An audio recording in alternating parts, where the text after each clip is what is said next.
Hello, everyone, and welcome to the World Center of Racing for the Indy Autonomous Challenge. We are here at Indianapolis Motor Speedway, getting ready to kick things off. But before we do, I'd like to introduce you to the president of the Speedway, Mr. Doug Bowles.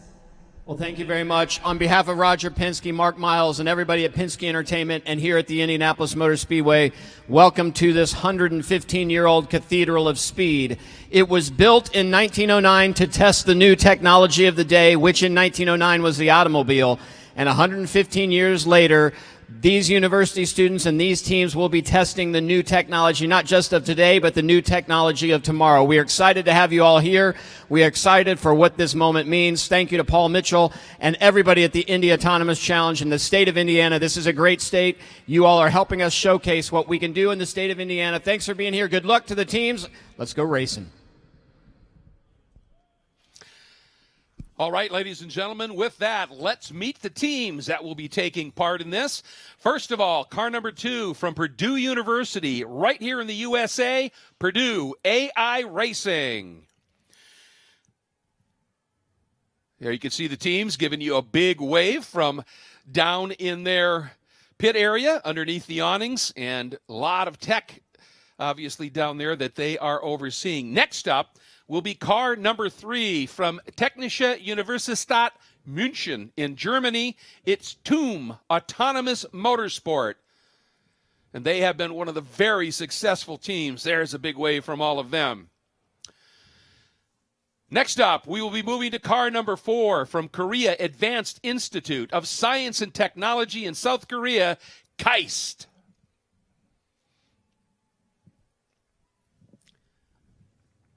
Then we shift to car number 5 from Politecnico di Milano in Italy and Michigan State University and the University of Alabama in the USA, one of the absolute top teams in the program, Polymove MSU.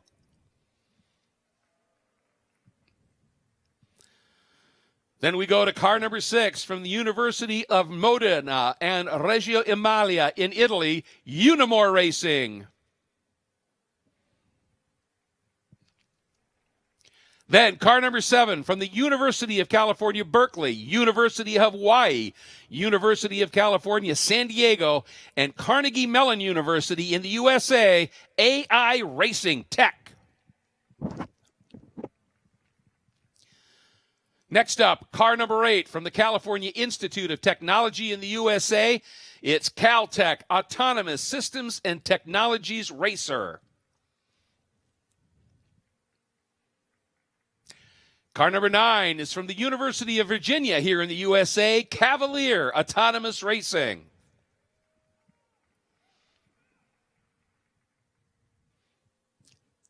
And then car number 10, talk about a local favorite perhaps, Indiana University right here in the USA, it's IU Luddy.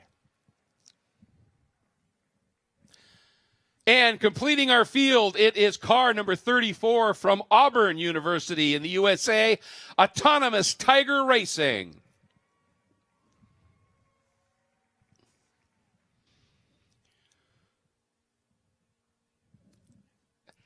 And now, ladies and gentlemen, please stand and remove your hats for the presentation of the flag by the Indy Metropolitan Military Honor Guard. And please welcome to sing our national anthem, Presley Sears.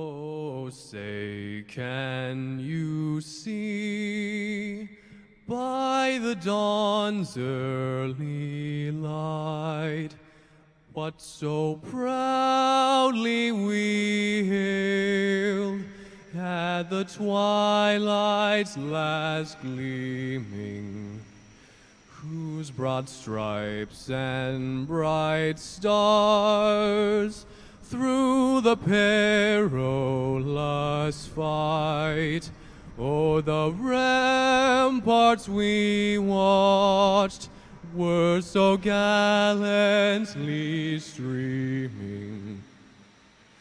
And the rocket's red glare, the bombs bursting in air, gave proof through the night that our flag was still there. Oh, say, does that star-spangled banner yet wave o'er the land of the free and the home of the brave?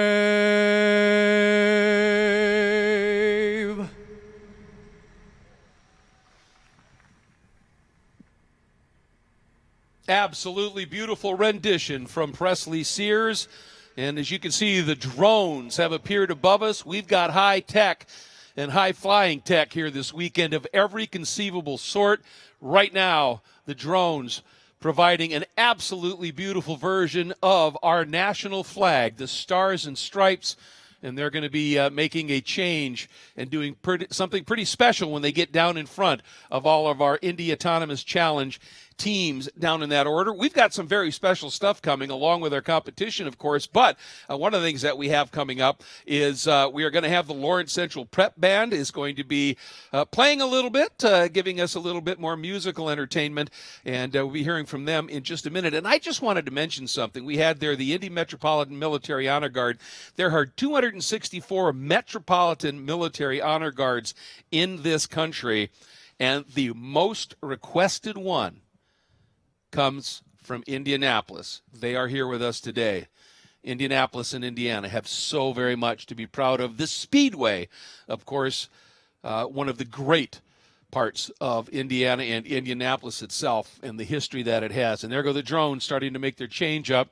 And depending upon where you're watching from, sometimes it can be a little difficult to see the formation they're doing. It will literally be the formation of the Indy Autonomous Challenge logo. So that is going to be absolutely spectacular. I'm Greg Creamer, and I'd like to introduce the gentleman who is really going to be giving us a lot of the background and information of what's unfolding here this weekend, because this is truly extraordinary tech that is on high-speed display here. Help me welcome Rob Pruka, who's the Alan Kowicki Professor of Motorsports Engineering at Clemson University. Rob, first of all, welcome. Welcome to Indianapolis and the Indianapolis Motor Speedway.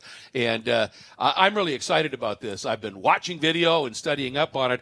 Haven't seen one of these actually unfold in person. And I have a feeling that for folks tuning in that maybe are used to regular car racing or whatever, the best way to describe it would be to quote Monty Python and say, now for something completely different. Yeah, absolutely. Greg, thanks again. It's great to be back here at Indianapolis. This is the World Center for Racing. It's really just something else to see. Today you're going to see two distinct events. The first that you'll see on the track are high-speed laps. The teams will go out one at a time, try to set the highest average speed they can as they're out there, and then based on their rankings through those high speed runs, they'll work into a passing competition where they're put into single elimination brackets to see who the winner is ultimately by the end of the day. And so what you're saying is that the time trials, if you will, the high speed runs, they seed those passing brackets for that part of the competition. Yeah, that's correct. And you'll see today that the first cars that go out today will actually have been the slowest in qualifying from the previous couple days while they were here testing. which is obviously, folks, going to be part of what's really fascinating about this, is it's not just the technology that's on display, but it's the speed that it has to process. It's one thing to do it when you're driving down the road at 60 miles an hour maybe, but when you're going 160 miles an hour, the processing has to be absolutely extraordinarily quick. And one of the things we were talking about off microphone was the fact that there's this little element, and it goes by different names, but it's basically takes all of these various things, the perception from all the radars and the cameras and the mapping and the GPS and all of that has to fuse it into something that the hardware can actually work with. Right. They take all of this information that's coming into the vehicle, and honestly, it's terabytes every few minutes, right? It's an amazing amount of information that comes in. The vehicle then has to decide what to do. It's fully autonomous in that way. It has to decide, what line it's going to take on the track, how fast it will go, when it should hit the brakes. All of that stuff is done automatically on the vehicle. The only intervention you'll have really from the race control or from the race teams are just to tell it to speed up or slow down overall. But that's just to kind of give it a notch up or a notch down to make sure that the vehicle stays safe. But otherwise, the vehicle is making all of its own decisions. It has to calculate how much traction it has at all times and just try to go as fast as it can through the corners. And so as the car leaves the pits, from that point, there's no hands-on computers making changes. And the only thing you might see is somebody controlling basically a kill switch. Yeah, they have a kill switch, and then what you'll see on the high-speed runs is they actually can go through and up the speed. They can tell at every lap from the exit of turn 4 all the way to the start-finish line. They have a short window of time where they can basically just say faster or slower, and that's it. And then the vehicle will figure out what to do after that.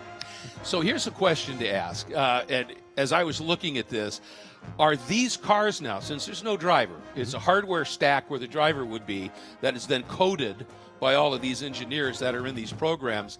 Is the car, is it considered a robot, or is it the hardware stack that is the robot that is telling the car what to do? How do you look at that? I consider the whole thing as a robot, honestly. It's a complex vehicle. Yeah. Because it's not really just the electronics that are in the cockpit. It's also the way the engine and the clutches and the transmission works. It's all automated in that way to make it easier for these vehicles to drive and work in autonomous mode. One of the interesting things when we were going through the process of designing this vehicle was to really actually make it drive very slowly, because we wanted the vehicle to be able to do a virtual track walk, we call it. Okay. We're normally human drivers will walk around the track and look for every bump or whatever in the course, but in this case, in this style of racing, sometimes the vehicle needs to do that. It needs to start learning the track. And so, but today, you won't see speeds hopefully below 60 miles an hour other than on the pit lane, and the teams will be off and running. We had qualifying speeds at average of 167 miles an hour this week by a couple teams, and I think they're going to break that by a lot today. Well, that's extraordinary. And, the interesting thing, a number of years ago, I was doing one of the Formula E races out in New York, and they had a sports prototype car. But the way that worked is there was a driver, and he would go out and drive like 3 or 4 laps, then stop, get out, and the car would go around. We're way past that now, aren't we? Yeah, there is no driver. There's no room for a driver. There's usually no room for the drivers in these cars to begin with. And then in this case, the vehicle is really full. The cockpit is full of electronics. So those are the steering and braking systems on the vehicle, and obviously all the perception systems and the computing, and then backup batteries and all of the wireless communications that the vehicles need to communicate with what we call race control here, and then to also just send data off so that the teams can analyze what's happening in real time on the vehicle. Now, the hardware, obviously how it's set up and everything is proprietary, but it's my understanding that a lot of the hardware is just off-the-shelf stuff you can get from Ethernet switches and all that kind of thing. I mean, it's computing. Yeah, essentially, the autonomy, the world of autonomy in the automotive world has really evolved rapidly over the last couple decades, and so you can off the shelf is maybe the wrong term in a way, but it's close to that, where you can use all of these parts are commercially available, and you can combine them together, and so every vehicle is set up in the same way, and the teams will only have their individualized algorithms, what we call them, their AI computer, that's supplied by DSpace on board. They put in their control algorithms in that, and all the perception stack, the perception system that they run on board, every vehicle is the same. And so all of the software other than that is up to the teams. So it's a spec car, essentially, even to wing angles and all that. You're not changing that. But the one thing that, it isn't just coding it to be able to, follow this line. Because when you start getting to these speeds and you start getting into corners, you've got to these teams have to be aware of the slip angle of the tires when the car slides a little bit, and obviously another car that during the passing, they all have to be able to adjust to that. Absolutely. If you're new to racing, the goal is to accelerate as fast as possible at all times. That even means in the corners, meaning that the car will want to slide. Yeah. And it's right on the edge of traction. And so that the humans are amazing at picking that up. The professional racing drivers, they can pick that up through the feel in the steering wheel or in their body, kind of where the limit of the vehicle is. But in this case, sensors have to do all of that. And the teams have sophisticated algorithms to estimate how much traction they have at all times and to figure out, okay, how much steering angle can I put onto this? The other thing is that the vehicle will drift off of its main line a little bit. They might have a line that they want to follow that's the fastest line around the track, but you have to allow for some drift because of wind or sensor errors and other things that go on. And so the teams really, they do a lot of work with looking at that, and that's one of the main things they'll actually be watching as the vehicle is going around the track, is how far off that ideal line they are. If they get over a meter or so off that line, they'll start to get a little bit nervous and actually may ask for a shutdown because they're expecting maybe an issue. All right. When we come back, folks, we're going to talk a little bit about what all of these perception hardware and software that are used on this to allow these cars to perform at this level. We'll be right back.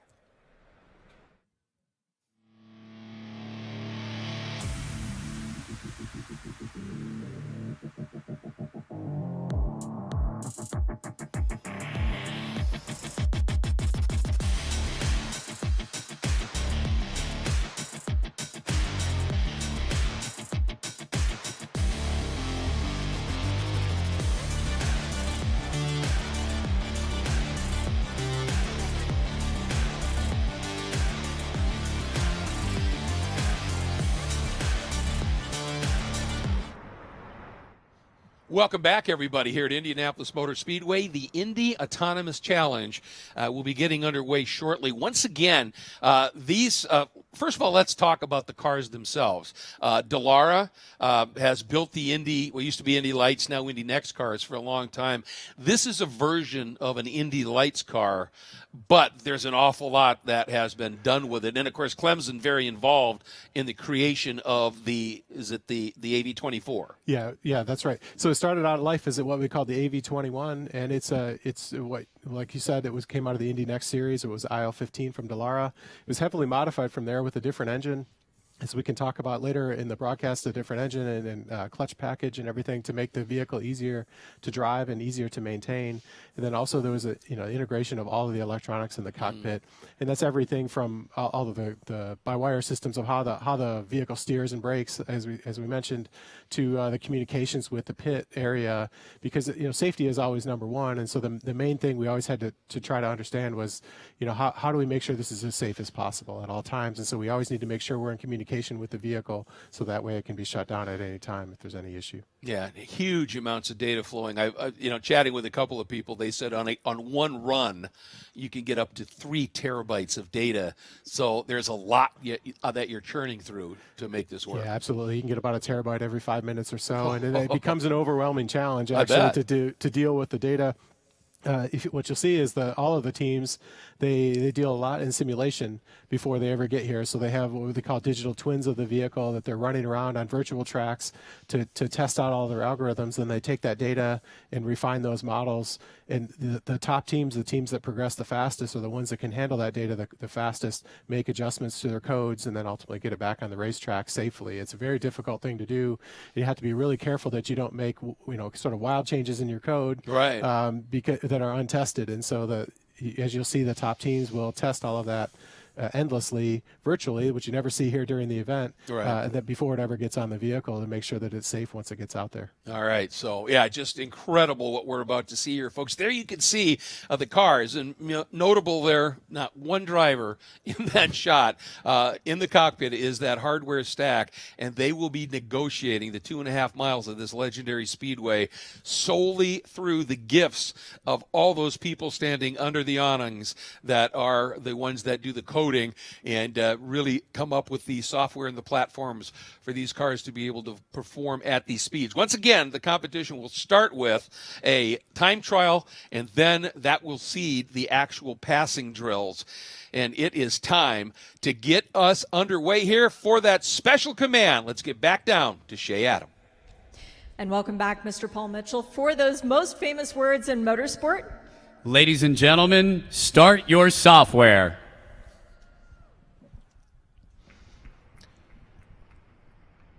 Again, it's something different here, and it's amazing. While we're getting ready for these runs to start, let's talk real quick about that hardware stack. There are, for the perception, it's a variety of different kind of LiDARs and radars. Talk about that a little bit. Yeah, so probably the most critical piece is a really high precision GPS system that's accurate to about 2 centimeters. That's a really critical thing. You rely on that probably the most. That's the thing you rely on the most if you can, right? But you also have cameras on board. They believe there are 6 cameras on the vehicle these days. There are 3 LiDARs that look kind of over your shoulders and 1 straight ahead, and radars that look forward and backward as well. And at certain points of the track, you can trust some of the sensors more than you can trust others. And so the teams all have to work on this, how much do they trust, or, to identify where they're really at on the track. That's one of the first things that a human can do very easily. They know exactly where they're at on the track all the time, but the vehicle has to do that with those perception systems around it to say, okay, I'm exactly here and I have high confidence that I'm there.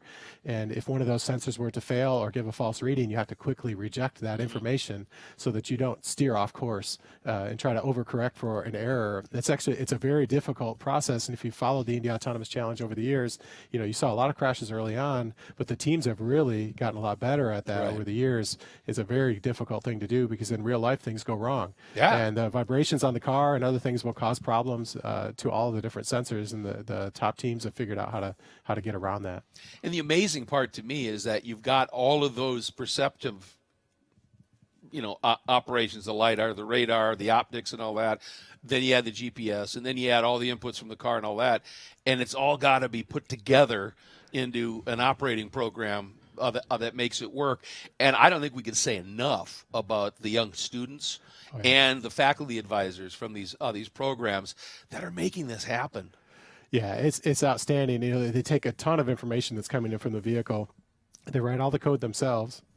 Last night, I think many of them were up all night trying to refine everything that they learned from practice yesterday. Honestly, these teams, they ran over 700 miles in practice yesterday, and it's been over 7,000 miles in the last 6 weeks of practice that the teams have gone through, which you can imagine is an enormous amount of data. I was going to say, we were just talking about how you get terabytes in minutes here, so that's got to be immense. Yeah, it's massive, and the students take all this. This at the core of this competition, it's a STEM education competition in my book, and it's amazing to see what the students will do and the work ethic that they have, and of course led by their faculty advisors. And it looks like we have the first car rolling out onto the track here. IU Luddy. If you haven't seen this, folks, this is something else. Really, really fun to watch. And what really opened my eyes up as this car heads up, I've done a lot of motorsports announcing and race announcing with drivers. And I could tell, there's the human connection because this is all done with the coding and making sure everything works. The moment, ironically, the light bulb went on for me was when the lights went out at Las Vegas Motor Speedway, and 3 of the teams went out and at about 100 miles an hour average, lapped in the absolute pitch black. Yeah, they make it look kind of easy. The cars can run in the dark. Obviously, between the GPS and the LiDARs, they can see through that, and the radars, they have no issue in the dark. If it were to rain today, we probably wouldn't run in the rain. That's really just to save the cars. Yeah, that's a really difficult challenge, but yeah, they're doing everything by themselves. Well, any high-speed race car is not a cheap thing to start with. But then, with everything that Clemson has done and all your partners have done, what's the rough cost, would you say, of one of these? These cars are around $1 million. And so there you go. It's a lot for some students to have on their shoulders as they're running. And so you'll see that today they'll be a little bit nervous about pushing if they're not exactly sure that the car is going to do well. The one thing I give a lot of credit to Delara for, though, is that these vehicles are relatively easy to repair, right? They're a common race car. If there's a major issue, they can get them usually back and going overnight. So they are set up for that. And so generally you don't have a crash big enough where you're going to write off the whole vehicle. And the run officially starts, right, when they come around now after being released out of the pits, when they cross the famous yard of bricks, that's when the run starts. That's right. And IU Luddy here, they'll have 5 minutes to put in their lap time from the time they hit the stripe here at the famous yard of bricks, as you mentioned, till when they have to complete their final lap. They have 5 minutes to set the fastest time that they can on average. All right. And you can see that they're heading down the famous front straightaway here. Yep. this is again all by this is the computer doing this. The race control would have started the vehicle off and gave it the commands that it was safe to fire up the engine when the pit road was clear. The vehicle pulls out of its own pit stall and takes off. As you see this one heading into turn one. One of the things you can see there, they're kind of high on a high line there. They're not right down on that white line because they're probably a little bit nervous. The traditional racing line would be to start really far outside by the wall, come right down to that white line in the middle of the corner, and then work your way right back out to that wall again on the exit of turn two here. The challenge is that if you're not super certain that your car will hold that line very well, or you're exactly certain where your car is at any given time, you'll give a little bit more of a buffer there, and that's what you can see with this vehicle. And luckily, they're going quite well, but it's the car has enough traction until you get to about 150 miles an hour or so in those corners that you really have to start worrying about having that exact line so that you can make sure you hold traction as you're going. Yeah, and the car's sliding a little bit and doing all of that. Yeah. And so what you're basically saying here with that is a driver in the car might be more brave, but the hardware stack and the software has probably got a lot more common sense. Well, yeah, you could probably say it that way. They're heading right now. They're at 113 miles an hour out on the track, so they're really getting after it. Obviously, way above highway speeds, and so this is a pretty impressive run. When we started here a few years ago, this is about as fast as you'd see anybody run as they go by us here on the front straightaway. And this is one of the newer teams in the program, isn't it? Yeah, they've really been only going at it for a little while, so it's quite impressive to see them out here and running laps like this, and their car looks very stable. One of the challenges you'll see maybe some of the later vehicles as they get to a little bit higher speed is that the steering control can be a little bit scary looking, especially on the exit of some of the corners. You see the cars move around a little bit. Yeah. And that's the steering controller trying to make sure that the vehicle is actually going straight. But this car looks very smooth. They're doing a great job. And all of that's done, drive or fly-by-wire, isn't it? With servos and the like. Yeah, that's right. There's an electric motor that drives the traditional steering rack that you'd see in the vehicle, and then there are a couple different actuators that control the brakes, and the one actuator that controls the front brakes and one that controls the rear brakes, so the teams can actually adjust the brake bias, we call it, so how much front to rear braking that they have on the vehicle. And then the throttle to the engine is also electronic, and the gear shifting is done automatically. When the team asks for a gear, the engine controller will automatically, what we call blip the throttle to make sure that the gear shift is automated in that way. Just curious here. Obviously, we saw when Iuletti went out here, the car was on what you would call stickers, a brand new set of tires. Do they? That's a 10-mile-an-hour jump in their second lap, folks. That's impressive. We are now at 121.052, and that is miles per hour. That is moving right along here, and very, very impressive. What I was going to ask was, is there any programming built in where we see him doing what, say, a driver would do, which is scrubbing to try and get heat in the tires? You'll see that. Actually, you can see them doing that here. They generally don't do the scrubbing that you'd normally see, but they're slowly working their way up to higher and higher speed as the tires warm up. The vehicles have tire pressure and temperature sensors in them. They scan the inside tread of each tire, I think, in 8 places, and so they can see, hey, as the tires ramp up, and their control algorithm will see that as well. As the tire temperatures come up, I can go to a little bit higher speed. If you're new to racing, cold tires are one of your biggest enemies, and so you really want to make sure that they get them up to temperature, and they become incredibly they get incredibly high traction at that point. And so you can see they just run it through the corner here at 127 miles an hour or so through turn 4. We're going to see what this third lap is going to be looking like here. A 10-mile-an-hour jump, lap 1 to lap 2. Will they match that or better it even here? They've come across the yard of bricks. Another 3-mile-an-hour jump. And you can see the car as it came off of turn 4 there, it was kind of hunting around for a straight line. And you can see that, so they're probably getting about to the limit where I would guess they're going to probably shut it down here and think, okay, I'm about done. And it looks like maybe they have come down on the pace a little bit here. So it looks like that's going to be their fastest lap time there, 124, which is outstanding. Right? That's impressive. And again, when we talk about one of the newer teams in this whole operation here to be up and approaching 125 miles an hour as an average speed, that's saying something. Yeah, absolutely. They did a great job. Their students should be really proud of what they've done over the last few weeks, and to get this vehicle up and going at this speed, it's outstanding to see them do this. Yeah, and for those of you watching that may not have a lot of racing experience, one of the reasons it's so important to get the tires warmed up is that there are 2 things that generate grip, if you will. One is tire temperature, And when you've got to get the tires up to a certain temp where the rubber gets grippy on it. The other thing is that the temperature of the tire, and there's a happy group, the temperature of the tire dictates the pressure inside the tire, and the pressure inside the tire oftentimes dictates the handling of the car via the setup, and that's where you get grip. That's right. Yeah, the teams have great models of all of that. They have all this data on the vehicle, and so they have gone through, as I've said, thousands of miles of testing, and they continually refine their models.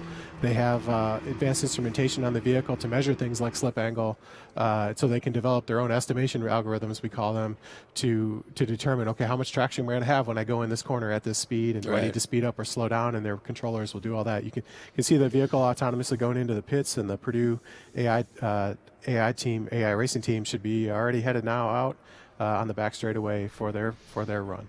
Wow. How about that, though, folks? Almost 125 miles an hour from our first car out, one of the newer ones in the program. You Luddy. Absolutely superb kickoff here, again, to the time trial section. And the top people in the time trial section will go into the passing competition. That's a little bit later on. But even this time trial part of it has their own rewards and awards because if you're quickest car out there, that's pretty impressive. Oh, absolutely. And all of the teams that you'll see here on the time trial, all of them that are eligible to run could get out there and run. In the passing competition, there was actually a more stringent qualification process. So you actually only see 6 teams involved in that later, assuming they all make it through these high-speed runs. I know a lot of these teams are really interested in going in winning this section of the competition for the bragging rights for sure. And there's also some prize money on the line for that.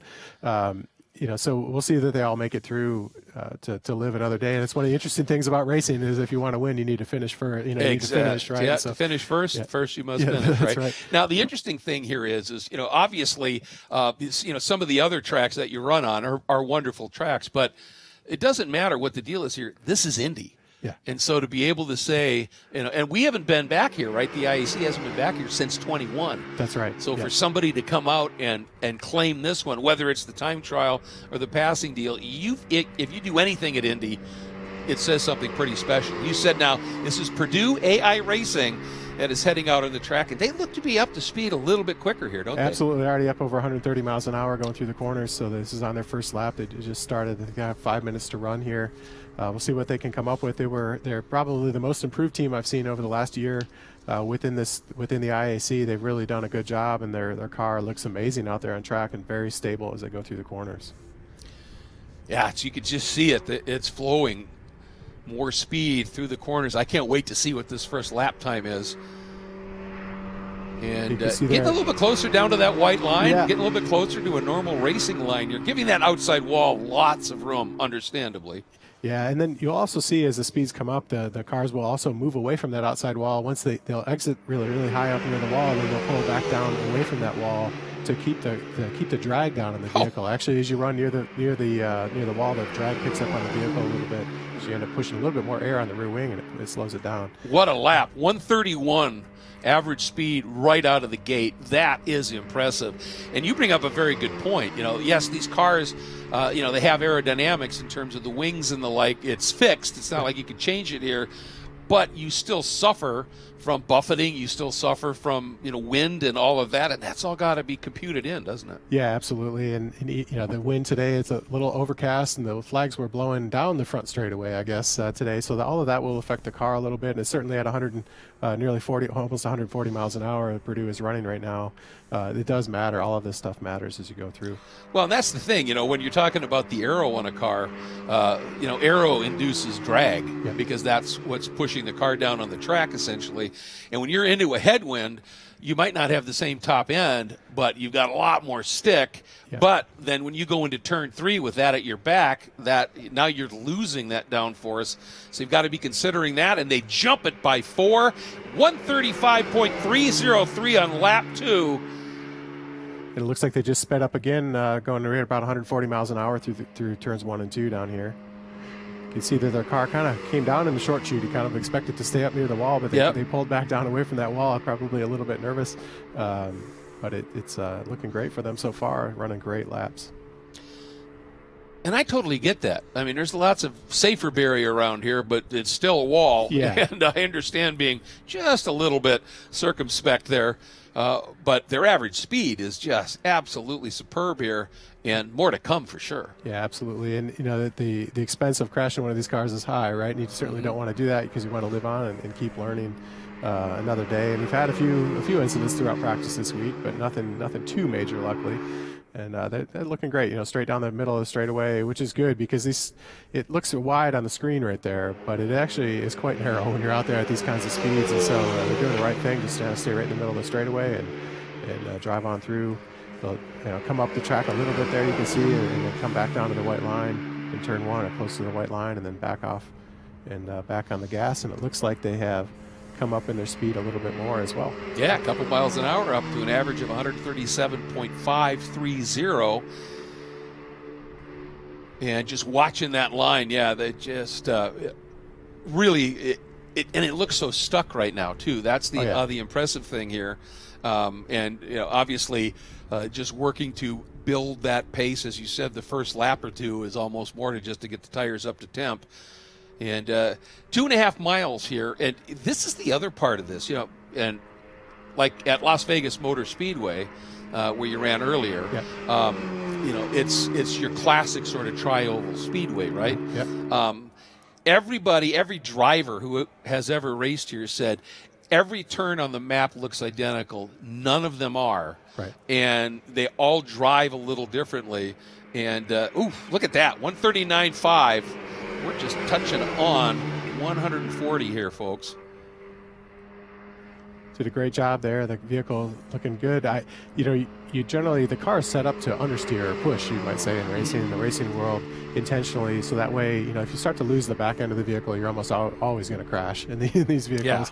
Yeah. You'll see some hopefully don't hit anything when they do that, but in this case, you can keep pushing, and the teams will be watching that on their data. You know, how much understeer are they getting? How closely are they holding the line that they're intending to hold? They're watching all that, actually sitting up in race control, so they can communicate quickly if there's a reason to shut down. They'll immediately send a red flag to the vehicle to stop it if needed. Well, let's talk a little bit about that, because obviously without drivers, you don't need actual flag stations and the like. So everything from race control is literally communicated directly to out of the vehicle, isn't it? That's correct. Yeah. So it's quite a busy place. I was in race control almost all day yesterday. There are several engineers that sit up there full time that are giving each of the vehicles different flags if they're just starting the engine to warm up, or if they get out on track, or there are multiple types of green flags as they go out. That's really the only way the car knows what to do. Sure. And you know, in this case, the car will have a black flag, which normally means you're kind of disqualified or in trouble in racing. The Purdue car has a black flag, and that really just means come into the pits. Okay. So the vehicle knows, hey, the next time I go through near the pit lane, assuming I'm at a safe enough speed, I will pull into the pit area, and they have to be around 60 miles an hour or so as they're in this section of it, and then they move down to about 30 miles an hour, which is the pit speed limit. And as you see later, there won't be anybody on pit lane. That's one of the safety issues that they're always tracking, to make sure that nobody's on pit lane when these vehicles are moving down there, just from a safety point of view. And the vehicle will drive down usually to near a pit stall or the opening in the pit area to be collected by their team. Well, let's get down as Purdue is heading down into the pit lane to the third member of our team. Shea Adam, what's going on? Just getting a little bit of reaction. Andreas, you just watched your car out on the track. How nerve-wracking was it? It was a little bit nerve-wracking, but I think we have built up our engineering confidence to be able to handle what we're seeing here. So the team right now feels pretty good, and it's an incredible job that we have accomplished. Awesome job so far. Good luck later. Thank you. All right, thanks very much, Shay. And I can only imagine, you know, we've been talking about, you know, the cost of these cars, not even to mention the amount of personal hours that all of these students and faculty are putting into the programming and the like.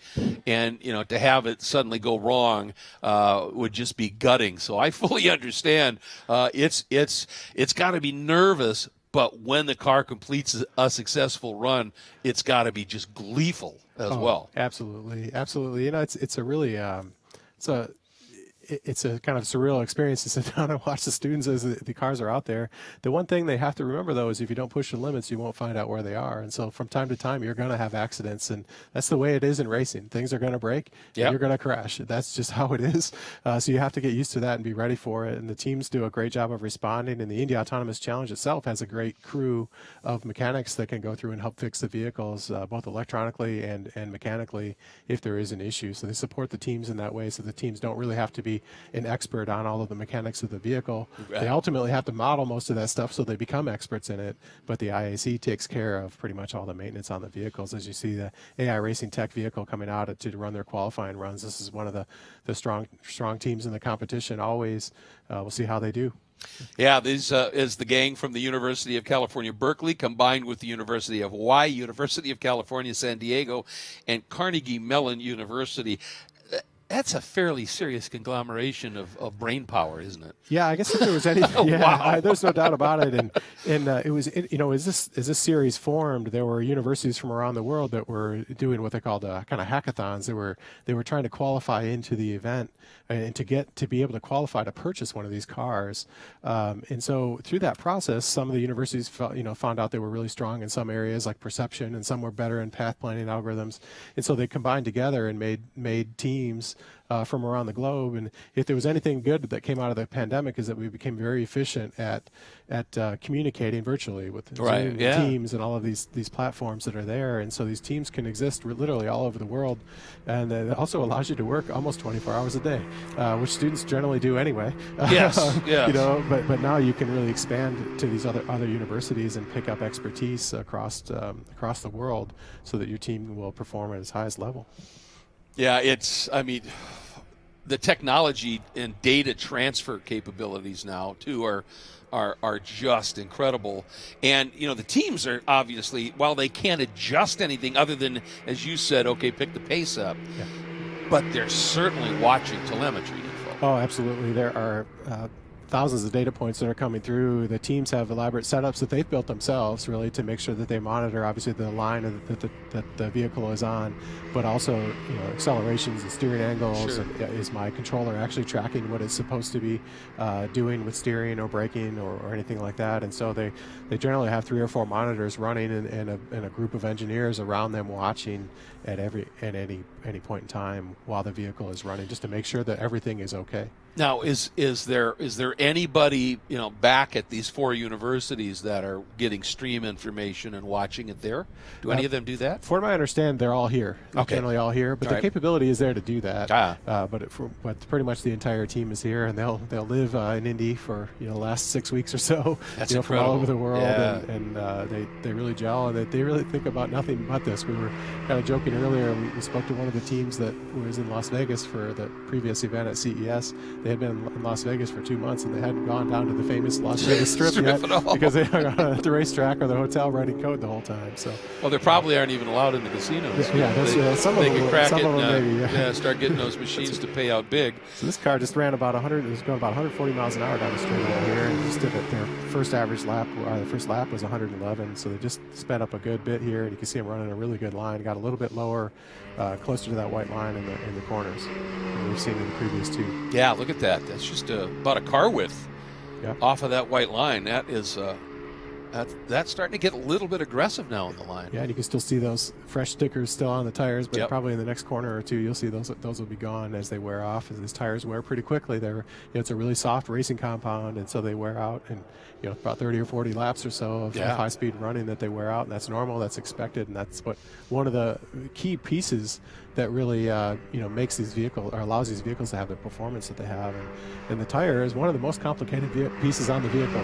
It's a really hard thing to model and understand how much traction you're going to have at any given time. And they do a great job in this series, giving the vehicles what they need to perform and run really high speeds. This car is really getting after it down the straightaway here, about over 150 miles an hour as it crosses the yard of bricks. 135.9, folks. That is a serious second lap here. I think that's the fastest second lap. Yeah, it is. Fastest second lap we have seen yet. So AI Racing Tech really strong in the early runs here. It looks like they just came off the throttle here. They're slowing down. I don't know if they had an issue with the car or what, but they're looks like they're going to stop here.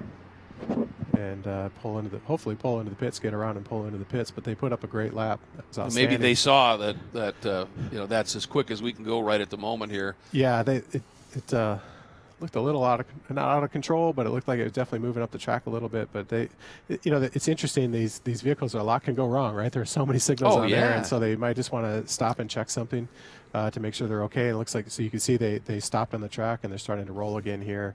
Probably going to come around into the pit area because their time limit will be up here, likely before they would finish another lap. But we'll see how they go. And you want to make sure that you're okay. Anytime you're out and running, they want to make sure you're always communicating with the vehicle, and that can even be an issue sometimes where they just lost communication with the vehicle for a second or so, and they wanted to stop to make sure that everything remains safe as they go through. So they're rolling around at back up to 70 miles an hour or so, no problem, making it look easy. Yeah.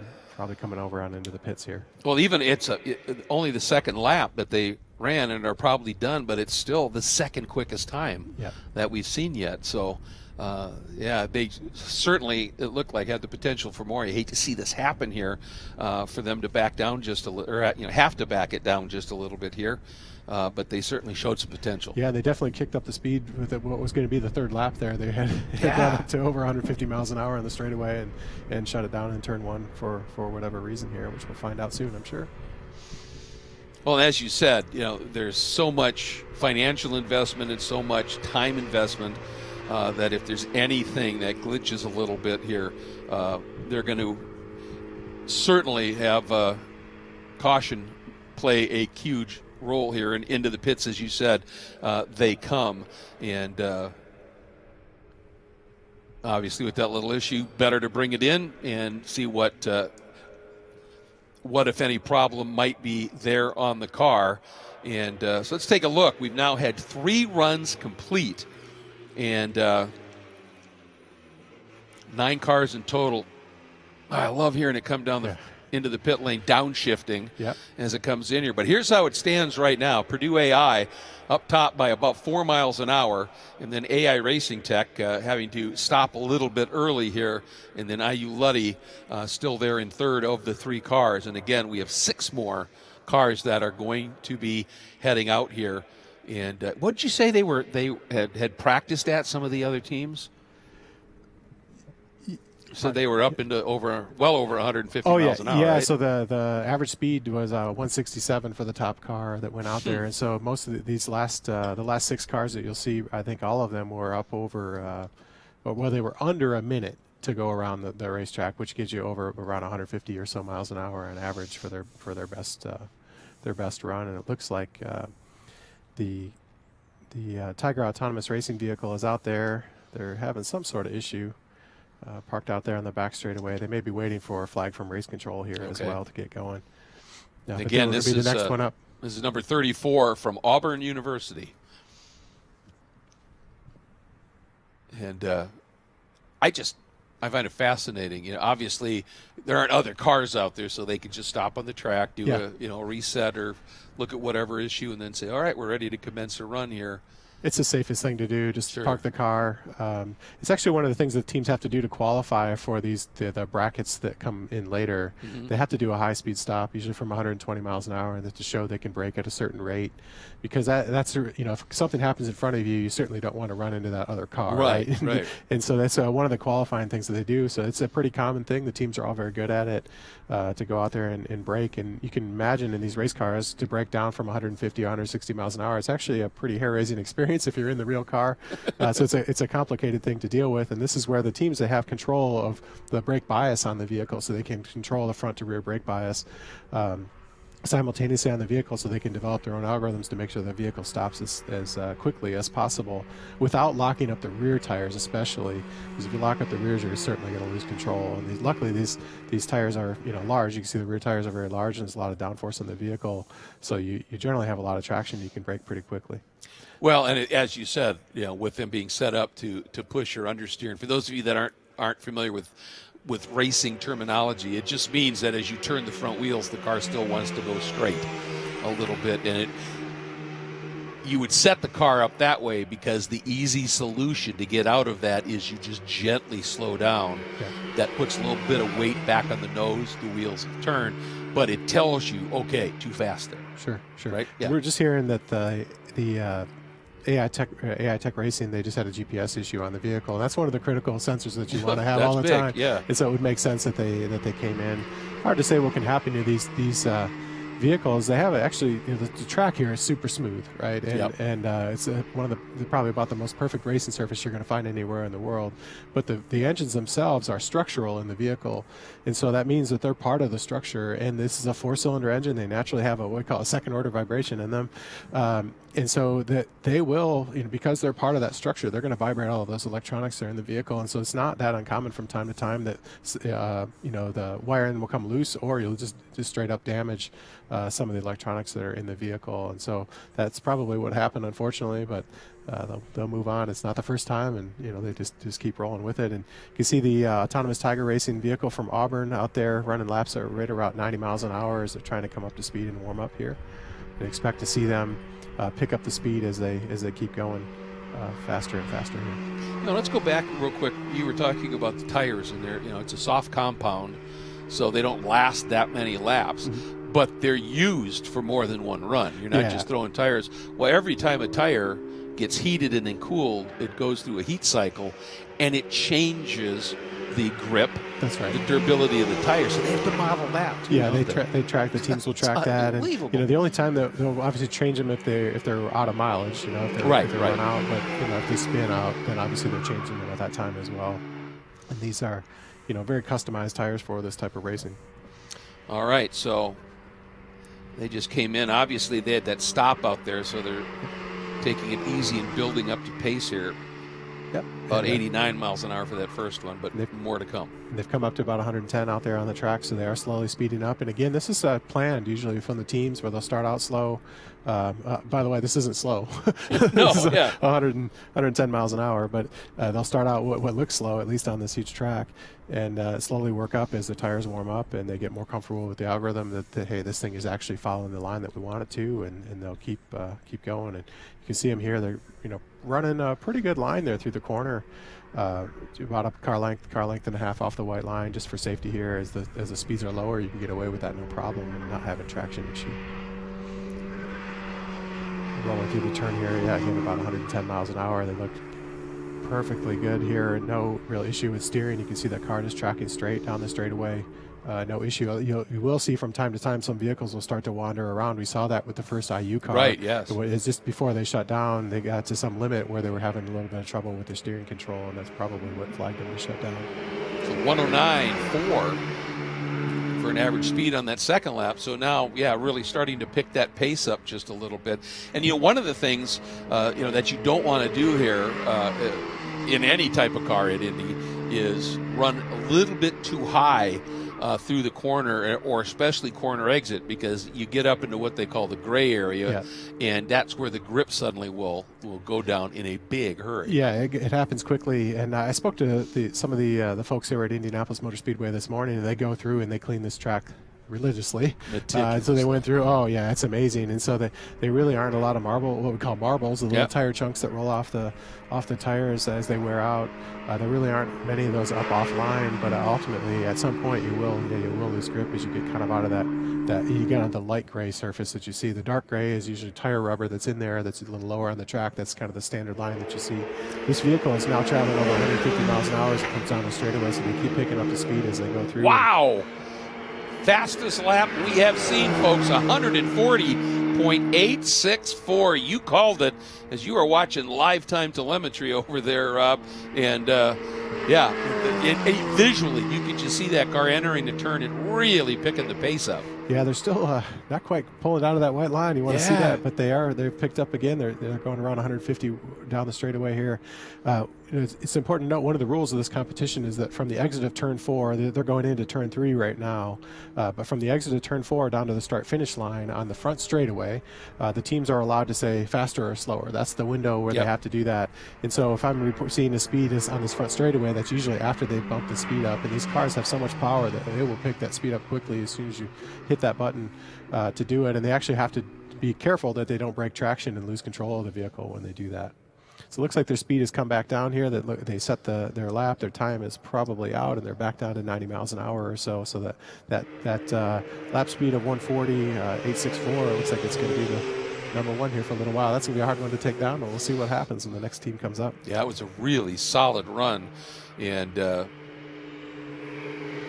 just the one aspect of it, obviously, was, as you said, just giving that white line a lot of berth, but running a little higher line than we've seen, some of the others do, and so I think that obviously they'll get to work on adjusting that maybe just a little bit. And you were talking about the darker line on the track and the rubber, and in the end, that's what ultimately makes grip for a race car. It's not just the rubber on the tires on the car; it's the rubber that's been embedded into the track a little bit. Yeah. And so when they get up in what's called the gray area, it's just an area of the track where the cars don't run. There's none of that embedded rubber, and so the grip quotient drops exponentially. And wow, 140.8. And you said at one point in that run they were up over 150. Oh yeah, absolutely. So, yeah, they were getting after it. And generally the cars will speed up on the front straightaway or the back straightaway, and then they'll slow down a little bit for the corners. You don't see a lot of braking here. You don't need a lot of braking in the corners, so you generally won't see that at all. But you'll see the car naturally be a little bit higher speed on the straights and then slow itself down as the computer is trying to figure out, can I make this corner or not, right? Right. And so it'll generally slow down a little bit as it goes through. And so they have what they call the black flag again, and they're rolling through turns 3 and 4 right now, coming back into the pit area at around 90 miles an hour or so. And the next vehicle looks like it's out on the track. That's going to be the Unimore Racing vehicle. And there's one of the, again, a great team. They're out here. Expect to see, I think this 140 is going to get pushed here a little bit higher when this next team. We'll see what they do. All right, can't wait to see it. Meanwhile, into the pits, Autonomous Tiger Racing from Auburn University, fastest of the robots thus far. And what an exceptional run they put in. So you said it is now Unimore Racing, and that is the University of Modena and Reggio Emilia. Sorry, I always get that one wrong. Emilia. And that's the area that's pretty close to San Marino. And that great racetrack over in Italy. So speaking of great racetracks in Italy, this challenge has gone and run at Monza, one of the legendary speedromes. Yeah, that was exciting for all the students to get over there and they really learn road course racing, right? Here on the ovals, you really don't use the brakes a lot. Mm-hmm. And if you're new to racing, a lot of the passing and a lot of the skill is actually under heavy braking, trying to get that car to slow down as fast as you can because you want to be as fast as you can on the straightaway. And so the control of the braking and when do you start braking, how much rear brake or how much front brake do you use, that's actually a really hard challenge. And then there's going to be what we call hysteresis. So as you let off the brakes, it can be a little bit different the next time you push on the brakes. And so the teams have to manage all of that. And the human driver picks that up pretty much right away. They still make plenty of mistakes, but it's a really hard thing to do road course racing. And that's what they were doing over there at that famous Speedway. Well, Unimore came through first time down the front straight here at serious pace. They are wasting no time. Look at how nice and tight to that low line, float up closer to the wall on exit than we've seen. Yeah, about 155 down the straightaway and get down to about 135 or so in the corners as they come through. You expect to see them pick right back up here again as they get on the straightaway, which is, again, now they're launching right over 150. So you might see that top spot fall here on the first lap, but we'll wait and see. I expect them to rise more and more as those tires warm up and they keep going. You can see the flags blowing in there, and it's pretty strong headwind down the back straightaway. Yeah, the Unimore car here is running some absolutely incredible lines. They have coded a beauty in terms of the Rick Mears at Indy. He said every other track you have the line or the groove. He said at Indy he always called it a pattern. And you change your pattern to get quicker in one corner in two previous corners. They have the pattern figured out. What's their first lap? It did it. 145.471. First lap right to the top. Rob, that is impressive. Yeah, outstanding. They just hit about 170 miles an hour right in front of us. 171 is what I saw in the telemetry. So they're really rolling. They're slowing down for the corners. And as you said, holding that great line. There's also a shorter line generally too. If you can run down there and hit that white line, and that's what matters. And yeah, this team is up and after it. They're going really well. It sounds great. That engine you could hear was running about 7,000 RPM as it came by us. And it was pinging. Little two-cylinder turbocharged 4-cylinder engines that just sound amazing out on the racetrack. It's about, 600 horse?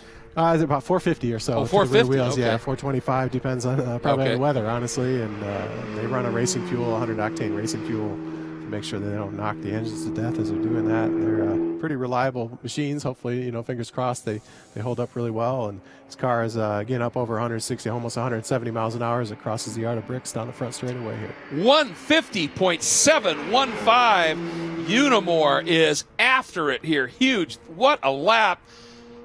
Following up their first lap, which topped everybody, and then bettering it by another 5 miles an hour. And as you said, driving that really tight line.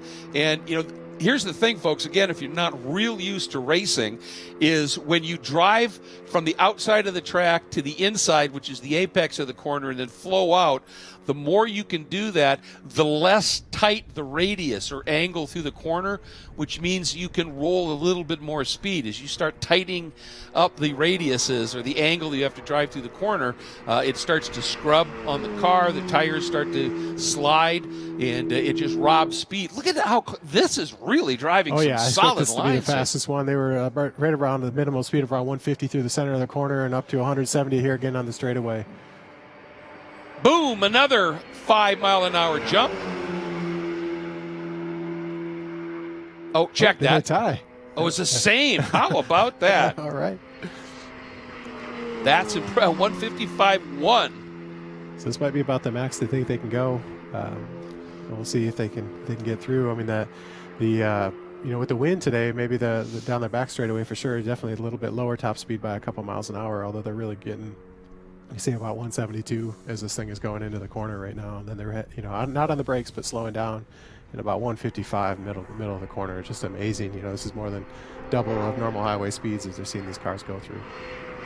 I was watching the flags that time, and they dropped and then picked up. So the wind not only isn't there, but it's gusty. Yeah. And that makes it really unpredictable. And the cloud cover is also important, right? Because it will change the track temperature, which changes the tire temperature and makes them the vehicles handle a little bit differently. The teams will be a little bit nervous about that, although it's quite warm outside. I don't think they're really going to have any tire temperature. How about issue that? today. A 159.6. We are 0.4 of a mile an hour off of 160 mile an hour average for Unimore Racing.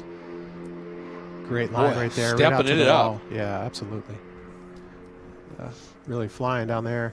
They're pulling in fifth gear. These are 6-speed gearboxes, but I think a lot of the teams find is that fifth gear is going to be the fastest, actually, with the way the torque curve works here and that the speeds that they're running. But you'll see that they will switch around a little bit. It's an automated shifting system. They just command a gear, and the engine and gearbox figures that out. There's a pneumatic system that actually shifts the gears as the cars go through, and it scares everybody when you walk around the car and the little air compressor turns on from time to time to make sure it recharges that system. Wow, these guys are really going after it here. Do they do it? 170. Here's the thing. Are they going to 161.9? We are over 160 miles an hour average speed in an autonomous vehicle on a 2.5 mile oval. This is special stuff. Wow, that's an incredible lap, Rob. 178 miles an hour going into turn one. So 100 what? 178 going into turn one. So they're really getting after it here. And this is great to see. Obviously holding a great line. The car looks super stable in a straight line. These cars can actually be somewhat difficult to drive in a straight line because of the way the rear differential sits on them. But they're making it look really easy here. The car looks amazing.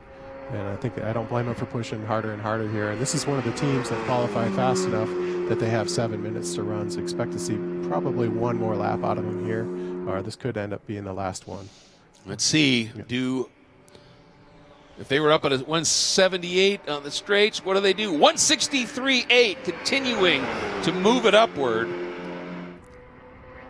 Yeah, just went through that turn one at 160 miles an hour. So they are picking up everywhere. It's not just the straightaway, it's also just through the corners here.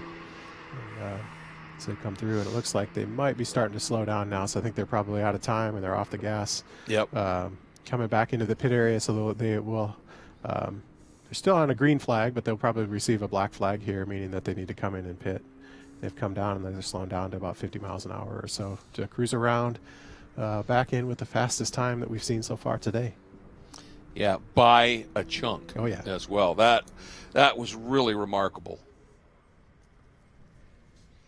the next car we should see up, and they have them staged at the end of the pit lane, is from Keist, so, from South Korea. This team has always been one of our top teams, and not always the largest team, but they always have some amazing students that work and make this car super fast, and they were looking great in practice yesterday as I saw them go through. So I'm excited to see what kind of lap they're able to put down as they get out on the racetrack here. Well, that was interesting to me was the when we were doing the team and driver introductions, and not a lot of people under the awning for Team Keist, but clearly they know what they're doing. So now 5 have completed their runs, and by about, well, not almost exactly 23 miles an hour average speed, Unimore Racing jumps to the top over Autonomous, Tiger Racing, Purdue AI Racing, AI Racing Tech, and IU Luddy. But we've taken kind of a fairly substantial jump here. And let's get back down to Shea. What are you finding down trackside, Shea? Well, Marco, with Unimore, you guys just moved the goalpost substantially. How much more speed is in your car? We had a little bit more slack about being the first one to compete, and then there are other 4 teams that can just do 1 epsilon less than us. We took a little bit more conservative decision to save the car for the head-to-head session. Well, if that's conservative, I can't wait to see what you guys have. Are the nerves? Feeling okay after watching that run? Well, it's rather comfortable, I would say. The hard part is over. Good luck later on. Yeah, so let's see for the best. Good luck to the next teams, and really looking forward for the head-to-head part. Thank you, Marco. You're welcome. Yeah, and Team Keist, 10 graduate students from the Unmanned Systems Research Group, and their advisor is Professor David Hunchil-Shim. And so as you said, some of these groups have far more than 10, and not all of them here, but they sure get the job done. Oh yeah, absolutely. And you get a few great students, and you put them to work, and you give them a clear task like this, make the fastest laps you can think of around the Indianapolis Motor Speedway. It'd be amazing the work ethic that these students have, and fun to be around as well. Nice students. You can see them already out on their warm-up. This is 150 miles an hour that they just went through the corner, on lap 1 here at the start of this thing. So they're certainly ready for this. And it was interesting to hear from Unimore there that they knew that they were kind of stuck, right? The last car in this competition that goes out knows what time it is they have to beat, and so they put in a time that was conservative, knowing that they could race on in the bracket rounds. And it hardly conservative, right? It was still 20-something miles an hour faster than everybody else. Well, I was going to say, and I don't know how much more you could push it with the lines they were running. Yeah. They if that's conservative, I'm now doubly impressed. That's right. Yeah. So it's you can see this car actually wander a little bit as it came off the straightaway there. That's pretty normal with these cars, as they try to tune them a little bit, and they have a certain error that they allow, and as long as it's below that certain error of what we call lateral acceleration, or how far they are off the line, then they'll let the car keep going. And this one, again, is just in warm-up phase where they're trying to just get tire temperature in, and then they'll pick up as they go around. And, here they're rolling through turn 2 at about 155 miles an hour. So this is already looking good. That's that's similar. It's actually a little bit higher than the mid-corner speeds that Unimore was running on their first laps. And so this is looking good for them already. So I was going to ask you something here. When in these runs, obviously everything's coded in. Is there any capability of the systems in the car to learn during the lap? Generally, no. Okay. From what I can see from the teams, they're not doing that. Okay. It's too risky, honestly. Because if it starts learning the wrong thing to do, you're in trouble really quickly. So they're generally coded to do something. There is some learning that you have to say that in a way, because as it's trying to get around other vehicles, it has to kind of watch. In the later rounds, you see they have to watch the other speeds of the vehicle, or watch the other lines of the other vehicles, and learn where they're running, and then react to that. But it's not the true learning in the AI sense that you're trying to train a new algorithm as you're going. Okay. And just for the record, folks, that first lap was the second quickest first lap we have seen. Their second lap already 154.8. Yeah, and they're over almost 170 miles an hour here on the back straightaway. Going into turn 4, and see if they have that line that's a little bit higher up. That's starting to make me a little bit nervous, but we'll see if that actually lowers down as they go faster, or if they're going to continue to run that line. And again, these cars really aren't on the traction limit, assuming you don't do any sudden movements in the corners, right? They're stuck to the ground pretty well. And so and you can see again, they have that little wiggle as they come off the corner. But it's looking great as it blasts by us again down the front straightaway at over 175 miles an hour. So and 163 average on their third lap, 0.70. Great lap. Yeah. Again. So they're only their third lap, and they are about 0.8 of a mile an hour already. Looks like they've come down off the pace there, so they might be calling it the end of it there. They're allowed to do this. They can stop before the end of their 7 minutes if they want to. If they see any issue with the car, they just put up a great time. So it looks like they're slowing down, and we'll see if they come out into the pit. They have a yellow flag right now, is what they call it, which is kind of like, let's wait and see what's happening. So they're gonna work on that a little bit, just make sure everything's okay, and then if they want, they can get back going again here, or they may actually come back in and come back into the pits, which would end their run. So we'll see if they come back by and pass the pit lane here. Yeah, they're running around 70 miles an hour here, so they're definitely way off the pace from where they were earlier. Still, again, above highway speeds as we go. So it looks like we have a little bit of yellow, maybe from rain. So. That's the report that we just got from the officials here at the Speedway. Indianapolis Motor Speedway official just came into our booth and said there's a little bit of moisture over in turn 3. Okay. And obviously on an oval, you don't run in the wet. Because there's no safety margin, obviously, if things go away. And so you don't make any rain tires to race on ovals. So at this stage, if there's any moisture, they're just going to save it for the moment and head into the pits. Great catch by the folks at IMS, but also the officials of the Indy Autonomous Challenge to very quickly make that call and, again, preserve the car. Because I was just about to say, well, you had said, oh, that line's a little high. It makes me nervous. Would the teams, let's say that there was no moisture issue, would they see that and go, yeah, we're not comfortable with that. We got a good lap. Just bring it in. Yeah, it would depend on the data. Yeah, that's right. At some point, they will do that. They'll say, hey, the car is just not tracking like we want it to. Let's stop. It's just not worth it. It's not worth the crash, because they know in this case that there's another set of bracket rounds here to come in the passing competition, and so they will be a little bit conservative here if they have to be. And it looks like I don't see heavy rain around us here. No, they said it was just a little bit of moisture and only turn 3. And one of the great things, folks, obviously, if you've ever watched the Indianapolis 500 and there's a rain delay, as soon as it stops, this track with the equipment they have here, they can get it dried in a big hurry. But I've always wanted to say this announcing here, maybe there's a window in Terre Haute. Yeah, that's right. That's right. So I've always been here, announcing for road racing when we've used the infield where we will run. So I just wanted to throw that in. And check that off bucket list. Yeah, so it was a great run by them. Obviously, they're looking great as they're coming up. I don't know that it will hurt them at all to stop, and if they have to start again. Although it will bring those tire temps back down again. So it'd be interesting to see if they want to go back out. Right. They have the opportunity, and they would probably get, I would guess, around 3 or 4 minutes to go. So they could get out and do a couple laps, and it's about a minute a lap. They were going a little bit faster than a minute a lap there, I think.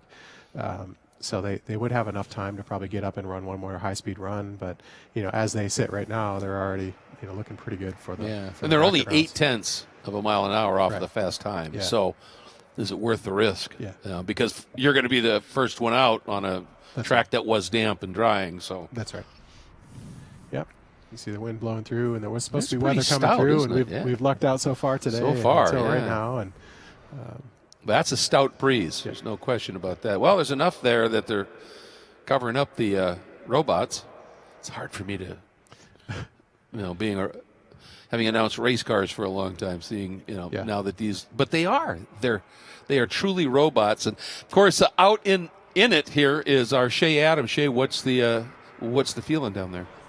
Well, there was a lot of confusion at first because nobody was actually feeling the raindrops, and now they've just started to come down as all the car covers have been retrieved from the garages. The cars have been plugged in and effectively put to bed while this little sprinkle comes over us.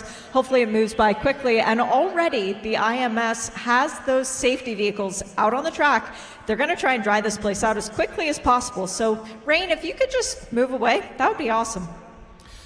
Well, when Shay tells us about the weather, trust her. I've worked with Shay long enough that when she's got some magic app on her phone that seems to be the one app that always gets it right. Because I've always said the weather all depends on what app you're using. Yeah. But with Shay, whatever it is, it's usually spot on. You know, this speedway is 2.5 miles around. And so it can be raining on one end and you don't know it on the other end. So it's not that uncommon in these large racetracks that you don't feel anything happening in the pit lane. And luckily IMS has spotters in all of the corners to feel for this. So if anybody feels anything in any corner, they'll just immediately err on the side of caution and shut everything down.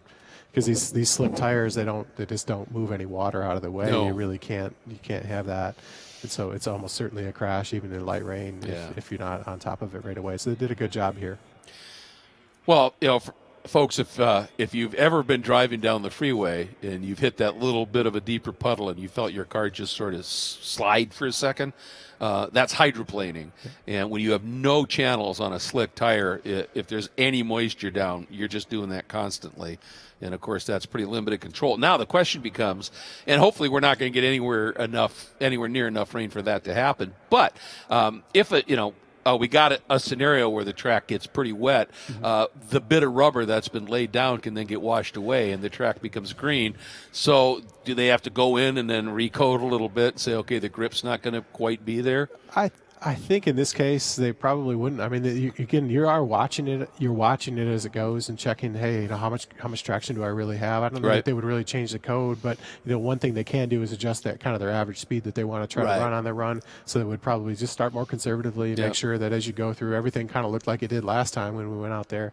These cars really don't put a ton of rubber on the track. I mean, we ran over 700 miles yesterday, but there really wasn't, you know, a lot of rubber really laid down. It's not like when you have, you know, 40 cars out here or 33 cars out here running, you know, we're putting thousands and thousands of miles on the track. It's not like that. And so I don't know that they're really going to see a major performance difference with it, especially with this just light rain that has just come through. All right. Well, as we have the safety vehicles out working on drying the track and these absolutely remarkable robots undercover, so we'll learn a little bit more about one of our top teams with Michaela.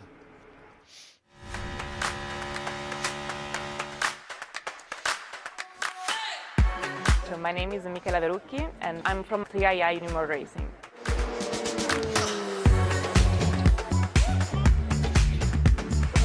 I've been part of the ELC from the beginning, so I was there in Indianapolis from the real start of the challenge. My job is to check that every module works together, and I'm leading the software integration of the stack. Working on an autonomous race car, we can take everything to the limit. The idea is to take our software to the limit and improve it, and then take it to other autonomous vehicles, for example, autonomous road cars, something that we can apply to everyday life.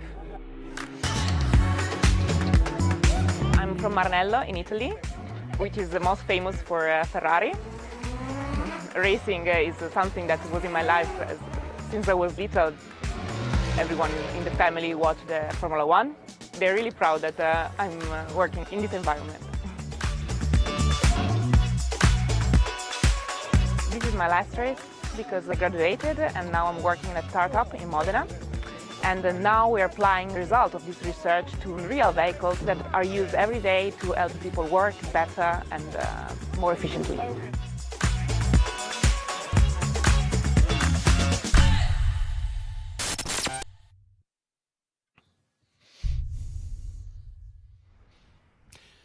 Faster and more efficiently. And right now, Unimore Racing, that Michaela was involved with, they are the fastest and most efficient to this stage here. So that certainly applies. While we have this little bit of downtime, let's talk a little bit about the whole idea behind the Indy Autonomous Challenge. You know, people can say, "What are you trying to take away?" You know, racing and race cars, and others say, "Is this radio-controlled cars?" Well, no. And let's talk a little bit about that because there are definite mission statements here. Sure. I mean, if you think about the beginning of racing, it was all about development, right? Mm-hmm. You know, the fastest car sold, and it's kind of always really been that way. And you know, one of the next big revolution we're watching right now is autonomy, right? We're trying to make these vehicles safer. That's the main thing. We still lose about 40,000 people a year on our roads in the U.S., and that's unacceptable, right? We want that number to be zero. And so these automated systems, that probably they're the thing you'll see most, you know, most in the next few years are just what we call ADAS systems, these driver assistance systems. And this is, these vehicles are the extreme end of that, where they fully drive themselves. But we're always trying to look for ways to make vehicles safer and to avoid crashes. And so we call those generally edge cases. And so those are special conditions you don't run into very often when you're driving. The ball bounces in front of your car or whatever that is. And in this type of racing, you're on those edge cases all the time. That's what racing's all about. That vehicle is on the very traction limit all the time as you're running. And so you see edge cases all the time that are those 0.01% of the time that you're out driving, you see them. And so that's really where the background of this series comes from. How do we better develop software algorithms around these really kind of wild conditions that you don't experience a lot on the road, but when you do, it can be really catastrophic. And so that's really, I think, the foundation of it, right? And there's a lot of technology involved with that. And of course, if you can get the vehicle to react at the speeds that you're seeing out here, like we almost clicked around 180, down the straightaway there, and if you can get it to react there, then at the slower highway speeds of 75, 80 or whatever it's going to be, that's really fast, right? Then you should be in better shape. And so, the other thing is really, there needs to be a new workforce that is trained to design these vehicles and test them, and they're that's grown over the years. And so this is really where this challenge is really kind of doing both of those things, is trying to develop a new technology that goes forward, but at the same time is developing this amazing workforce that's here. And if you walk through the garage area and talk to these students, it's super impressive, right? And they're definitely going to go places. No, they already are, right? They're already here, but it's something to see. And so this really the main foundation of the series, and they've done a great job. Yeah, and obviously it's a challenge in trying to attract more and more people into STEM. The science, technician, engineering, and let's be honest, math. Yeah. And I just wanted to point that out, that anybody who doesn't like math but is loving this, you want to do this, study math. Yeah, absolutely. It's that simple. Yeah, math is our common language. It's really everything that is written in our code is pretty much done through math, and there's sophisticated algorithms that are processing in real time. And we talk about all that data that comes in, and one of the challenges is just, can you process it fast enough, right? And so, on an ideal world, if you had all the time in the world, you could make these perfect models that are exactly model the vehicle. But when you're running at 180 miles an hour, they have to run super fast, microseconds or faster to get through, so that you can actually make the decisions you need to make at those speeds. And so there's a lot of math, and even just trying to simplify the model of the vehicle that goes on there, so that way it will run fast enough to handle these speeds. And that's all very important, because the auto industry is driven a lot by cost pressures. The cost of a controller or a cost of whatever part always has to be lower. And so if you can reduce the amount of computation that has to happen on board, that also reduces the cost of these autonomous systems and makes them more likely to penetrate into lower cost vehicles and ultimately save more lives, which is the main goal. Through all this. Absolutely. Yeah. Can you put a number, for lack of a better term, on how quick some of this processing is going on? I mean, when you're going 180 miles an hour, that's got to happen fast. But is it possible to even quantify? I'm not great to how at that many part of it, to how many zeros? There are a few things going on. There's kind of this cascaded control structure on the vehicle, where the steering systems are running about an update of around 30 or so hertz, meaning like about 30 times a second it's updating what it's doing, which is faster than what a human can do, essentially. And then there's another level of control in there that's a little bit higher, that's running about an order of magnitude higher, maybe 200 hertz or something like that, where it's just kind of monitoring the vehicle, all the sensors on the vehicle. It's monitoring race control. And then there's this AI computer that's making all these decisions and calculations, and that's an order of magnitude faster. So you're talking like 1,000 hertz or so, or faster, computer speeds basically, that it's having to make these decisions on the vehicle. And so it kind of cascades down through. So it's all happening super fast. And they have high-powered computers that, again, were supplied by DSpace in this case, and with great graphics cards in them to help them with this. And that's a big part of this challenge, is to really figure out, how do I crunch this super complex problem down into something that can run on board this vehicle? And the electricity consumption of these systems is actually quite high. They take about a kilowatt and a half or so to run, almost up to 2 kilowatts just of electricity to run them. And so that becomes an issue too on hotter days, because you can start to overheat a lot of the equipment if your calculations are releasing so much heat from the processors that they can become an issue. Luckily, we're not seeing that right now as the rain comes down. But so is Is the energy that they're running on, is that from batteries or is that being generated by the engine like an alternator? It's it's really a little of both, but the main thing is the alternator on the engine is producing all of that, and it's actually a modified alternator from what you'd see from a stock vehicle, but they can handle the higher loads that you need to see all the time. But they also have backup battery systems on there as well, because if you've followed racing for many years, it seems like the alternator is always one of those things that fails first. Exactly. And so that was early on in the design process, that was always a consideration. What happens if alternator fails or the engine fails? Can this vehicle still steer itself, and it can still brake itself? And that's really what, slow itself down.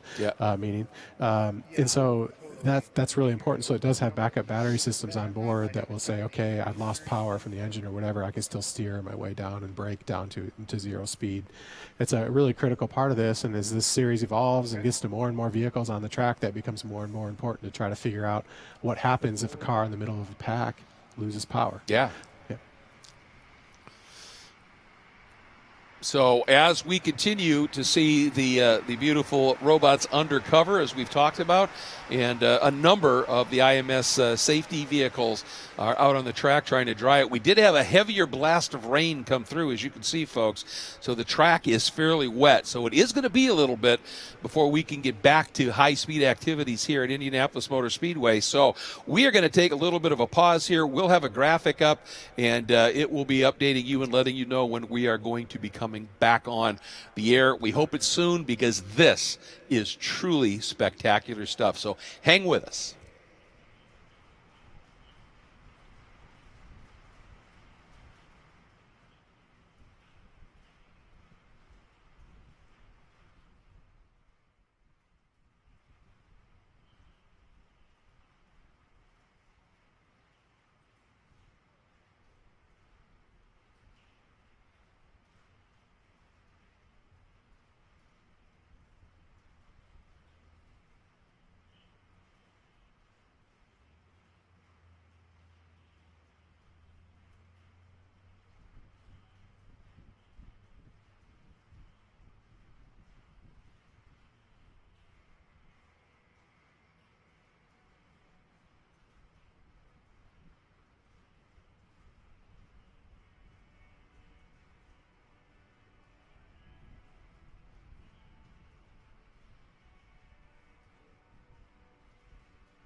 It's Indy cars, but they're autonomous, so there's no driving.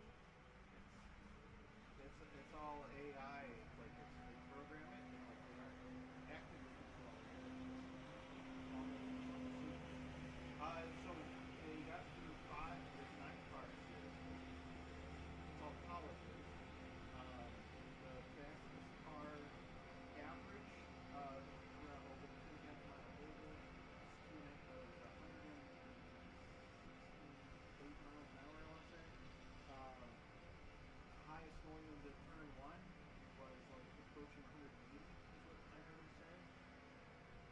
So yeah, it's pretty cool. I'm the camera that like gets the shot down at the turn 4 when it comes straight down and then right into turn 1 as they go around going really fast.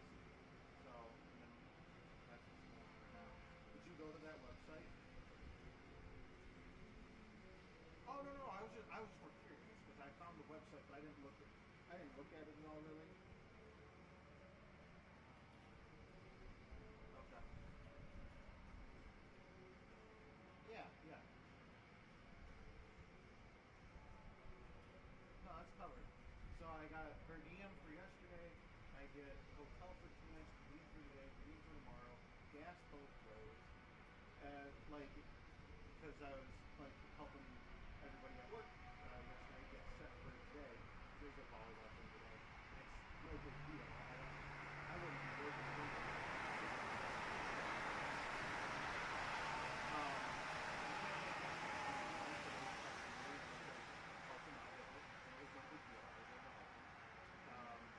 But then, so they're all fine with it and everything. And, but I was like, so where are you going? Because like, Nick was aware. And I was like, oh, I'm going to Indy to do this. And then but it's basically like a paid vacation. Because I'm going down here and then I'm only running the camera, so it's going to be the most stress-free thing ever. I'm basically just sitting out here enjoying the really nice day and the outside, listening to music with the playing on the PA and just hanging out basically. And every minute and a half, I've got to get a live shot on camera and come around the corner. I got to run really fast in a half circle as I whip around to go down, and then it's back to hanging out.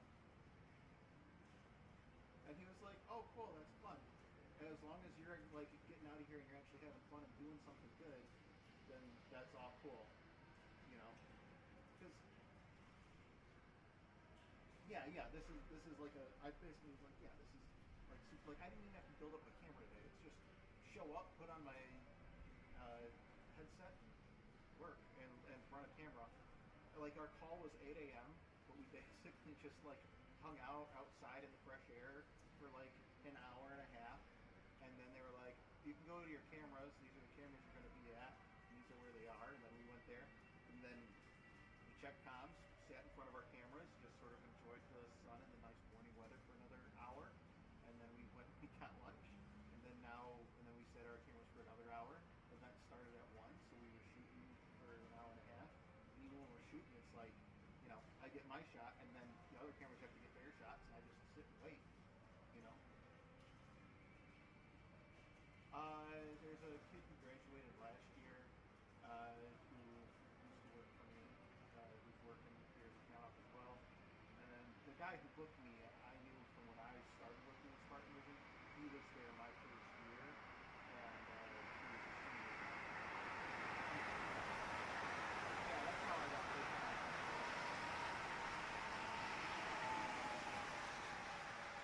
Oh, I'm not posting about it or sharing about it anyway. Yeah, it's just, I mean, people can think I'm working or whatever, or like, oh, I'm not having fun. Yeah, no, this is a cool thing.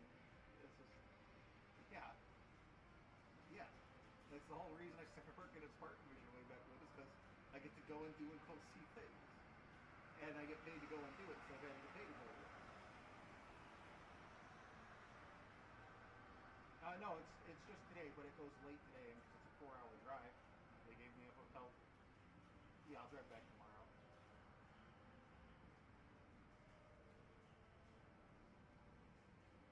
No, nothing else. No, well, it's racing, so like the track needs to be dry. You know what I mean? It was like if this happened at a football game, you in the stands wouldn't have even noticed it. You know what I mean?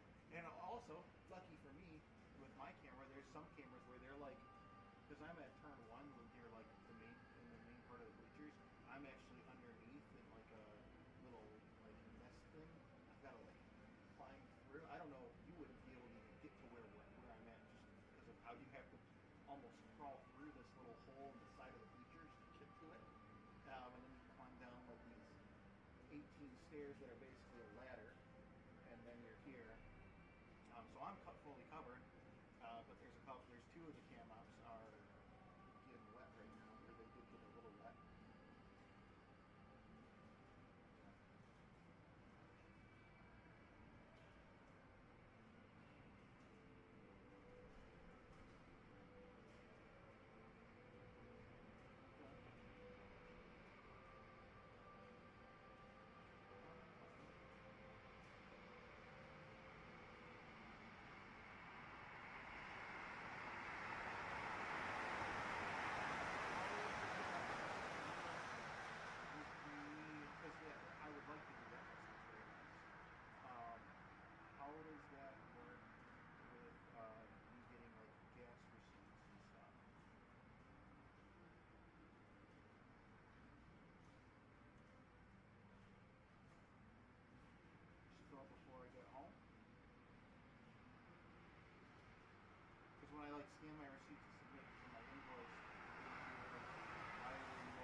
But Zoe's car, like the car I'm driving, is getting like 420 miles to where it's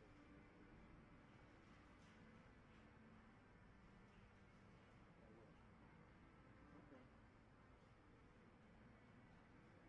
The game's at noon? Okay.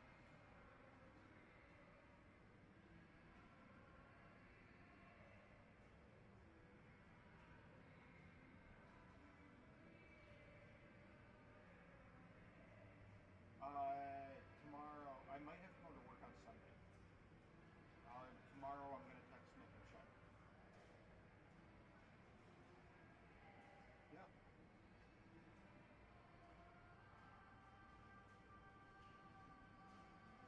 Yeah, I haven't been out on a boat in a while.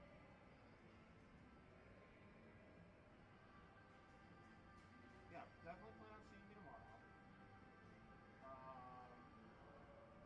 And then I will text Nick either this evening or tomorrow for Sunday.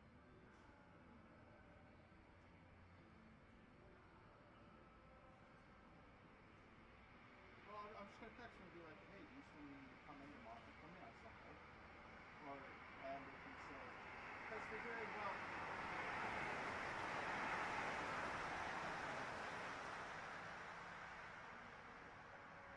Yeah. Yeah, yeah. I mean, yeah.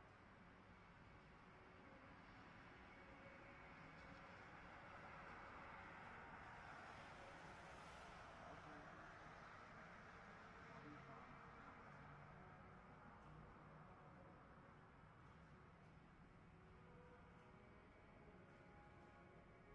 Oh, yeah, let me start.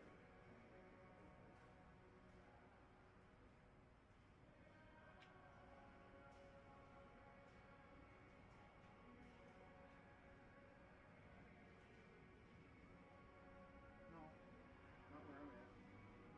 I'm in Indiana, not.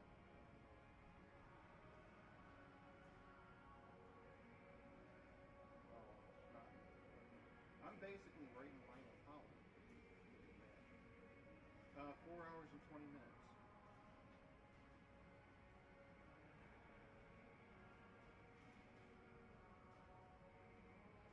Yeah. I'm not as wrapped up in watching Michigan game. It's more of spending time with you. You know what I mean? Oh, that is. I didn't know they were playing Texas. Are they at Texas or at Michigan?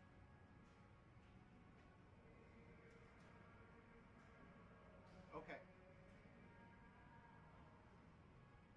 Yes.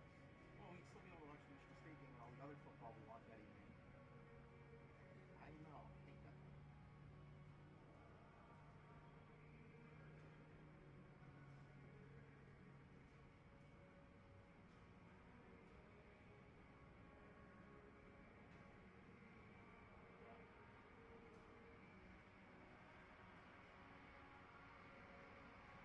Yeah.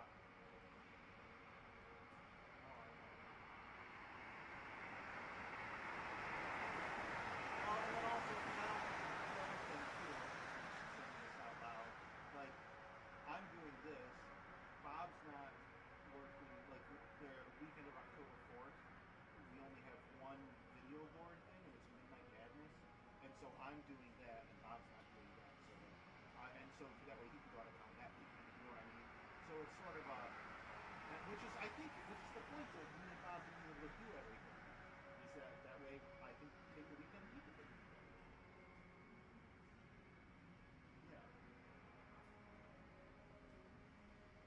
Especially, and also just so you know, I went and I entered into 8 hours of personal time for a day, just did that, no big deal.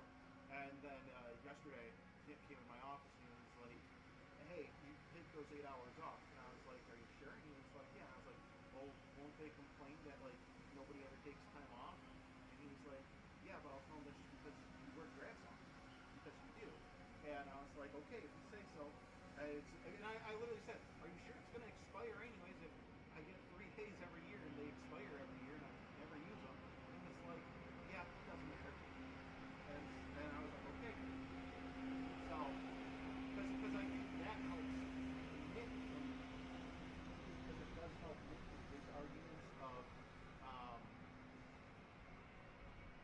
so much, there's not enough time for anything. So either pay the people more and hire more people to do it better, you know.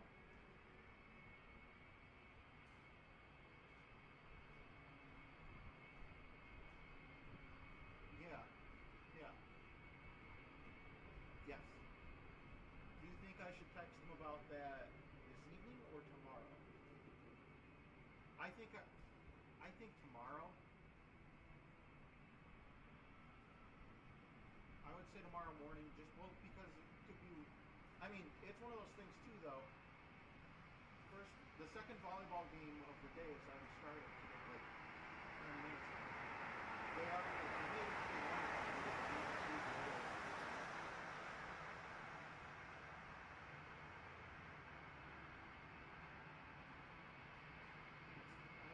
They would call me, and I'd probably do it. But the two things that already came up, it was like, just like, oh, go here, do this, and then on the make sure to turn off this, and it was basically.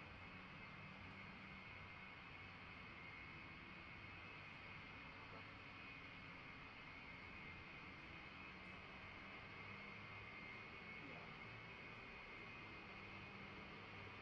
Yeah. Okay. I can do it.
Ladies and gentlemen, here at Indianapolis Motor Speedway, just want to give you a little bit of an update. Obviously, weather has improved dramatically. Track is starting to dry.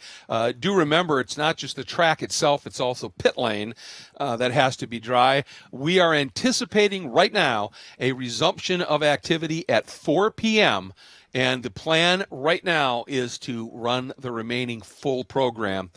We have to be done by 7. That's a hard out. So that is our window. That is what we are going to try to do. And it's just making sure that this track is completely dry. And obviously we'll resume our stream coverage at that point as well. So stick with us. In just about another 40 minutes, we should have some of these absolutely remarkable machines back out on track.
Welcome back, everybody. As you can see, we are at Indianapolis Motor Speedway, the racing capital of the world.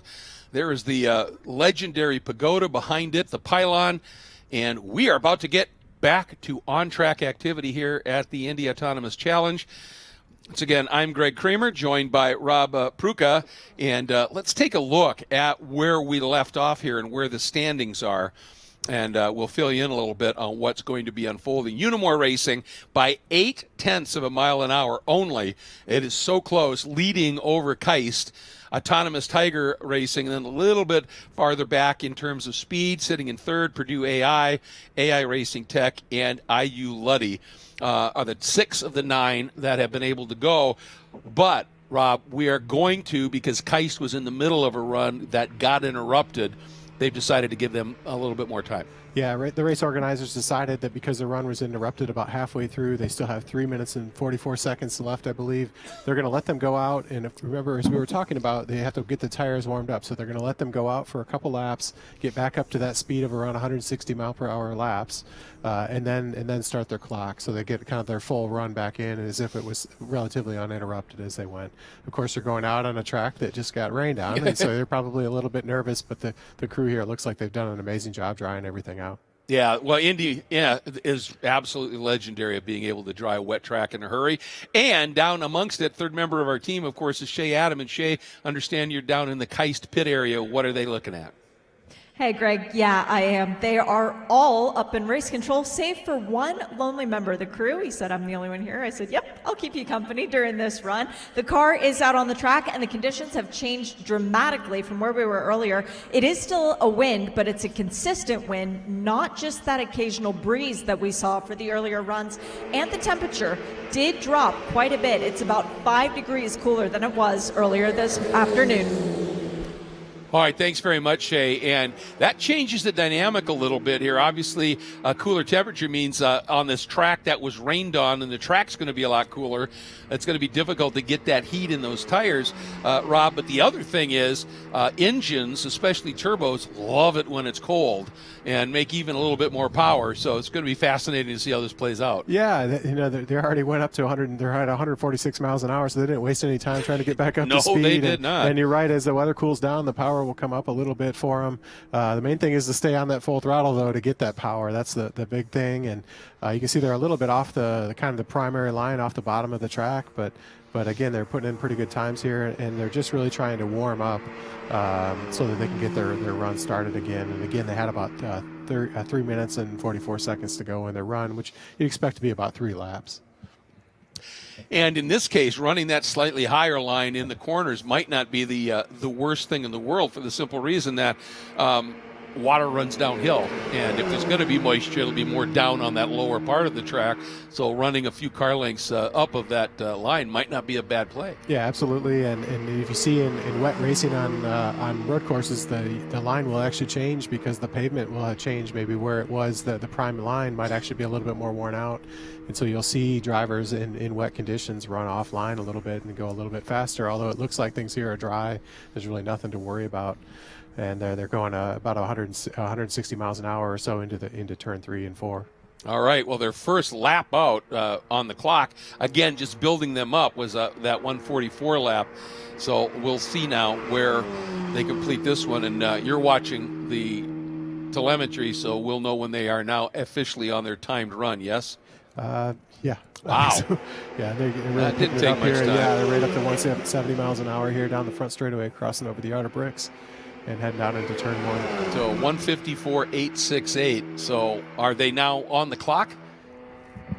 You're not. Okay. We're waiting to hear about that. We're just going to track their speeds, and they said they'd allow them to get up to that 160 range, and then they would start the counter. So we'll just keep tracking things here. And I think that's just fair. And the amazing thing, Rob, was we had a couple of other team members from some of the competition, if you will, came in, and both of them said, that's totally fair. You know, Yeah. Their run was interrupted. They should be allowed to finish it. I love that. One of the great things about the Indy Autonomous Challenge, the teams all cheer for each other because Yeah. it's so difficult, right? It is so difficult to get these Exactly. cars and go just on the track to run at all. They've worked together over the years. They've shared software. They really tried to lift each other up because it is so hard, and many of these students are far away from home for weeks at a time while they're working on these race cars. This thing is really going after it, about 174 miles an hour heading off into turn 1 right now. So I think they're going to, if they keep this up, they're going to definitely push the limit up to the #1 spot. Now we're going to wait for that. Yeah, there it is, 163.371. That was, they said that was the target time. That now the run would officially commence. And we're assuming this, of course, but that was the plan here.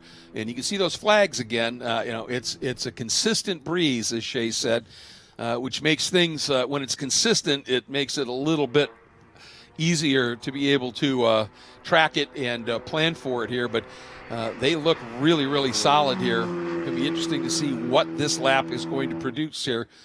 Great exit. Yeah, mid-corner speeds in the mid-160s right there, and they're, up into the 170s as they blast down the front straightaway. So almost 180 miles an hour. So this is going to be a great time for them. Let's hope they can keep this up. And off just a little bit. Yeah, it dropped really to high. a 162.5. And really high entry into turn 1 there. I'm a little bit nervous seeing them go, but they're still on the gas here. Let's see if they can pick up a little bit more time. Yeah, because they had, 3.5 minutes thereabouts left. Yep. So.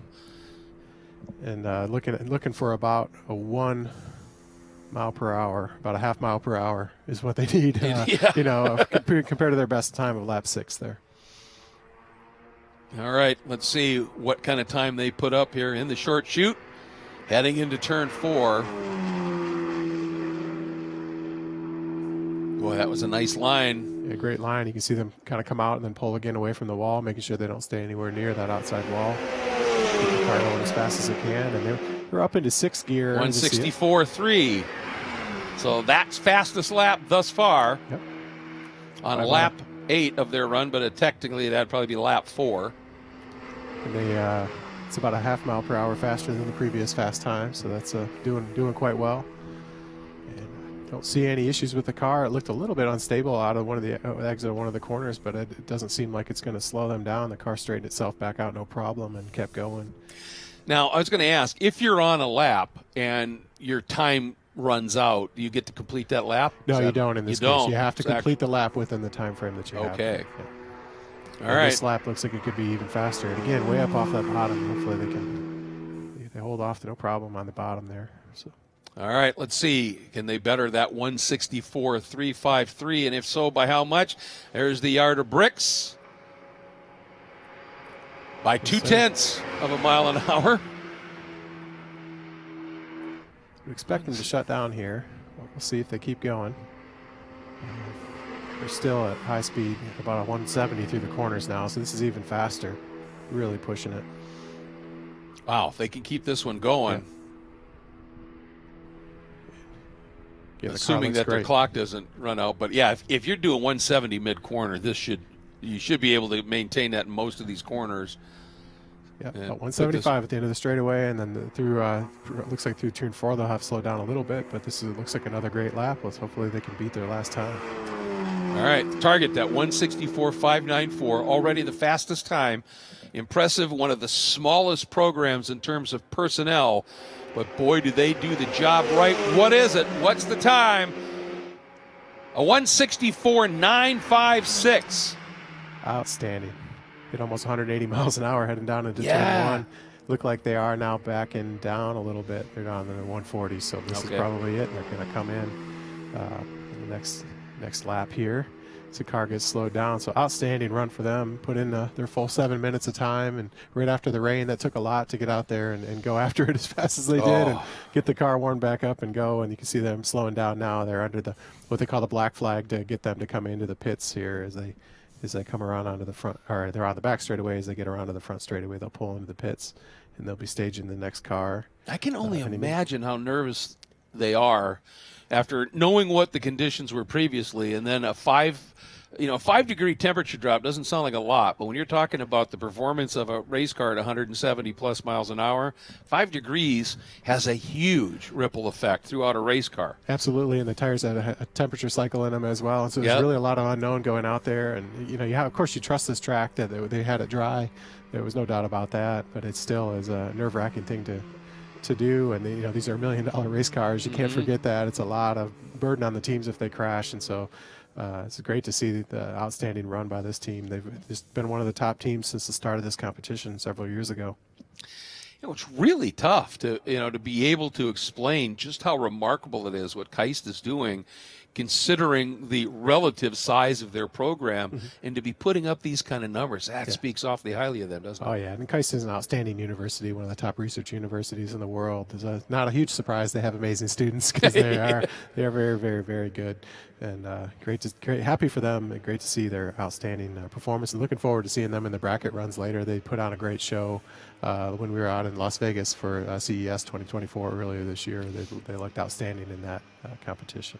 Here they come down pit lane again. It's just, to me, it just really exclamation point every time they come down pit lane. It's one thing when they come flying by us here, where we can see them on the front straight on a run, but it's when they come down pit lane, which is a lot closer to where our look is, and you look out and like this shot, no driver, and it's just really extraordinary what they're able to do. Now take a look at that left front tire. That's an interesting little wear pattern. And obviously on an oval, you need, they probably have a little bit of a setup on that obviously helps them turn left. Yep. But you still need to have the side bite of that inside tire. And interesting little wear pattern there. Shay texted me to keep an eye on it, and you can see it's a little bit different. Yeah, for sure. It looks like maybe they have a little bit more camber in there. All the cars are set up really close to each other there. But yeah, on these ovals, of course, you're only turning left, so the car is asymmetric, and so you will see that. And you could also had a great shot there of the LiDAR, one of the forward-looking luminar LiDARs on there.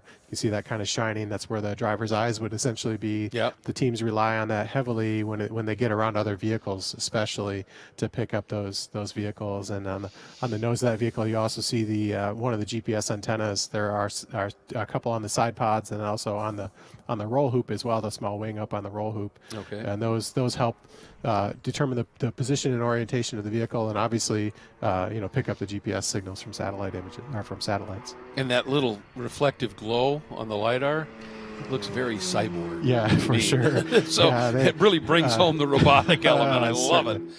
All right. This is Tomb out on the track, one of the top teams in the series of all time, so they will waste no time getting up to speed. You can hear them going. They're already at 171 miles an hour down the front straightaway, blasting off into turn one, and you can see great line right down toward the bottom of the track and coming off back down about 140 or so in the corners, so they're definitely still warming up. But it looks like this team is really focused a lot more on getting a lot of speed gain down the straightaways, down in fifth gear, so the car will accelerate up off the corner quite well when they stand on the gas, and at 100% throttle here, and pushing over 165 miles an hour as they get I was watching when they came out of 4, and right there where they came out of 2, they are exiting closer to the wall on the outside than any of the other competitors thus far, and they're getting right down almost to that white line. Now watch the exit point here, folks. That's as close to that wall on exit as we've seen, and what that means, that radius is more open, means more speed. Yeah, you carry more corner speed, more corner exit speed, which allows the car to go even that much faster down the straightaway. So it's really important to get through those corners. Here at Indianapolis, getting the exit of turn 2 and the exit of turn 4 are really critical because the straightaways are so long in those situations. And look at that time, 150.2 first time lap. I think that's by far and away our fastest first lap. Yeah, no doubt. And I wouldn't expect anything different from Tomb. They've been just an amazing team. They won here in the first time we were here several years ago, and just have been an outstanding competitor. And one of those teams that also helps a lot of the other teams along the way, to make them as competitive as Tomb is. It's really a great group of students. And Tomb stands for Technische Universität München, Technical University of Munich, and they are proven that to be very, very accurate here. Let's see, a 150.2 to open it up. Let's see what kind of a gain they make here. The lines are looking absolutely 158.238. So they're ramping it up in a huge hurry here, Rob. Yeah, and they just went through turn 1 at around 160 miles an hour, so it looks like they ramped up even further. And as we discussed earlier, on the front straight from the exit of turn 4 down to the start-finish line, the teams have a short window in there to communicate to the car to keep speeding up. I'm not sure all the teams will actually do that. A lot of them have already pre-programmed in a situation to go out and keep stepping up the speed as the tire temperatures come up. It's so that they may not be communicating at all with the vehicle unless they see something that is very different than what they expected when they go out. So it's outstanding running a great line. You wouldn't know that there wasn't a human in that car as it was going through. Absolutely stellar performance here. So getting up into 6th gear now as they run through about 170 miles an hour here as they're going to come right by us here. A yard of bricks. That's by far and away 162.6, so closing in on the fastest time thus far.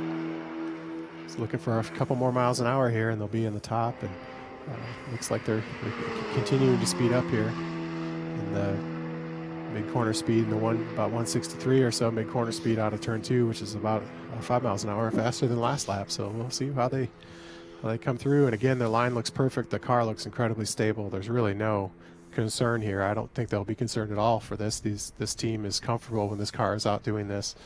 Because of all the practice and time they put in, and they have an amazing program for simulating the vehicle while it's not on the track to make sure that the software that they write is stable and running well.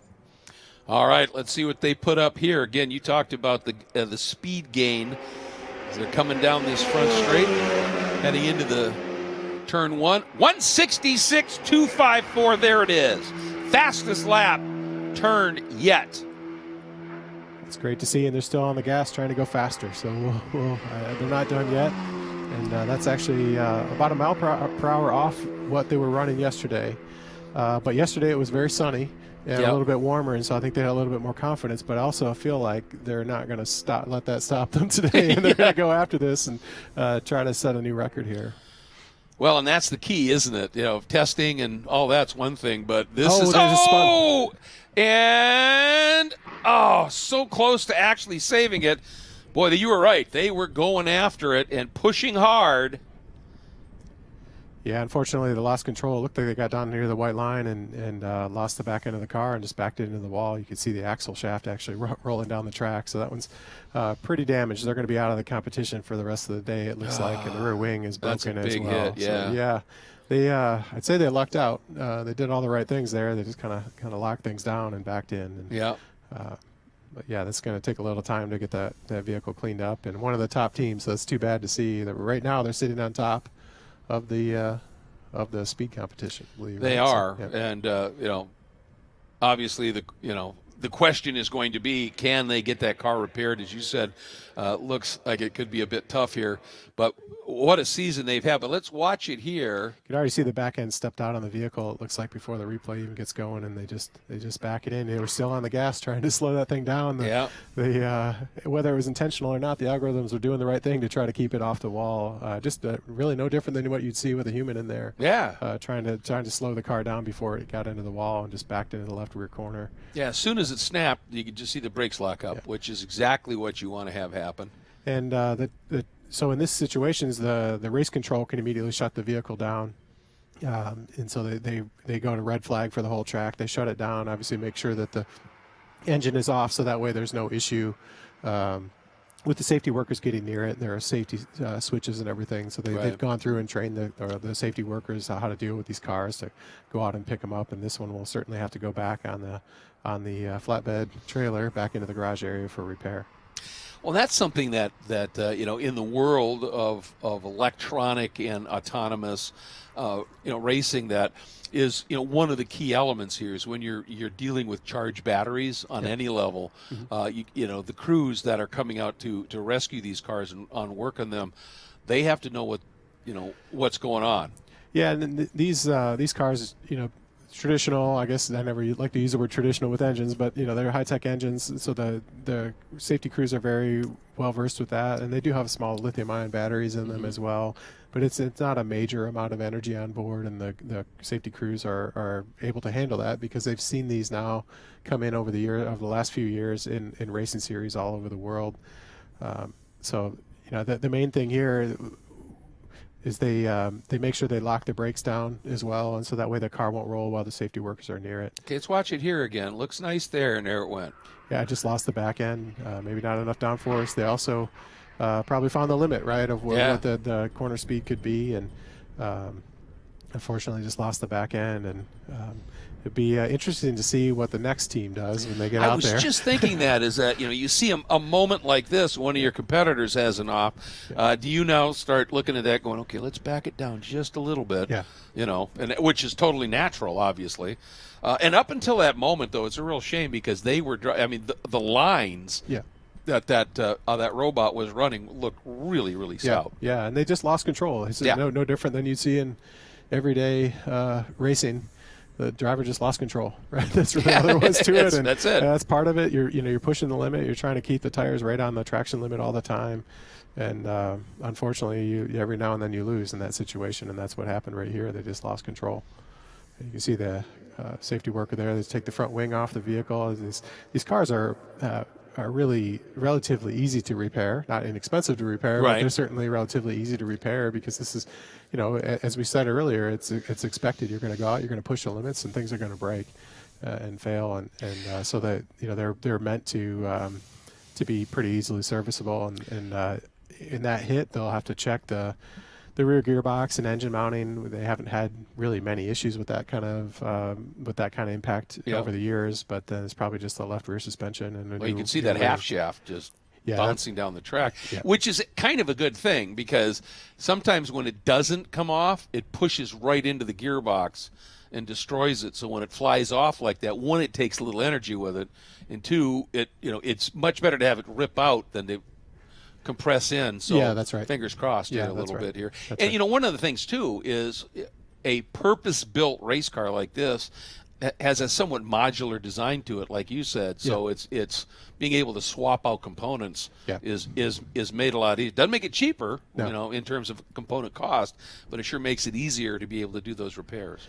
Yeah, and this is an interesting crash to see. I mean, you question, how did it happen? Did the front tires warm up faster than the rears, which would cause that oversteer, which is what we saw, right? Or loose condition, or not. I don't know. The teams will know all the data. They'll be piling through that data all night, I'm sure, to try to figure out what happened to them here. And it's too bad because they've been a great competitor, and I expected them to be in the final round. To be honest with you today, they've always shown up in these big events and super organized team and very controlled in the process they go through to put software on the vehicle, and you just never really worry when that car goes on the track if it's going to have an issue. And here, this is just an issue you had because you were pushing to try to win. There's no shame in that. So. No, not at all. And I mean, that's why you're here, obviously. And while we have this little pause, I just want to say a huge hello because we have some 2,000 high school students here that are obviously studying science, technology, engineering, and math, or STEM.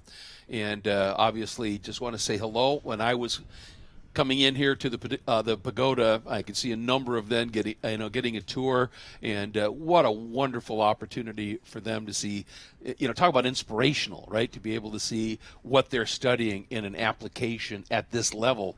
That's pretty stunning. Yeah, no doubt about it. It's great to see the students here. That's what this program is really all about: is bringing this advanced technology into the classroom, right, and exposing students to this so that they may choose careers in this direction.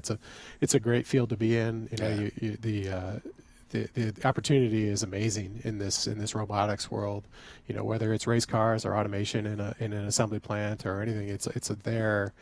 And it's great to see a younger generation here, and it's also a new fan base for racing, right? Absolutely, and that's normally get, and that's something that racing series all over the world are always trying to do, just bring in that new younger fan. And this series has done a great job with that. It clearly is doing a fabulous job with it. Okay, they have the robot removed, the AV24, but going to be doing a little bit more cleanup on the track. So we're going to take a quick break, but stay with us. We will be right back.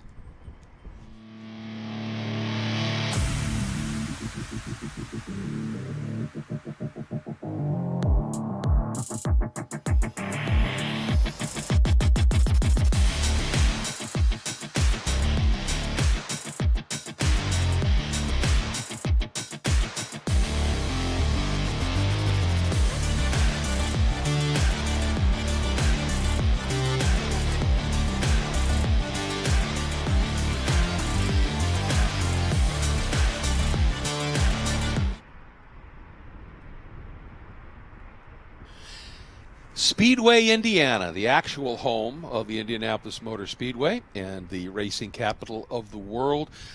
And there are the absolutely remarkable, again, robots, the AB24s based on the Indy Next chassis, but with a remarkable stack of hardware where the driver would sit.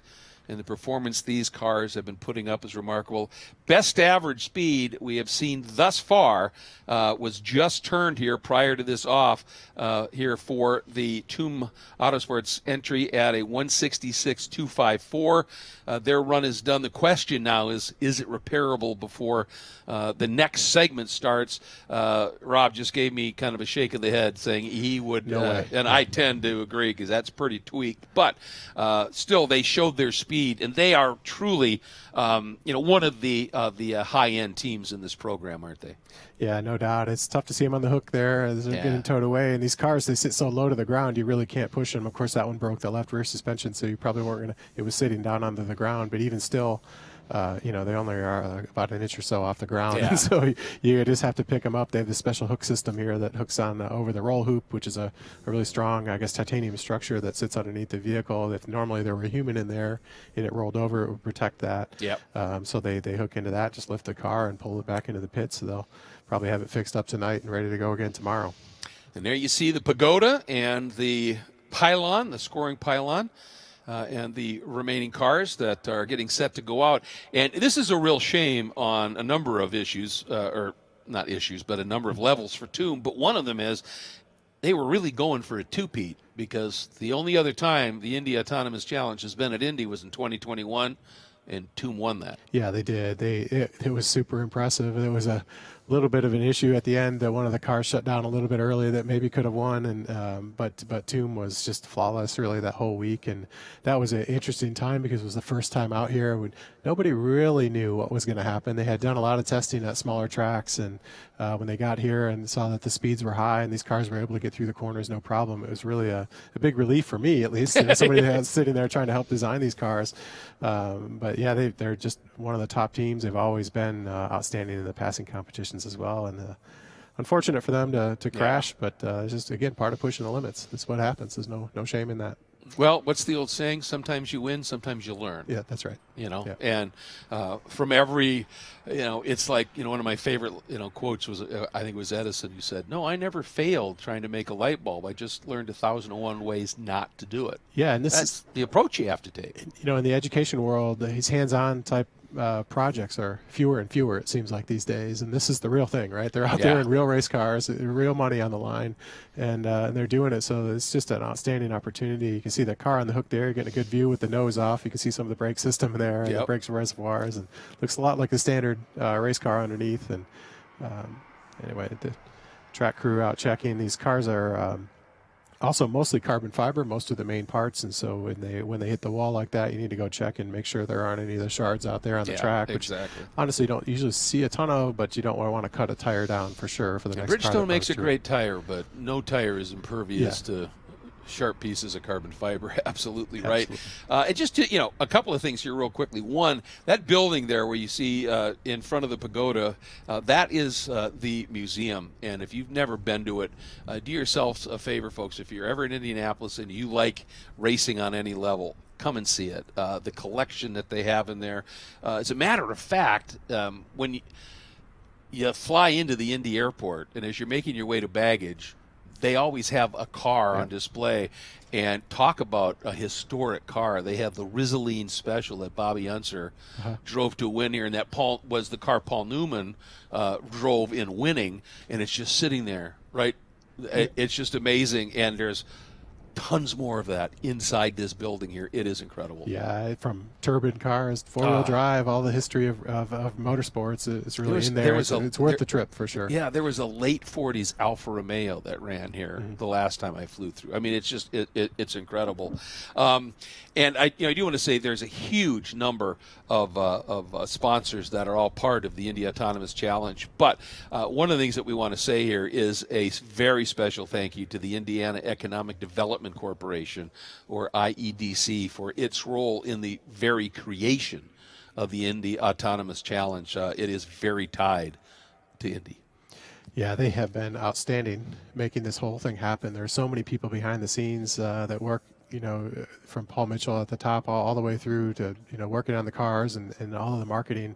They've really made this super high-tech competition happen. It's the first time something like this has happened in the world. So nobody really knew how to get it done, and they figured out how to make it happen. And it's been outstanding. And it's an amazing opportunity for the students and for the state itself to produce new technology and produce a future workforce. I was going to ask you, kind of jumping around a little bit here, but we have another little break here. Earlier we had talked about the challenges of running at Monza, but Monza is a true racetrack. It's still got wide straights and all that. I believe it was this year that one of the teams went to the Goodwood Festival of Speed and broke the autonomous car speed record previously set by a robo-race car. That is about as narrow a little winding trail as you can get. Yeah. That must have been incredibly intense in terms of the coding to be able to be that specific. Yeah, absolutely. The speeds are a little lower there than what you're going to see here. But these cars can be incredibly precise in where they go. And again, it's really just about the braking points. You need to get the braking correct. And with enough practice, I mean, these cars can look like there is a human in it, right? They just really go. And it's something to see. And the road course racing is totally different. And I know they've done a little bit in this series, but just the level of downforce you need to put back in the car and the focus on braking and acceleration, and then just lines. The lines get even more complicated than what you see here, especially when you link multiple corners together at the same time. And how you go through, and then on top of all that, trying to then pass and block cars around you when you get multiple cars on the track. So I think the future of this series, they'll ultimately probably do a little bit more of that, but it's hard enough as it is right here, right? This is a super hard place to go after. It looks so simple, this in Indianapolis, right? But it is just so difficult to get it just right, as you just saw, right? Yeah. It's just they were on what looked like a great line, and they just lost control. Well, they call it the limit for a reason, right? Yeah, that's right. When you exceed it, things happen here. All right. Looks like Cavalier Autonomous Racing from University of Virginia is making their way out onto the track, so the track is cleaned up and ready to go, and they're under yellow flag right now until they blend up onto the track. And then on the back straightaway, you can see there's a kind of a service road that the cars take as they exit pit lane that's off the main track. That's really a safety thing, because as you go to merge into traffic here on the back straightaway, if you were with multiple cars, you want to make sure you'd be up to speed so there's no issue. And that those corners, as we just saw, are so difficult to get through because you're right on the edge. They make sure those cars would blend on the back straightaway, and so you can see them getting up and to blend in, and going from 60 miles an hour, and I'm sure they'll speed up here a little bit. They get over onto their line, and they'll get after it and try to get themselves warmed up and go. So you can actually see them look like they're weaving a little bit. I don't know if that's for tire temp or just trying to get their bearing of where they're at. The car seems to be speeding up to now 120 as it heads down into turn 3. Right down on that white line again, right? Yeah. So they're getting there. This team looked amazing yesterday in practice, and I think they fell a little short of being the top seed, but they seemed like afterward talking to them, I felt like they could have made it if they really wanted to. But you have to hold back at some point and live for today. So. Well, and that's it, isn't it? You've got to give yourself that little bit of space here, and it's always better in motorsports to sneak up on something than to try and do it in big chunks and bite too much. And so I think, especially with the temperature drop and the things, just having changed the dynamic a little bit here, it's a lot smarter to warm up easy and make sure those Bridgestones are nice and toasty before you really start to put a lap down. But boy, they are right down on that line. That's a beautiful line. Yeah, it looks like they have a little shallower entry, kind of turning into the corner a little bit sooner than what some of the other cars have done as well. I'm not sure if that's going to work for them or not, but it's just a little different line. Every team has done something different, really, as they've been out on the track, and they know what works well for their car. They've done hundreds of laps here, right? They kind of know what they should be doing. And this car so far is looking great. I mean, that's just it went through the corner at 140 miles an hour there with really no problem. It didn't look like any issue with the vehicle at all. Sometimes when you make that little earlier turn in, it just naturally will induce a little push. Yeah. And as you talked about, you'd rather have the car push because we just saw what happens when the back end steps That's out. right. Yeah, you don't really have a chance once you lose the back end. You can see that car as it came out of turn 4. It actually was kind of correcting its steering a little bit. It would wander back and forth across the track a little. It wasn't major, but that's something as they speed up, it would make me a little bit more and more nervous. As the car is kind of doing that classic, I guess, tank slapper is what you'd call that, or whatever, where you're going. And but it looks like they're doing just fine. Again, it's on a great line, and now over 150 miles an hour, so they're definitely just speeding up every lap as expected. Well, and the two things that I think might be unfolding there a little bit are, one, tires might not be fully warmed up. Two, the faster you go, once the tires are warmed up, the faster you go, the better the downforce is for the wings, and thus more stick. So, you take it easy till those tires are ready, but then it actually helps you to go faster. Yeah, that's right. It's an interesting thing, right? Yeah, faster is better. It's a little scary as a driver. I don't know how you do that, but it's really something to. I believe as a driver, they call it compartmentalizing. Yeah, when you take fear and go, for a while that's out over here.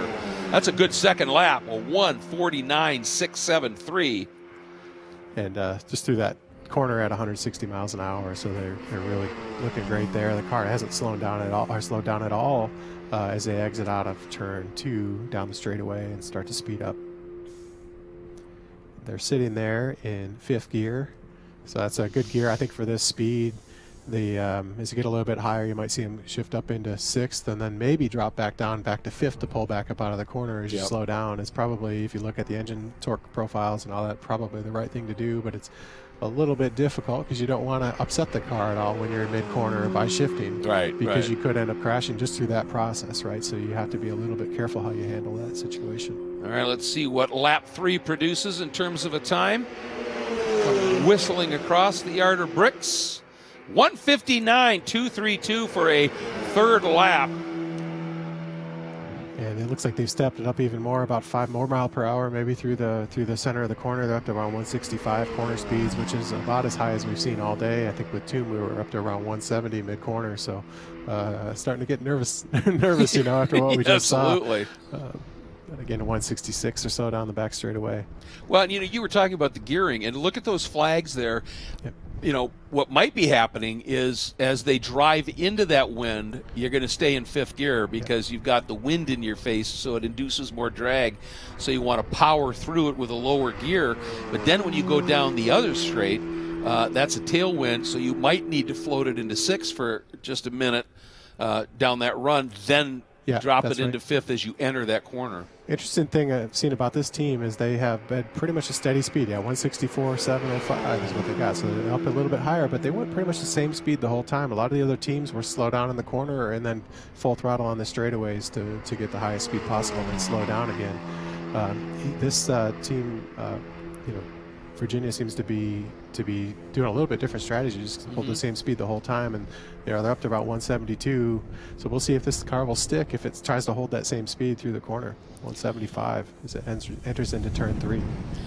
I'll tell you, one thing that is impressing me here is, okay, there may not be a driver in the car that's overcoming the fear out there, but this Cavalier Autonomous Racing from University of Virginia, these technicians that are at the track are showing some serious bravado here after that incident by pushing the envelope. What do they do? 1:69.049. That is an exceptionally impressive lap. They're still on it here. They went into the corner at 180 miles an hour into turn 1, back down to 167. So it looks like they're even trying to pick up even more. What an outstanding lap! That was incredible, and it looks like there might be more to come yet. Back up to 170s, in the 170s already. So they blast down that back straightaway. It's a really long straightaway itself, and you can gain a lot of speed. And it looks like they've now started to slow down a little bit here. I don't know if they're going to come in or not.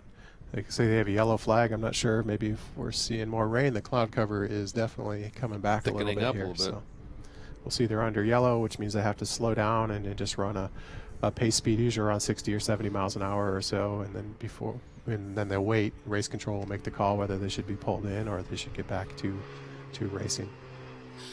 All right, so as our University of Virginia Cavalier Autonomous Racing machine starts to slow it down, let's get back down to Shay Adam. Hey, Shay.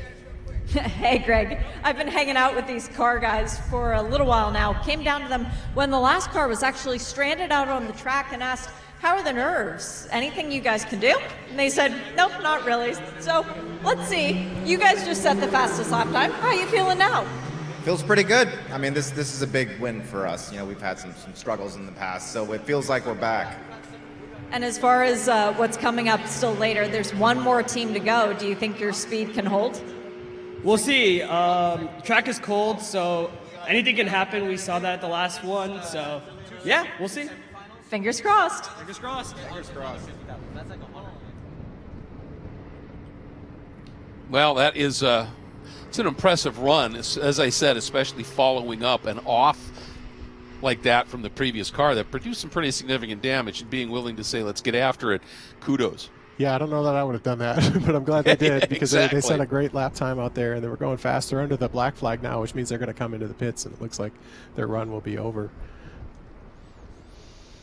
Just cruising along at 70 miles an hour down the back straightaway, getting ready to come in and pit. So the final car to come out for this part of the competition, one of the absolute top teams in this program. You're going to like this one, folks. We'll see what they're going to be able to do. Polymove. Yeah, Team Polymove MSU, outstanding. Again, one of the top team generally. Everybody's always going after them. This is the team that held the land speed record, or holds the land speed record for autonomous vehicles. I wanted to ask you about that. I think it's 192.2 miles an hour, right? So they set this at a large NASA facility. Yeah, and, KSC on the old shuttle landing strip, that's right. didn't they? Yeah, and the video of that run, you can find it online, folks. It's just amazing. Yeah, they took a lot of downforce away from the vehicle just to reduce the drag and just kind of change things up a little bit to make it a little bit faster. You probably won't see that broken today, unfortunately, because they have to put a little bit more downforce back in them to keep them stuck to the track. But yeah, the Polymove has been amazing. Well, just to give you a clue, folks, the previous record, which was held by RoboRace, was a 175.49 mile per hour. And you've got to do that in both directions, right? You got to back it up. And as you said, the Polymove team went 192.2. That's almost 20 miles an hour faster. Yeah. That's extraordinary. Yeah, it's a difficult thing to do. You can see it on some of these cars. The steering stability is the big challenge, right? And when it was previously set, you can see that the testing, some of the issues they had were around steering. So we studied a lot of that through the development of these cars to make sure the steering systems would be fast enough to mimic a human race driver, right? And they are. And it's a very difficult challenge. And of course, just having the power, these cars are so light that they'll get up and go pretty quickly with that 425 or so horsepower that they have. But still, you have to make sure you have that. You have communication with the car all the time, and you have a really good braking system at the end of that runway. Because you better. You certainly don't want to go off the end of it. And here's the Cavalier team pushing their car back into the pit area. It's a gorgeous car. They've done a great job, and I think, as they said in the interview, they've had their ups and downs over the years, but this team is just outstanding. They look wonderful. Well, part of it, is there are times, obviously, when you push the limit, and you can, in theory, be the fastest car. You could be, easily the quickest, whatever. But when you're pushing the limit, things happen. Yeah. And so you can be quick and not win. But again, that's all part of the win versus learn part of the program here, isn't it? Yeah, and you have to give all the credit to these students for working hard, and they have to make those decisions on $1 million race car, right? And what do you do? Do I send this thing or not? And it's a hard decision, especially when you're updating code that is incredibly complex, right? and you have to make sure that you've tested it really well before you ever get out onto the track, because it's anything can happen. All these different scenarios that you write in, and the codes can be so complex that it's difficult to test all of the different scenarios that you could see on the racetrack, and so they have to spend a lot of time making sure in simulation that it will run through all these different edge cases that might see, and the top teams do that the best. So the sim aspect of this is also massive, isn't it? It has to be massive, right? Because track time is at a premium, just like in any other form of racing. It's also very expensive to be on the track, and so if you can use simulation to get yourself 95, 99% of the way there, you have to do it, right? And that's the only way to really speed up your development overnight. And the vehicle can run millions of miles in simulation, and it's I wouldn't say free, but it's close to free, right? And so it's a really, really critical part of this that you don't really see on competition day, but it's very important, and the teams will be running all these things behind the scenes, and they've developed sophisticated models of pretty much every part of the car, from the tires and slip angles and all of this through. And it looked like we just saw a safety vehicle run around the track. And so probably just trying to check for either for debris or for rain. Yeah. Hopefully it's the former, because that's easier and quicker to clean up. So we'll keep our fingers crossed here. While we have this moment, I wanted to mention something to you. This was a number of years ago. Look at that breeze. That helps dry things up too, but it can wreak havoc with especially open wheel cars with wings. But a number of years ago at the Roar before the 24, the test event, shortly before the other 24, I was hosting a fan forum and had one of the team engineers, who was a great communicator, and a number of young kids came to this forum, which I loved. And near the end of it, he took questions, and one of the kids said, what can I do, or what is the best way to be able to become an engineer like you are? And the guy looked and he said, it's 4 letters that some people just don't like, but if you really want to do this, you got to get over it. It's called math. Yeah. And he said, if math is what makes you able to come in here and do this, and these kids were like, so at the end of it, I said, just to the young man and everybody else out there who was wondering about that and got the answer of math, I said, remember where we are here and what's 45 miles away from us. And I said, another thing math can do is put people on the moon. Oh, yeah. And then you get to the sim thing that we were just talking about. And that was the other aspect that got people to the moon, was sim. Because they had gone through all of this, that when something cropped up, they dealt with it. And in engineering, math is our language, right? Yeah, and absolutely. So we use it all the time. It's the universal super language. Important math, and the true universal language. If you're good at math, you're good at paying attention to detail. So the thing we're always trying to teach our students is focus on the details. They matter, right? Every detail matters on these race cars. There isn't a part on that car that isn't needed, right? Right. Because if it wasn't needed, you don't leave it home because it's too heavy. Right. And so the details really matter. And so I think that's the main thing. You see the people that are successful in the racing world, it's just they're super detail oriented. And of course they have the math and then the common sense, which you can't teach, right? You see that everywhere, and it's in this competition is trying to combine all that, right? It has all of those pieces, and the students that come out of here are unbelievable. And you see companies walking through the garage area all the time that are just looking for resumes, right? And they should be, right? Because these are amazing students. Well, that's all part of this program. Obviously, there's the side of this where you're looking to develop things for, real-world application in autonomous vehicles and the like. But the other part is, we talked about this earlier, if you're just joining us, is to attract students into the STEM programs, get them excited about that stuff, and give them an opportunity. I mean, this is pretty cool. You may have played with your computer at home, but now you get to come up with something and work on something that's going 180 miles an hour. Yeah, that's awesome. And there's nothing like being at the racetrack, the smells and the sounds of it. Exactly. It's really amazing. So it's great to see all the students out here today. Hopefully they had a good experience and they're still enjoying it. I don't know if they made it through the rain or not, but it's certainly better than being in the classroom. I mean, this is a real classroom, right? It just happens to be at 180 miles an hour. Well, and that's one thing here is, we got our last one going out. What I wanted to ask really quickly here while they're heading out here is Virginia going back out again. Oh, that's Virginia going. So they're going to be able to complete their run. And I guess that's only fair considering they did that as well. So they're gonna let them get up to that 169 and then let them finish probably the runs. About three or four laps probably after that, because they would have had 7 minutes total. Yeah, and they were usually 6 or 7 laps you can get in that time frame. So we got a shot at a 170 here, huh? Yeah, absolutely. Let's hope we see it. That would be pretty amazing. I didn't see any rain. No, I'm sure the corner workers saw something that bothered them, so they sent the trucks out there to look, but we didn't see anything here, so it doesn't look like we haven't lost the track or anything like that. No. Everything looks clean and dry here. There are definitely dark clouds down near turn 1 and 2. And maybe even a little bit down in 3 and 4. So North and South Chute are both looking a little sketchy, but you know what?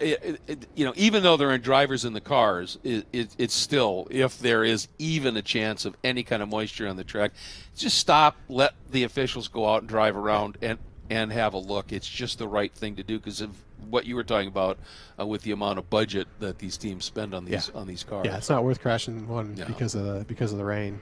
And they're already, back up to 120 miles an hour here, so it looks like they're getting back on it as soon as they can. And, the vehicle will have heat soaked a little bit, but I think at these temperatures you're not going to have any major issue. And they're running about 50% throttle right now anyways. They're just kind of, I'd say, cruising around at 145 miles an hour, which is hard to believe, honestly, when you see them go by you. Yeah. But they're looking great. Again, that's holding that great line. They do take that shallower entry. I would say they kind of turn into the corner a little bit earlier and hug the white line for longer than what I'd expect.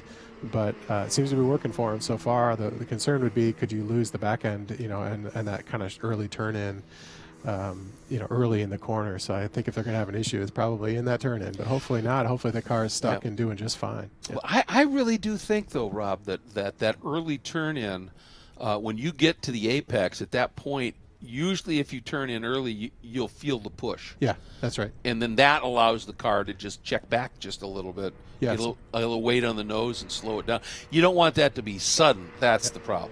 Yeah, it certainly is a little bit safer if that front end starts to slide. The car is much more controllable in that situation than if the rear does.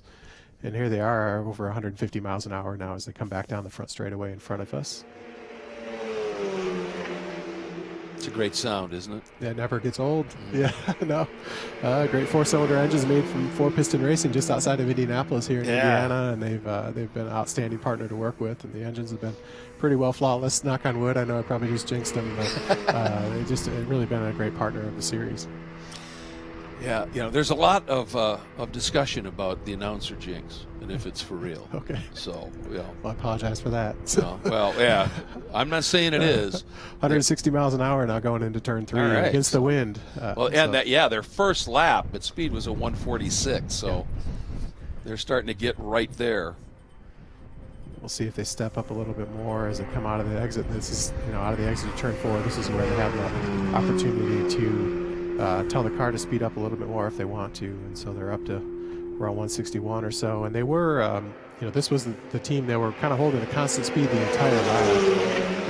But then toward the end, as they were speeding up, they were kind of speeding up on the straight and starting to slow down in the corner. So it seems like they found what they thought their limit was for traction in the corner, and they were making sure the car would hit that. The car has a model predictive control algorithm in it that is looking for that, making sure that it can track the line and will determine how much to let off the throttle or how much braking to use, and obviously how to steer as well. I mean, just that bit of discussion is fascinating. That you find where what the limit is in the corners, and then you make the difference up on the straights, and to be able to code that is just phenomenal. Yeah, and it comes down to really good modeling of the vehicle performance, the vehicle dynamics. It's especially the tires and how much traction you can have. Knowing, again, as you said earlier, the downforce you have at a given speed. It's all really, really important, and the computer is figuring that out as it goes. That's what the model predictive controller is doing. It's running a real-time optimization all the time to figure out what those driver inputs should be. Human does this pretty naturally, but these things have to calculate everything all the time. It's really something to see. It's amazing to see it work. It's it was researched several years ago, and now it's applied on the racetrack. Right? It's really amazing to see. And I wanted to ask you about that because both of them are equally important, but there is a difference between theoretical and applied. And I think a lot of the teams have learned that initially because the theory shows that all the sensors will read perfectly and everything like that, but in real life, you have noise. You have vibrations on the vehicle, and so it took the teams a while, I think, to really build up the filter systems that they run to make them more robust in situations like this. And this car just went through the corner at almost 170 miles an hour and didn't flinch at all. That wasn't possible even a couple of years ago. So that's great. The development that they've gone through on these real life platforms has been amazing, and it really shows that it works. It's pretty hard to show up to a job interview not looking great if you can show this video during your interview, and just went through the corner at Indianapolis at 168 miles an hour. Wonderful to see, and running a great line, and they'll just creep out to the wall a little bit, then pull back down into the middle of the straightaway. All right, 168.5 on that last lap. So we're in the window now. So let's see here. Next lap or two, if we can crack that 170, you would think a program called CAR would be one to do it. Yeah. No Cavalier Autonomous Racing. I love it. Let's see what they can do here. 170 miles an hour through the corners, 172, 74, getting up on the straightaway here. So this looks like it's going to be another good lap. Maybe it'll push their record. What pops up? Did they do it? Ooh, 169.4. That's quicker than they went. So they have improved, and only 0.6 of a mile an hour off of an average speed, exceeding 170 miles an hour here. Now they're still after it. They're still going maybe a little bit faster, and this is where my nerves would start to come up a little bit and say, should I do this or not, right? Yep. Do I need to be doing this? And they're pushing for it, though, and you have to applaud them for that. They want to win this competition. They feel like they have a good chance at it. Because this is how you do it, right? You have to take the risk. And there are two elements to this. The time trial has its own competition, and then it seeds the passing. So even if you have a problem in the passing, you can still win. That's right. The time trial, and that's a big deal. Yeah. Oh yeah. All right. Let's see. They didn't need a lot. They did it. Oh, yeah. 170.645 from Cavalier Autonomous Racing in the University of Virginia.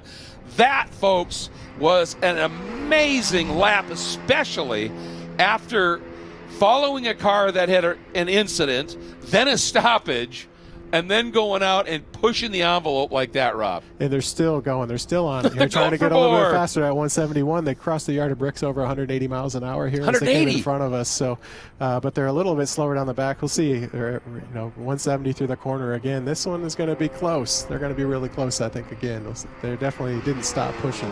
Boy, driving a beautiful pattern. This robot in the coating is driving absolutely beautiful lines. I expect this is probably their last lap to go. To time in at 181 miles an hour there as it crosses the stripe. There it is. 171.011. They just continue to open it up. What a lap. 2 laps over 170 miles an hour. They do 2 more like that. That's a 4-lap qualifying run here at Indy. Yeah, no doubt. That's not bad. They are shutting down. I think they're done. They're probably out of time anyway. And they're going to come in there under yellow flag, and expect to see them pit in maybe this time by. What an outstanding run. They really deserved it. They pushed it way beyond what I would have expected them to try right now in the weather conditions that we're in, and they went after it, so I applaud them for sure. And they did that on a set of tires because they did that first part of the run, then stopped, so it heat cycled. Yeah. So then they had to do it all over again, build up, and get it figured out. And they just nailed it. And there sits the final robot, the Polymove MSU, that's the Politecnico di Milano and Michigan State University, along with some help from University of Alabama. And in many ways, this team is considered one of the targets out there, isn't it? Yeah, they're definitely the target. The other teams have really caught up a lot recently, right? But this team has always been spot on. They work super hard, and they have a great group of students there and great advising overall. And they've always been one of the top teams from the very beginning of the whole thing. It's great to see them go. They're always good competitors too. It's more than just software to them. They're really always learning about their racing and the tactic, and they read their rule book and know it really well, right? And they know exactly where they can maybe make gains on their competitors, and they do a great job of it. And I can't fault them for that. I mean, they really have a full package altogether, from understanding obviously the autonomous software all the way down to the modeling of the vehicle and the simulation off the track. Well, yeah, like you said, I mean, a part of any competition, especially in the motorsports arena, is an understanding of what you can do, pushing the envelope of the rules, but staying within the rules. Yeah, that's part of it. Yeah, absolutely. Yeah, and that's the problem is finding the level of tech people in a series that can match the level of the engineers that are in the teams. Yeah. And here I have a feeling that's not a problem. Yeah, it's not really. I mean, they're sure they stay within the rules for sure. It's just that they know what they're up against, right? Yeah. And they think about all the details, and that's it's important.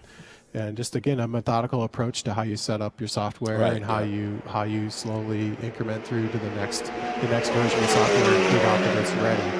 And here they are already at 158 miles an hour down the front straightaway on their first lap as they start. Amazing opening lap. They're ready for it here. They did slow down to around 140 or so in the corner. But again, they're on cold tires. I think I saw the stickers on there as they went out. So they're going to wait a little bit to let these things warm up. Looks like they maybe even back down, or they're coming right back up again on the straightaway. So it looks like they're doing just fine. Again, I expect them to be one of the top cars here. They're going to push. They're going to have to push hard to beat Cavalier, but they're already again down to 165 or so down into turn 3, and then back down again to 140. So we've been seeing it's taken about 3 laps for Yeah. the tires to really come in. Yeah, that's right. That's right. And part of that, folks, is, you hear us talk about the stickers, the sticker tires, which is just the sticker, but there's something else that you have to wear off the tire, and it's called the mold release. Yeah. And it's what allows the tire to pop cleanly out of the mold, and you got to burn that off the tire to get down to the real rubber component. And so you don't want to push too hard until you've accomplished that. So, all right, at 148, 143. And Polymove MSUs just looking great here. Nothing to complain about their line. The car looks incredibly stable. Actually, a very similar line to what Virginia was just running, the Cavalier team. It looked like they maybe hit almost looked like oil dry or something on the track there. I wonder if that, some dust of some sort. If that wasn't left, yeah. Left over from Toombs incident. Yeah. And, but doing really well. This car has a much more aggressive acceleration down the straightaway, it looks like, and they're definitely slowing down through the corner a lot more than the previous car. So we'll see how they do as they keep picking up. And this car, as expected, it should keep inching up in speed as it keeps warming up here. All right, here we go. Working on lap 2, coming to the yard of bricks. 156.320 on their second lap. That's outstanding. So they're not wasting any time here. Nope. They went about 175 across the stripe here, so they're definitely pushing it. But again, they slow down a little bit more in the corners as they're starting to, keeping to warm up, but then they speed up heavily on the straights. And it looks like they're stuck down in 5th gear, which is what will probably pull them up out of those corners well when they slow down. So that seems like it's working well for their strategy. Well, the only car with a quicker second lap was Keist, and that was by just 2 miles an hour. So they're definitely pushing the envelope here just a little bit. I like that line that they're running in there. They're not doing quite as early a turn in, and you can see the car head down, but it's still a car length or 2 off, then goes to the white line, which what it means is, and that makes sense the way they're driving it. If you're saying that they're running a little lower speed in the corner but faster in the straight, so you want to diamond the corner a little bit, get the car straight, and then you can get the power down more aggressively without that back end snapping around. That's right. Get back on the gas early on the straightaway. And then they went across the stripe here out in front of us at about 180, so they're on it here. It looks like this next lap is probably going to be they're even faster than the previous, which was at 160, 210. Well, there we go. This is about when we thought we would start to see the fastest at this stage. Tires should be up to it. Now you're really into the aerodynamics of the wings and the underbody of that vehicle. Let's see what they put up for a number on this one. 163.7, so they're sneaking up on it. Yep. They're up to a mid-corner speed of around 163 or so miles an hour, and so they're slowly creeping up on that as well. They're definitely the car is more confident, right? It just keeps pushing the limit farther and further here. You see, they actually up a little higher there than their exit was previously. They are hitting something there on the track every time they come through, but I don't think it's anything to worry about. No, and that partly because they've got the car pretty straightened out the way that's right. The line they're driving, and that's a smart thing here. And for folks that might not be real experienced in terms of the wings on these cars, they're basically upside down airplane wings. Yeah, that's right. That's because airplane wings generate their lift off the top, so you flip them over and that generates downforce. So you have it in the front and rear, and then they also have what they call a wicker bill on the rear, which is kind of like a little edge on it that helps just push that rear of the car down into the track. And of course, there's a balance there. You can push down into the track and get more traction, but then it slows you down on the straightaways. And so that's just something that's a normal racing trade-off that you always have to work on. How well do I handle compared to how fast can I go in a straight line? Exactly. And if we get a close-up of the back end of one of these cars, down on the near the ground in between those rear wheels, you'll see it looks like 2 tunnels, and that's the diffuser. And as you get the car, the wings pushing down, you want to clear air out from underneath the car that might create lift. And that's what those diffusers do. And if they're designed right, they actually create a little bit of a low pressure area underneath the car, like that wing, and it drives it even farther down. 179 miles an hour across the line. They are closing on it. 167.426 for a lap average, which is outstanding. They're still pushing here. It's going faster and faster. It just went through turn 1 at 172 miles an hour. Through turn 1 at 172. Well, if they can do that all the way in all 4 corners, and as you said, they're being aggressive on the straights.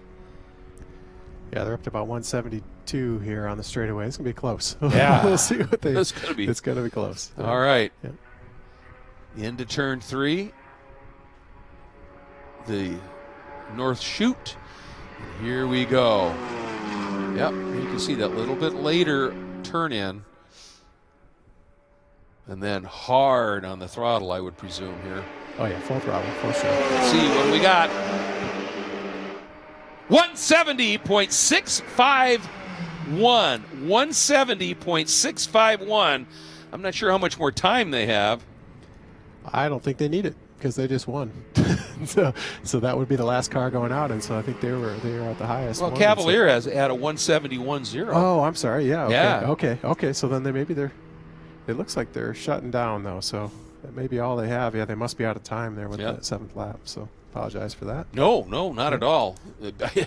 You're up over 170. That's impressive. I don't care where you are in the standings. That was a lot, and it was fascinating to watch how they just snuck up on it. Yeah. You know, no big steps, no risk, just ease it. That was impressive. Yeah, no doubt. So, and again, we need to wait for confirmation, but Cavalier Autonomous Racing from University of Virginia, 171.011 at this point. They would be the winner of the time trial portion of this, with Polymove second, and even with their incident, Toom Autonomous Motorsports sits in 3rd, Keist in 4th, Unimore Racing in 5th, Autonomous Tiger Racing from Auburn in 6th, Purdue AI in 7th, AI Racing Tech sits 8th, and IU Luddy in the 4th spot. But I'll tell you what, those top 2 times from Cavalier Polymove, that's moving right along here. Oh, yeah. In a car without a driver, folks. That's the impressive part about all this. And there they are. Look at the jubilation down there, as you would expect. Look at that. They work so hard, like you said, putting in a ridiculous amount of time. And Shay, here's a celebration going on.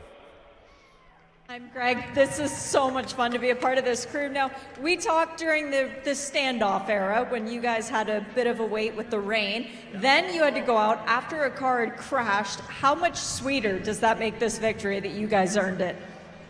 It was the waiting game. We had to wait for the track to dry, but great job by the entire track team. They got it out there and dried the track for us.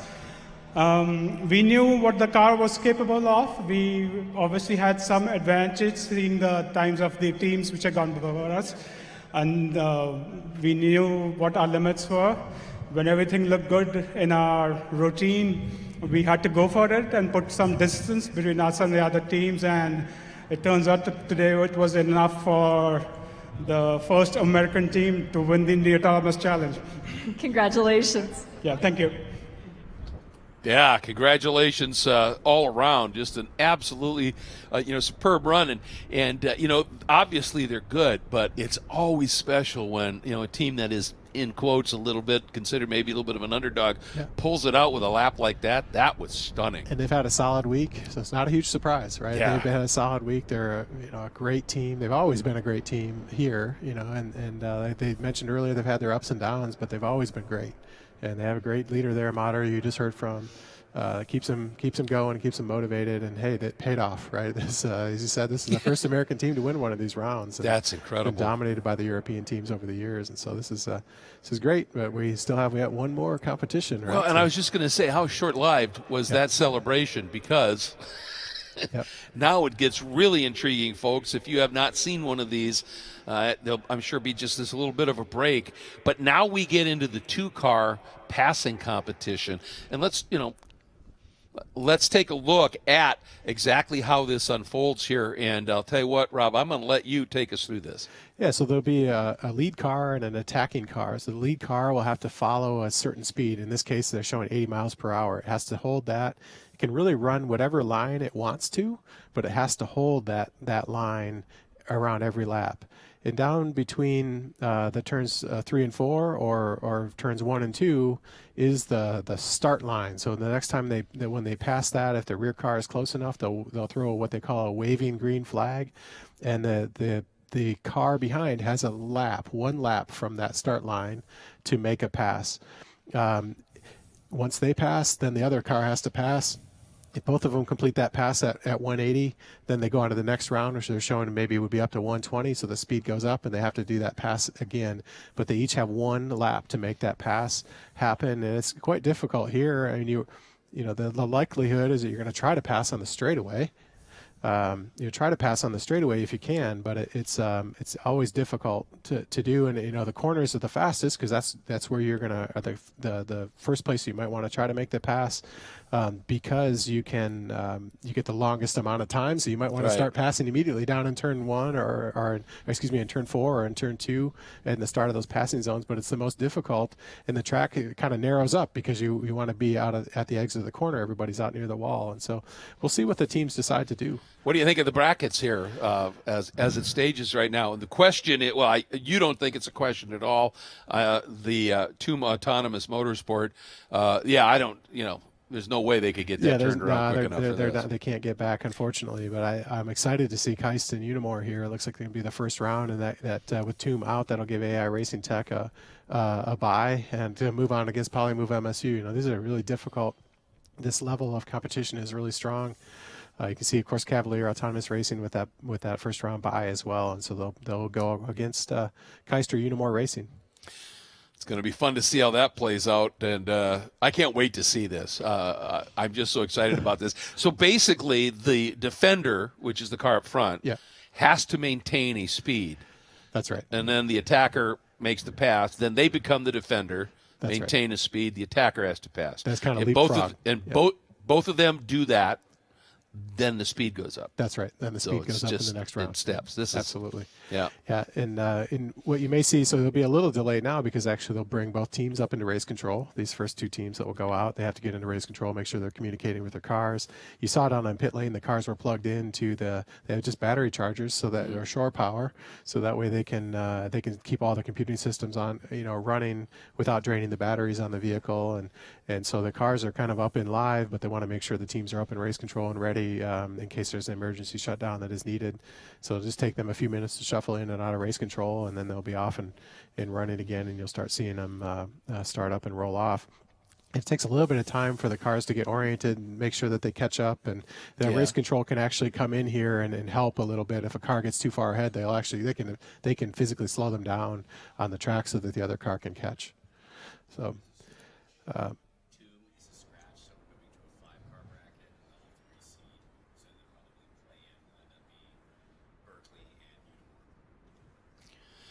just getting a little bit of an update here on the bracketing. It might change a little bit. We've just heard, and officially we got word now Toom is a scratch. You'd predicted that. So what does that mean now?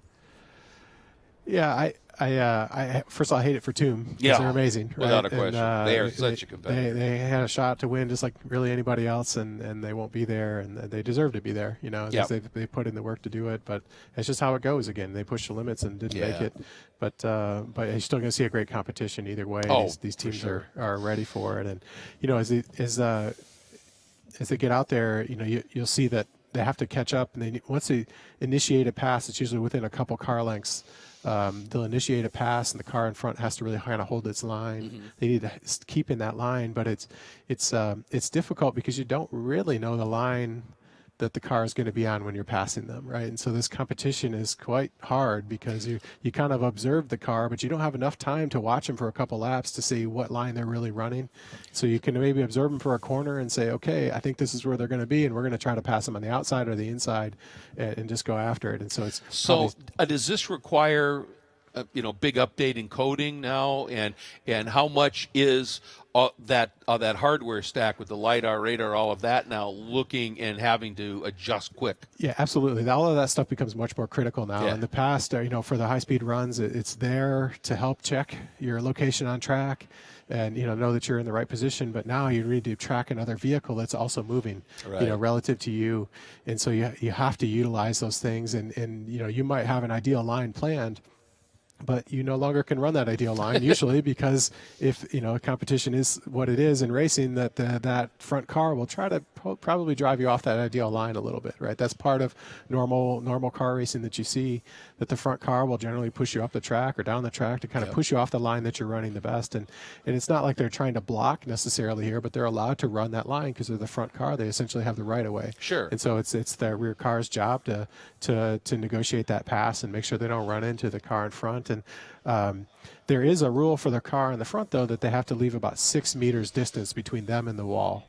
So they do need to stay away from that wall a little bit. They can't get right out to the edge, which will be a little bit of a challenge if you get up to some of the higher speed rounds, because you really need to use that whole racetrack to get out there. But I expect, at these, I'll say slower rounds, still 80 miles an hour where they start is not slow, that you'll have a lot of passing options. But then as it speeds up, you get a little bit more frantic of, okay, we only have one lap to make this pass. We need to get going as quickly as we can. Right. And the front car also has a little bit of freedom to change their speed. I think they have to be within about 5 miles per hour of the set speed. And so there could be a little bit of game there as well, where you might slow down a little bit in the front, and then when you go to get past, maybe you speed up to make it a little bit more challenging for the person trying to pass you. And that's all fine, is within the rules and things that you would expect. Right? Yeah, in racing with drivers, it's fine to defend. Yeah. It's wrong to block. That's correct. And so that's kind of what this dynamic is you don't have to, as I like to say, you don't have to make it easy. You just got to make it possible. That's right. That's right. That's exactly what it is. Okay. And these cars are about 2 meters wide, so 6 meters is about 3 car widths, right? And that you have to be away from that outside wall or inside wall, right, to give them the opportunity to go around you. It generally means you're at this track, you're almost in the middle of the track on the straights. So you kind of know you should have one direction or another available, but in the corners, it's a lot harder. But there is an advantage if you can do it in the corner. You get it done faster, and you're less likely to time out and not make the pass within one lap. So here's a question: Mm-hmm. in this, will the chasing car, the attacking car, will they make use of the draft and try to gain speed, maybe get that pass done quicker? We've seen a little bit of that.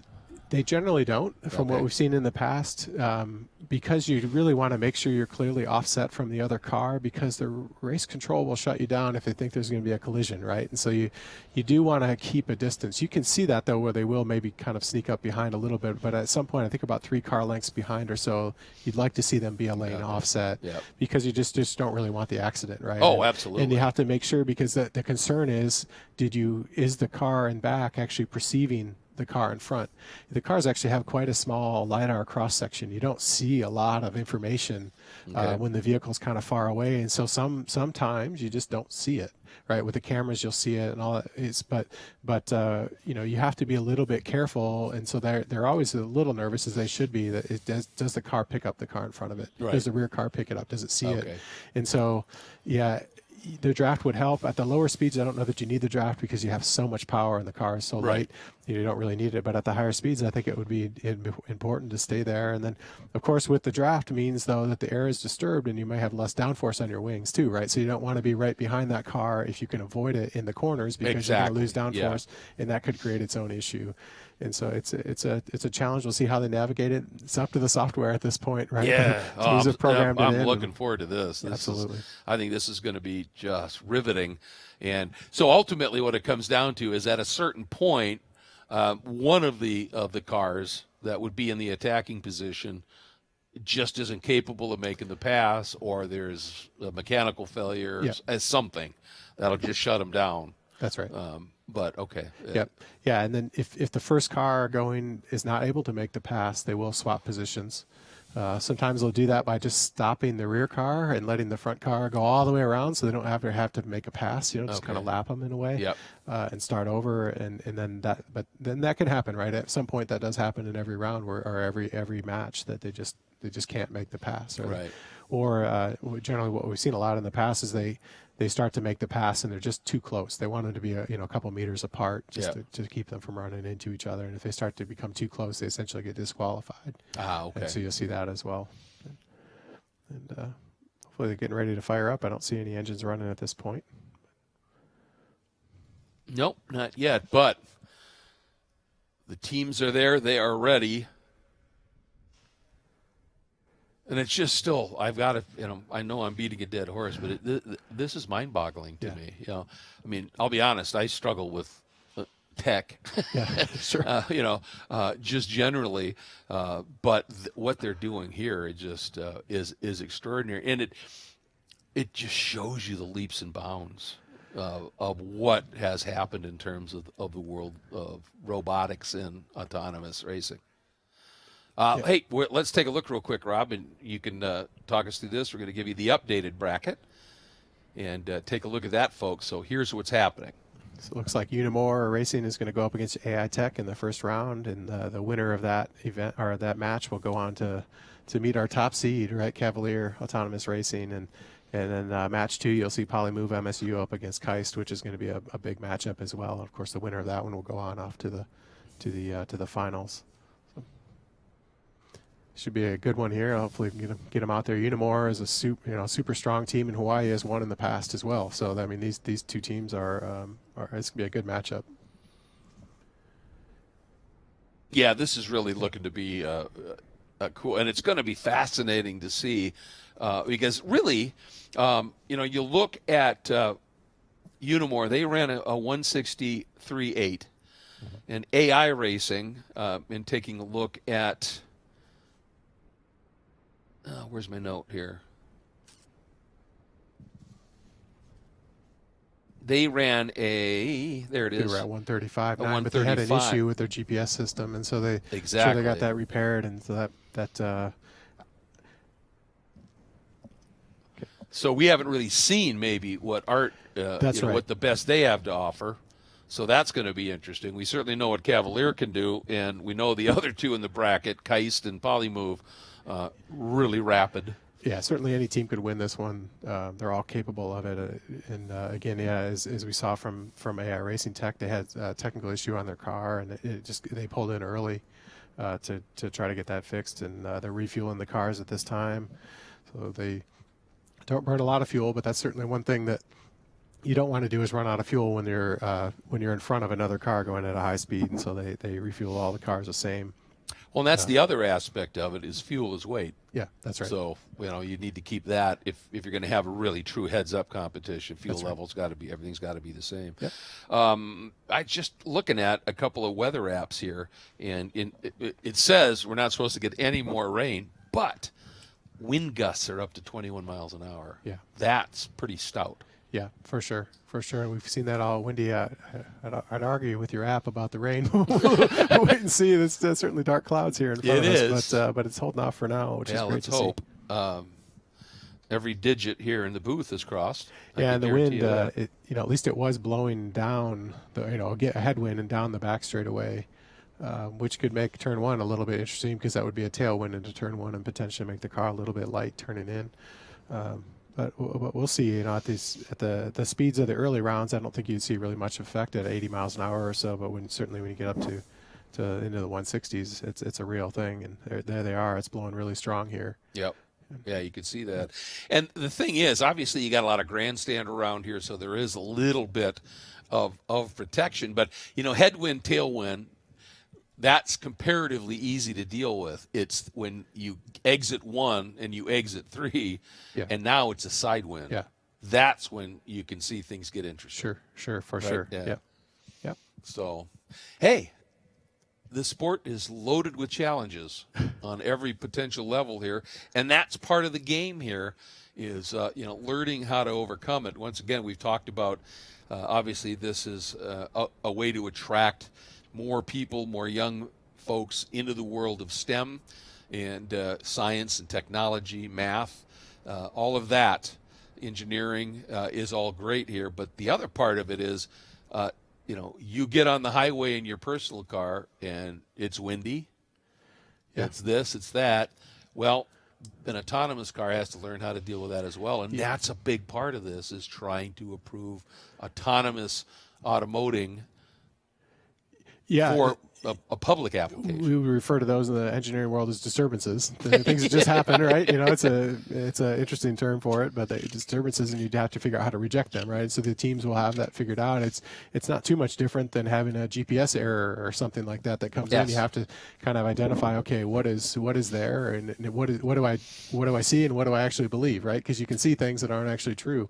So it's a tough problem, and the teams have done a good job trying to reject those things or correct for those disturbances. As you see AI Racing Tech driving out onto the track, and both cars are now fired up with AI Racing Tech and Unimore are now started up, and they should see them roll off the pit lane and get into a formation where one is leading and one is, and AI Racing Tech in this case will be the defender or the leading car, is what it looks like, since they're sending them out first, and Unimore will be the first attacking car. And I have to say, I love some of the word choices in the engineering world for things. Really strong wind. Yeah, that's a disturbance. Right? Exactly. Absolutely. Sudden unanticipated decoupling. That's right. Yes. For some of these words here. And what you'll see here is because the AI Racing Tech was the last seed, because they had the car issue. I mean, it still went 135 or so miles an hour. Yeah. But they will be the defending car first, and so the higher seed is the attacking car first. Okay. I guess really just in case there is an accident, you don't want the rear car to have hit you and taken you out if you're the higher seat. So at least you have a first chance of passing, right? So it makes sense that you have that. It's a little bit lower risk. Is there a particular gap that they have to start with? They usually see around 5 to 6 car lengths or so. You can actually see right now that the Unimore car is speeding up down the back straightaway to catch the AI Racing Tech team. And the race control works on this a little bit by issuing a sequence of flags to help the cars catch up. And then once they get within about a half turn or so together, from each other, they'll be coupled up, and then they'll throw what they call a waving green flag for the next time they cross the line.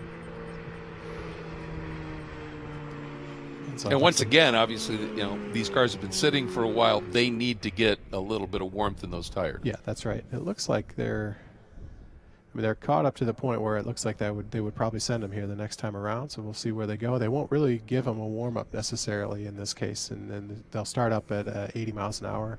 And it looks like they've thrown the waving green flag for them now. So that means that the next time they hit the stripe between turns 1 and 2, it's on, right? Okay. And they have one lap to make the pass there at that point. From that point? Yeah, from that point. Yep. All right. So that line will be just as they exit this corner, about halfway down what we call the short chute, down between turns 1 and 2, and it's amazing the cars look slow because they're only going 80. Right? After what we've seen. Yeah, that's right. But they are really moving pretty fast, and now the AI Racing Tech car is holding a line actually not too different than what we saw from them earlier. Yep. And the Unimore car is watching them now and having to figure out how to pass them. It looks like they're going to go to the outside on the back straight and expect them to accelerate here and make that pass. And so they're right up over 120 miles an hour as they make that pass and successfully. And then you see them sort of close off the pass, and then they'll slow back down. So the flawless pass, right? They'll slow back down. And we'll see if they issue the waving green again quickly, but they might wait till they get to the other end of the track. So that will be AI Racing Tech's chance to make the pass next. So you can see them bunching up together as they get near here, and so we'll see if they give them the waving green before that, or if they're going to wait one more half track here. And we're still in the 80-mile-an-hour bracket. Yeah, that's right. It looks like they're gonna give them likely the waving green at the next end of the track. So they're still right now just making sure they're all caught up. They made that pass. I wouldn't say late, as it was totally within the rules, but they want to go. Car lost control there. They were having GPS issues earlier. Yeah, so that it slowed was them unique. down, and so it looks like maybe something happened again there, and there's just an issue they couldn't overcome. So the car spun. Doesn't look like it hit anything. Certainly needs a new set of tires, but that looks like it's probably game over for them. And It just looked like it turned. It didn't Yeah. look like it spun or anything. It just turned. Yeah, that's right. Which would be a GPS issue. Yeah, you're some talking about. sort of issue, some sort of failure on either on the car, on the electronics, or a Yep. software issue. But that one looked pretty characteristics of some kind of issue with the GPS, unfortunately. But we'll wait and see. We'll see what they come up with. But I think that's going to move Unimore on to the next round here. Unfortunately, they cut short there, but. Yeah, what could that's how Art it goes. do here at this point? I mean, I think they're done. They'll have to go out and get the safety crew. Will probably have to go out and recover. Yeah, take another look at this, Rob, because it just looked like it came up and turned. Yeah, it's odd. If it wasn't an issue with GPS, maybe it had something to do with how it perceived the other car. And maybe thought it was good. Yeah, I was trying to avoid it. And they weren't really closing in too quickly, but you never really know how that's going to work. And sometimes, they've practiced these kinds of passes over the last few weeks, so they know it's going to work usually pretty robustly. But every now and then you get into competition, or even like here, that the daylight's a little different. It's not sunny, right? Yeah, It's kind of that's a good darker. point. Some of these things can affect the algorithms, but looks like the car is shut off out there, and so the safety crew will tow it back. That's too bad. And obviously, they would take a serious look at this moment in the data stream and go, what happened there? That's that learn part. Yeah, absolutely. You have to do that, and they're recording an enormous amount of data on the vehicle, or everything that runs on all the communications buses on the vehicle. Everything is recorded, so they can go back and do what they call post-mortem in this case, right? They go back and try to understand what happened, and and then. It's always then difficult to determine what was really the root cause. Was it a failure of a cable or a sensor of some sort, or was it a software issue? But that's part of it. It's part of engineering. You have to go through and try to understand. Okay, I had a failure. How did it happen, right? And usually 2 or 3 things go wrong for there to be a failure like that, right? So you kind of have to walk your way back through it, and it's a very important skill to have in engineering. They've stopped the Unimore car on the track, and that's really just for safety, so that the safety cars could get out to the other car and check that. But the Unimore car is still running out there. They just give it a red flag command to just basically to sit there and park and idle. It's cool enough today, you don't really have to worry about anything. These cars can sit there and idle for a long time, but they're a little bit like sharks, where they need to keep moving all the time to keep air flowing through the radiators. Yeah, they don't have fans like we have right here. That's right. Absolutely. Looks like the how about Auburn that? team there. That's part of the Auburn team, so they're War Eagle there, I guess. And they're pretty excited. They did a great job earlier today. It was great to see them on track. So that gate was closed, so it looks like they may just try and get that vehicle right through that gate. Just push it out of there. It looks like their event is over either way. So just move that thing. And interesting that it turned on there. The first time we were here, they had a failure, kind of similar failure down in turn 1, and they turned on to what looked like the road course. But what it was doing, it sounds like, is they were trying to track based on wheel speeds where they were at, because they had lost their GPS at that time as well. And, and so it turned into thinking it was turn 1. It ultimately wasn't turn 1. It was a little early, but they were trying their best to kind of recover from that situation. And the Unimore car will sit out on track and idle for a while. Eventually, they'll start, overheating a little bit and push water. But I don't see that today with the cloud cover and the lower ambient temperatures. Now I think they'll be okay. Well, this is all part of the program, and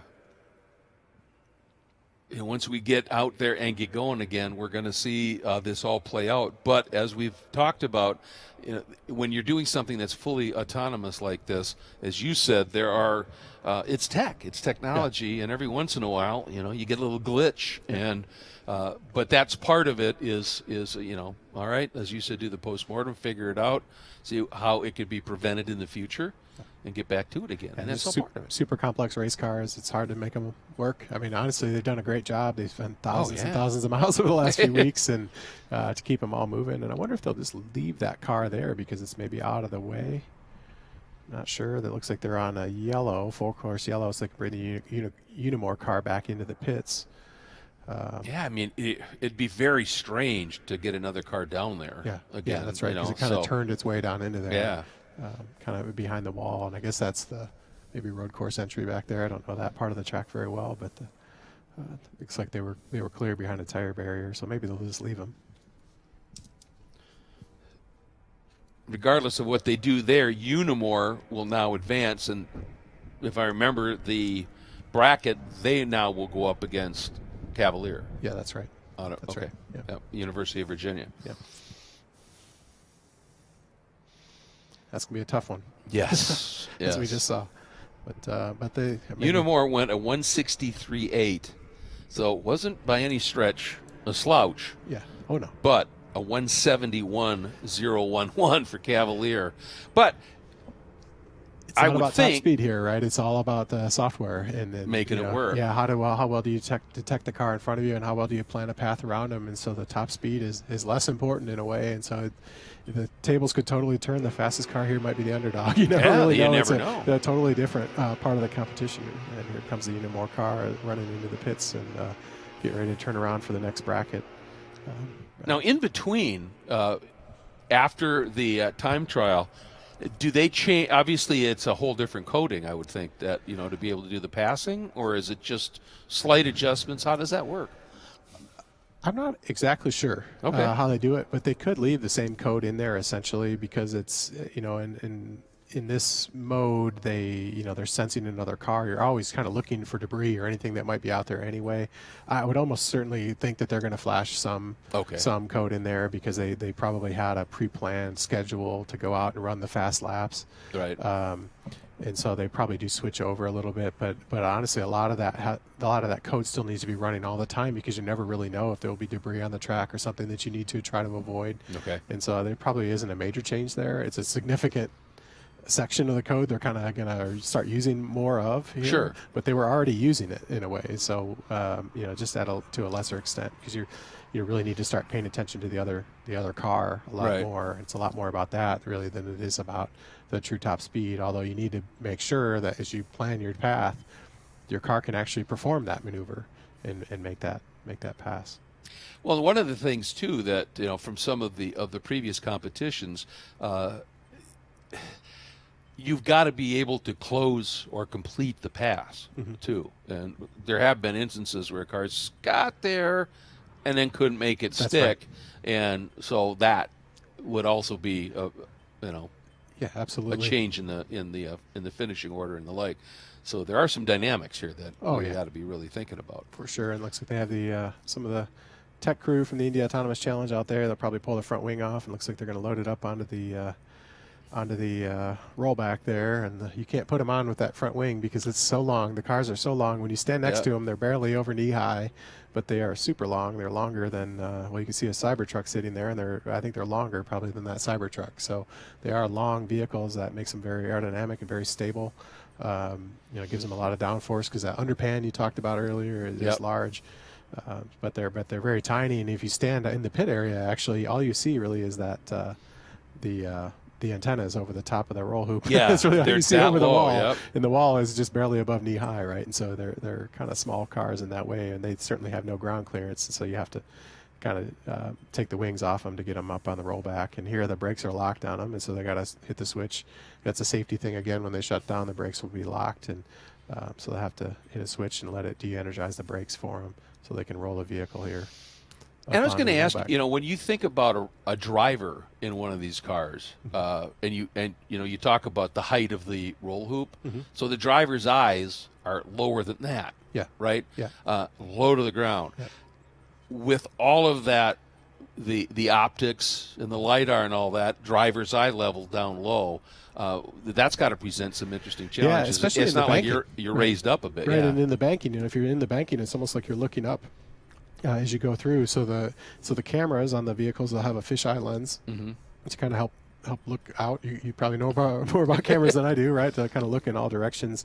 But the LiDARs themselves, they can kind of look down at the track, and they'll start to see, if you're not careful with how you do it, they can actually see that banking as a wall because it sees it kind of coming in like you're coming toward the wall, okay, right? yep. And so the teams have worked that out, right? This is the first time they've been running for years now, right, to work on this kind of stuff. But it's some of the things that a human driver sees as pretty natural that you have to now code in because the vehicle doesn't always really understand where it's at, and then the teams figure this out.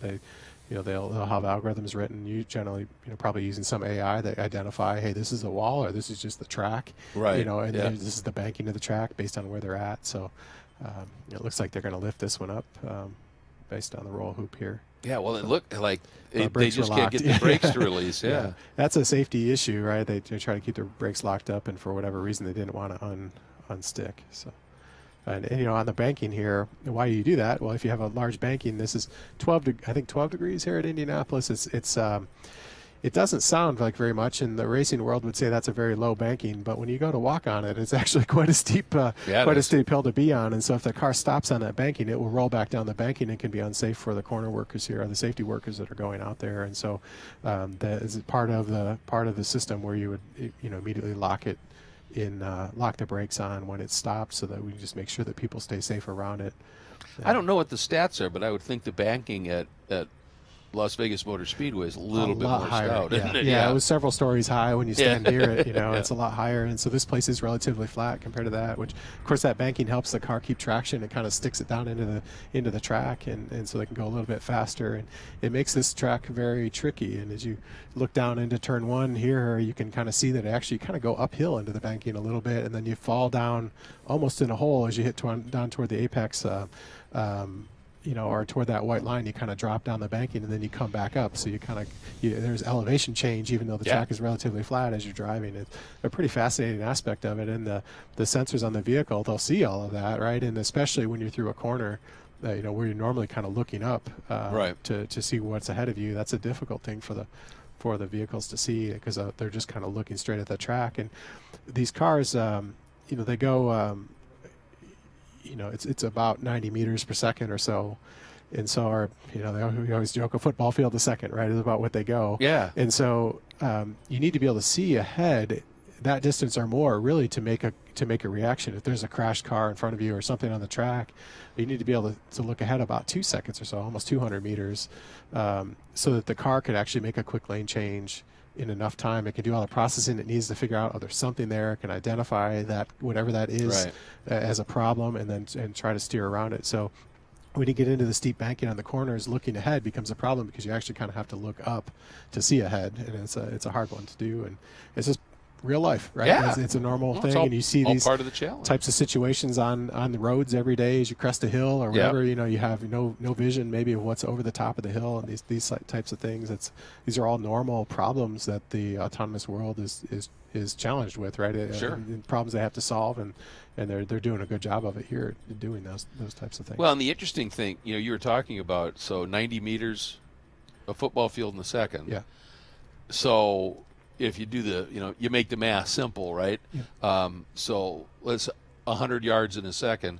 So if you miss the turn in on a corner by 0.2 of a second, your track out is 40 feet into that wall. Yeah. I mean, that's the adjustments that you've got to be thinking about here. Yeah, right? yeah, you have to be spot on, and it's something that it's not easily appreciated, right? Unless you hear how quick you have to be turning in at just the right time every time, and even just like you said, just a fraction off, and you're up into the wall. Yeah. And, if you turn in too soon, you're probably into the wall on the exit. If you turn in too late, you're probably you're probably in trouble as well. So it's really a hard thing to get right, and it's amazing the repeatability that these cars can have, right, to hit that pretty much every time, and very, very difficult.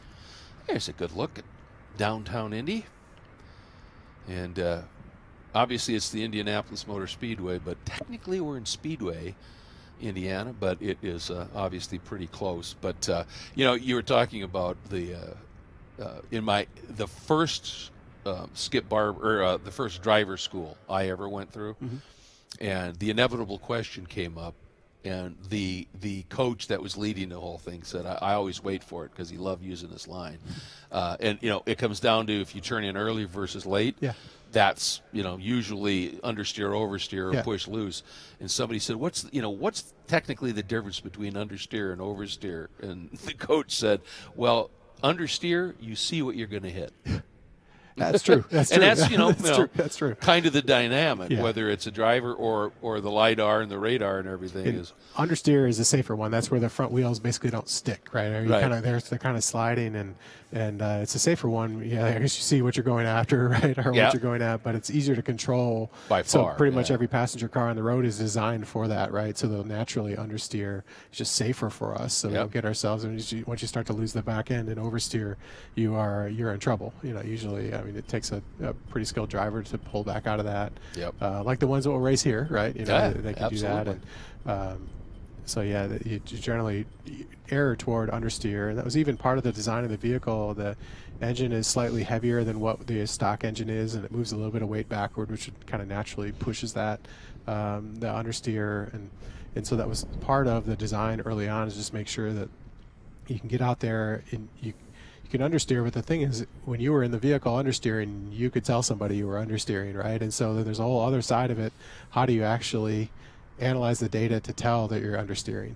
Yeah. There isn't really a sensor that says I'm understeering, right? And so you have to figure out how to estimate that. And there are ways you can do it, right? There's a lot of information on these vehicles to do that. But that in itself is a difficult thing to say, okay, hey, I have this much slip, and I'm about ready to lose control. Yeah. And this is the limit under these conditions and this banking and this temperature and all of this. So it's pretty fascinating to see where the teams have come to model all of this. I think it's mystical almost. Yeah. It's just what they're capable of doing. And the other thing too, when you're talking about it, to anticipate this through coding, with understeer, like a gentle decrease in throttle, which moves a little, because it's all about physics. Yep. Getting around a racetrack is all about physics and weight transfer, right? And getting that little bit of weight when you lift to get to the nose and give you that bite. When you've got oversteer and the back end wants to come around, even if you save it, the car still walks up the That's wall, up the banking a little bit or whatever. So suddenly you're a lot closer to that wall. That's right. Yeah, you kind of steer into that slide in oversteer, but then if you overdo it and the car catches, then you're going straight into the wall too. And so you see some heavy crashes that way throughout the years of racing, right? It's absolutely. It's always a really scary thing, but that's one of the biggest issues that road racers that have done nothing but road racing, when they run their first ovals, is when the car slides, they tend to overcorrect. Yeah.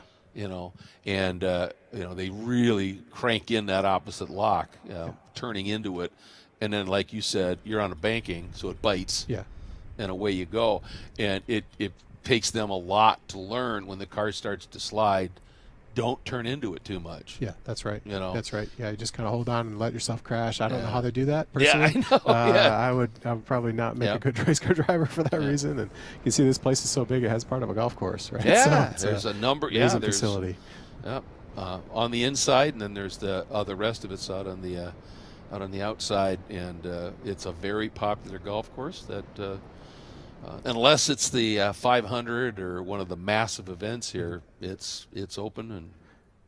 Yeah, it's a gorgeous facility. This place is spotless and super well kept up, and been great. And I'll tell you, since Roger Penske, bought it, it's just gone from strength to strength. Yeah. He doesn't operate at anything less than 110%. Oh yeah, it's phenomenal what he does. It's been great, and they've been great to the Indy Autonomous Challenge while we've been here, and super supportive, and just a wonderful place to be. Kind of the original proving grounds, right? So.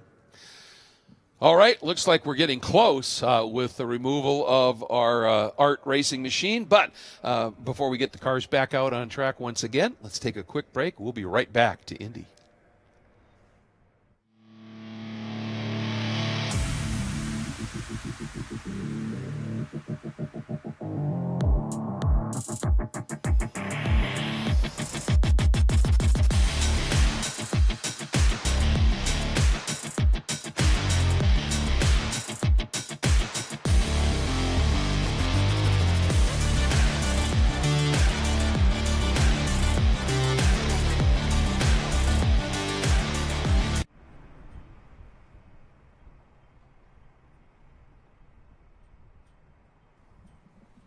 And welcome back, everybody, as we, as you can see right there, Indy Autonomous Challenge. And it's really remarkable what this series, if you will, is all about. And, you know, it's interesting. It's a competition, but it's an experiment at the same time, isn't it? Absolutely. I'd say years ago, you know, we were here at the Speedway. The IIC folks, before it was even the IIC, put together a big workshop, and the Indy Lights cars were actually out on the track practicing at the time, and we're all watching them thinking, oh, I don't know if this is possible, right? And they're, you know, flying by us on the front straightaway, and you know, it turns out it was, right? And I give them a lot of credit for that, for having the vision years ago to say, hey, this is really something that we want to do. They have a big strength in motorsports here in Indianapolis. Obviously, most of the IndyCar teams are based here. And so it was a huge risk, but it's the right direction to go, right? If you really want to advance technology, you need to do this type of thing, and it's expensive and difficult, but it works, right? And there's no doubt about it that you need to get there. And I think they've done a great job of including, you know, having it really be student driven and run by universities, because they're learning, they're willing to work the mega hours and everything that they need to make these vehicles run, and it's just been an outstanding experience, you know, to be part of it over the years. And it's happy for the students, and you know, several of them that have graduated through this program have gone on to do great things already, and it's just it's wonderful to see, right? It's a great vision initially, and it's been executed really well by the IAC. Yeah, they've done a phenomenal job with it. And I mean, this is no easy task, you know, because obviously, as you said, you're talking about what the teams and the students and the faculty advisors and supporters, as our cars are moving again here, what they have to deal with. But with this level of data and autonomous activity on the track, with race control having a direct ability to shut things down and change things, I mean, there's a huge load on their shoulders. Yeah, that's the part that's evolved probably the most over the years, is the race control and the data acquisition systems that they have on the vehicle, and how I would say easily, but it's still difficult, right, to make sure they can control the vehicles. And exactly. It's really not control the vehicles, maybe the wrong thing to say, but it's you just shut it down if there's an issue. Right. And looks like the Keist car, I think, are rolling out on the track. They're going to be up against Polymove MSU here. Both cars are running and making their way onto the track. So yeah, you can see Polymove MSU. They're going to be the attacking car first here, because they were the higher seed. They'll start out at 80 miles an hour, so they will be catching up to the Keist car up around the back straightaway. See them close in, and then they'll start their first round, hopefully in the next, probably in the next between turns 1 and 2 down there. And again, we've talked not that the speed doesn't mean a lot, as much here in this passing thing, but Keist had topped out at 164.59 and Polymove at a 170.61. So a little bit of a gap there, but as you've mentioned, the speed is, you know, less of a factor here. Now it's about execution. Sure, it certainly shows, though, that both teams are able to go that fast if they need to, right? Yeah. And so if they could make an executed pass that quickly, I'd be amazed, right? It's another step of complication, and but they're both capable of it, right? And so this would be a good one here as we watch them go. And Polymove MSU, you can see, is starting to close in on them. They're running about 25 miles an hour or so faster than the lead car here. The lead car is going. Keist is about 70, and let them close in a little bit more, and then you they'll start off in the 80 mile an hour bracket. So how close do they have to be when you get to that mid shoot? I think it's a little bit of a judgment call, but I think about this distance, about 5 to 6 car lengths or so, and we'll see if they give them the waving green here. If they're going to wait, it might be a little bit too late to give it to them here. Yes, it looks like they're going to go around. They'll give them the waving green for the next end of the track, would be my guess, because they are closed in to about 5 or 6 car lengths or so here, and that's enough to make it happen. So they closed up rather suddenly, but there's a certain point where they say, yeah, that's too late. Yeah. So they closed up, and you know, you don't want to give them because you can only give them one lap. In the past, they've given 2 laps, and so here you only have 1 lap to make the pass. So yeah, they're going to have the waving green here. They issue the waving green flag, which means when they get through the center of the short chute between turns 3 and 4, and they're entering turn 3 right now, that this competition will start, and you'll see Polymove try to make a pass on Keist at about 80 miles per hour. And Keist right now is running just below that. We see it, so they're really within the window, and I think they're going to start from about this point here. Polymove now will be looking, try to look at the line, see where there's an open opportunity. They're a little lower on the track, so they'll try to pass it inside. My guess is the car will probably wait till it's straight and do it on the outside because that's the lowest risk thing to do. All right. We are now under competition and moving to the inside. Yeah, sure did. So that the vehicle saw, I guess, that it had more room on the inside and made the pass. The traction isn't really a big issue on the straightaway there at these speeds, and so they made that pass and made it look easy as they go through. And so now the front car will slow down to that target speed of 80, and the waving green is going again. So as soon as they get between turns 1 and 2, it'll be Keist's turn to try to pass Polymove MSU. And you can always see it there on the graphic, folks. If it says attacking, that's the car that would be second in the in your screen. And so now they're going, but boy, Keist is actually losing a little bit of ground. Yeah, they look like they're slowing down a little, but we'll see. Sometimes this is part of it, just to watch the other car. And again, you have a full lap, so they have plenty of time here, I think, to catch up. And again, these cars, once you stand on the gas, you have to be a little careful with traction because they have so much power. But you can make the ground up in a hurry if right. you need to, right? And you have these long straightaways here, so I think that they'll go, but we'll see here. They're not really closing much ground here. They're really running about the same speed still, even though they have the waving green. So they haven't closed in to start executing that pass yet. So they would need to get this pass done before they get into the south chute, because that's where the green came out? That's correct, yeah. Okay. Yeah, back down between turns 1 and 2. So they're basically not quite a half lap in here, about a half lap now as Polymove runs through. So they have about another half lap to complete this pass. So I'd expect if you don't see it on the front straightaway, it's not going to happen, and they seem to be losing a little bit of ground here. So I'm not sure what's happening, but we'll have to watch and see.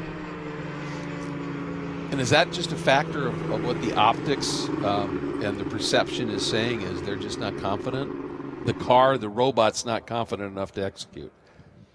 Yeah, likely. They are speeding up now, so we'll see. We'll see if they get them here or not. See them offset there, so clearly they want to make the pass to the outside, and Polymove's running a little bit in the middle to center or to the inside of the track.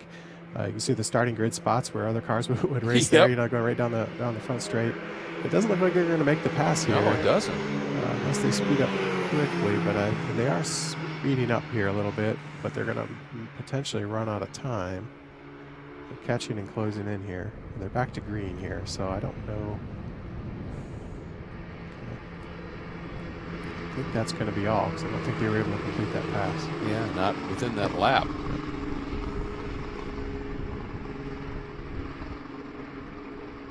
And this just really points out that well, they're giving the waving green again, so maybe they had an issue. Okay. So I see them issuing it again, so we'll see. Maybe they're giving them another chance here. Let's see what happens. So I guess that means that they will restart that when they get back to now the turns 3 and 4, where they're headed right now. When they get back down to the center, they'll restart, give them another lap. Okay. So they must have saw something they didn't like in race control about the status of one of the vehicles, or maybe they thought they gave it too soon in the past. I'm not sure, but. It's just interesting that that Keist just is really laying back. Yeah, that's right. And that's right. And they'll be a little patient with them in race control, but if it goes much longer, they'll probably just say no. Yeah. So it's and they were really impressive in the time trial aspect here. But they're being.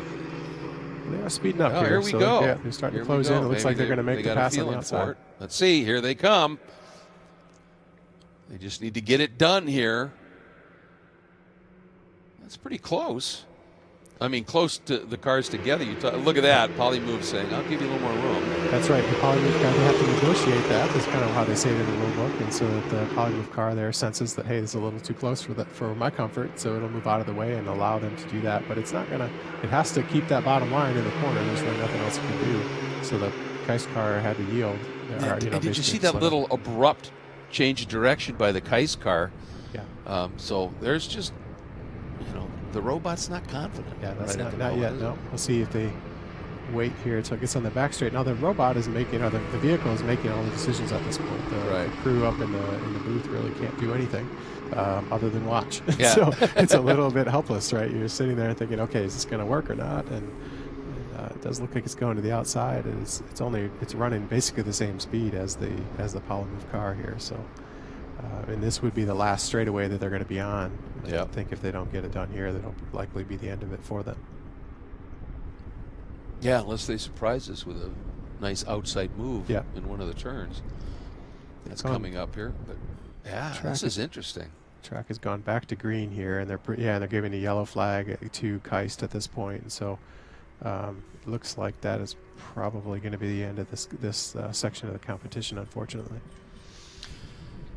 And this just really points up, the challenges that these teams and the programming that they have to create here to be able to overcome here. And like you said, I mean, there's lots of different variables that have shown up here today with the weather change, the rain, all of that. And at a certain point, if the confidence isn't there, it's just not going to happen. Right. And, Keist has gotten close. They just haven't been able to, as we talked about earlier, to close out the pass. That's right. You'd expect it here, so I don't know if they're having a car issue or what, but I expected them to do it. They've shown they can do it in Las Vegas. That they clearly can do it. They must be having some kind of car issue.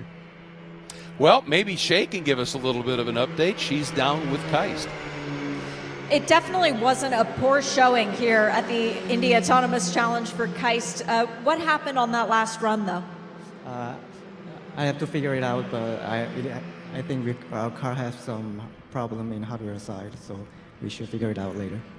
Are you still proud of the efforts from this week? Yeah, I'm really proud of you. Thank you. Can't wait to see you guys next year. Thank you.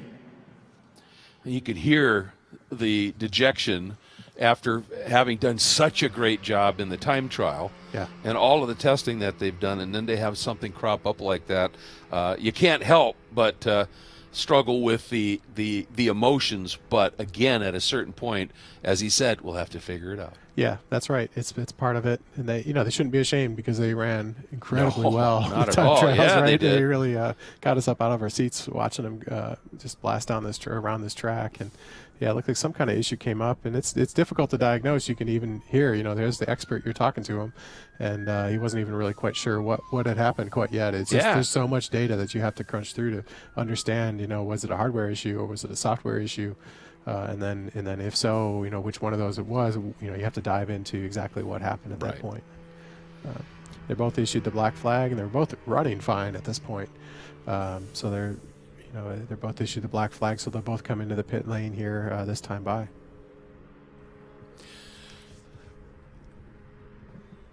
I feel for them. Oh, yeah. There's no way you can't. But one thing that we know about motorsports is what's the old Shakespearean line? The slings and arrows. It's there. Yeah. And you have days like this, whether it's a team with a driver or in the autonomous world. Oh yeah. It happens. Yeah. It's just part of it. Yeah, they still put on a good show there. They're out cruising around just slowly at 80 miles an hour, right? So it's not slow at all, and just had some sort of issue, and they'll pull in, and we'll see the new bracket here in a second. Let's take a look at it, and there you can see Unimore will be going up against Cavalier, but Polymove, as a result, has gone to the final round here, and they make their way down into the pits. So this one should be pretty interesting. Like you said, in terms of pace, Cavalier was just stunning. Oh, yeah. But we really haven't seen, have we, at this stage, what Unimore can really execute here That's right. I'd say these two teams are equal at this point. There's really no way to know. Exactly. There's no way to know which one will be the dominant team here. It's going to have to get them out on the track and see. This is a thing where you can see the Polymove MSU car just comes into the pits and stops more or less in front of its pit box. And nobody will come out to retrieve the car because the Kais car is still rolling down pit lane. You can see it coming into the screen right behind the Polymove car. It will also stop. And then once all the cars are stopped and the engines are off, the students will come out with their quick jacks, we call them, and jack the back of the car up and roll them back into either into the pits or back into the garage area if they're out of the competition. You can see those jacks just off to the right there. Yeah, these cars they don't have a differential. They're a solid rear axle, and so you really can't push them very well. When you go to steer them, the tires want to slip and slide. It's actually really, really difficult to do. So you have these special little jacks that you put under the car, under the rear, kind of near the gearbox on the car in the back, and you can just lift the rear tires off the ground, and it makes it a lot easier to push around. You get a lot of exercise pushing these cars around with those, but it's a much easier way to do it. To get those rear tires off the ground, and these big tracks like Indianapolis, you don't really have a much need for differential wheel speed between the right and left side wheels, and so they just run a solid, essentially a solid axle in the back. It's just less complicated, and it's more predictable in how it handles. And so that's just something they'll do. This series, I don't believe they run any tire stagger. And some, though, they will run a slightly larger right rear tire compared to left rear tire on an oval because it'll give the car a natural tendency to want to turn left. Right. So it actually makes it a little difficult to run straight down the straightaway because you always kind of have to counter steer the car on the straightaway. But in this series, from the last time I checked, they have no stagger on it, so the cars actually run straight quite well. But that's kind of the way they would do a differential kind of manually. It's just basically by the tire diameter. Well, and it's interesting too that you know, before radials came along, it was really easy to find a tire that had a larger circumference. Oh, yeah. Just because there were no bands that really kept it in place. When radials came along, suddenly putting stagger in a car, a little tough. Yeah, it was a lot tougher. Yeah, that's right. And they're so good at manufacturing these tires that the repeatability is really high. So you could, I guess, at the time, maybe try to mix and match and figure out, measure every tire and see what you could get. But they're doing quite a good job of these now. So it looks like they're going to turn it around. I know the next two teams, Unimore and Cavalier Autonomous Racing, are probably moving into their booth in the race control, and the other previous teams are moving out of there, and so they'll get set up and hopefully have the cars on the track in just a minute or so. And I'm looking forward to this one because you watch the lines that Cavalier was running. And Unimore also were running some really, really solid lines, so it looked like their coating was really stout. Yeah. We'll see if they're able to really drive it home in this one. And I'm curious to see if they don't choose a different line here, because maybe you want a little bit more defensive line if you're out front, right? So maybe you're kind of up the track a little bit to make it harder to pass in the corners. So we'll see. So they might not, just because they ran that line at the high speeds, at these lower speed sessions, maybe they'll be on actually a little bit different line. We'll wait and see. But once you get to the higher speeds again, that line's there for a reason, because it's the only thing your car is going to have enough traction on to make it through that corner, because you kind of straighten out that corner the best you can. Is the hope there. So to clarify, so let's say we're up into that high 160s range, where it's now you got to be on line here. If one car completes the pass, the other one gets the opportunity to do it. That's right. Right? So so what happens if the first car can't complete the pass? So the first car can't complete the pass. What they'll do is they'll swap orders, but usually that's by slowing down the rear car that couldn't make the pass, almost putting the parking them, and then let the front car come around the track, so they don't have to make that pass. Because if their car in the back couldn't make that pass, it may be because of some issue, or they didn't have confidence in their software enough to do so. So you don't want to put the other car in danger. So you kind of just give them, full throttle to catch up. They basically get a lap ahead. In a way, is the way you look at it. So and then at that point, that car, if they make the pass, then they win. Then they that's win. Right. That's right. Yep. Yeah, and so each car gets the opportunity. Yeah, that's right. In each round. Round. Yeah. That's. And then if they tie, there's a tiebreaker. If they were to tie, and it generally goes back to the highest seed, or I guess it's the car that has the fastest top speed within the run. Okay. But then, or if they tie there as well, I think it goes back to the original seed. So the highest seed has an advantage in that way too, and that they're more likely to go through if they tie in a round. Okay. Which isn't that uncommon, because if you can get up to, you know, in these high 150s or so on these rounds, it becomes very difficult to pass, and you know, it's just hard to do. So it's not a shock if they couldn't make the pass. Well, we've seen the challenges at 80 miles an hour. You know, so you start getting up there and really whistling around here. I feel like those may have been both car issues. Yeah, you know, so it's a little unfortunate. So I feel like Shea did confirm that, as you suspected, the issue with the first car was a GPS issue. Yeah, and they had been having that earlier in the day for some reason. They usually don't go away once they start, so you have to you have to go through and find them, and I'm sure they'll get back to work on that tonight and figure out where the issue is. So it isn't just a matter of just shutting everything down and rebooting it. No, sometimes that works. You know, it's amazing how that still works sometimes. But generally, if there's something like that happens, it's almost always something wrong, and you have to. And it's part of the education, though. You have to have that mindset that if something's not working, I need to really understand why. I can't just restart and turn it back on, because it's probably going to happen again. And but sometimes that works. Most of the time, it doesn't. Right? So it looks like the next two cars are coming out on the track. They're running down pit lane around 30 miles an hour. Unimore versus Cavalier Autonomous Racing. So Unimore versus Car. Yeah, that's right. And this is going to be, and again, remember now, a Unimore is University of Modena and Reggio Emilia. And then, of course, Cavalier is University of Virginia. And Cavalier will be is the higher seed here, because they were the #1 seed, so they will be the attacker first at the 80-mile-per-hour round. So they see them get out on track and catch up to the Unimore car, and then hopefully get their waving green flag here pretty quickly. And again, they don't really have a warm-up period here. They just get them out and run, and that's it. The first time the race control feels like they're within the distance, they'll give them the waving green.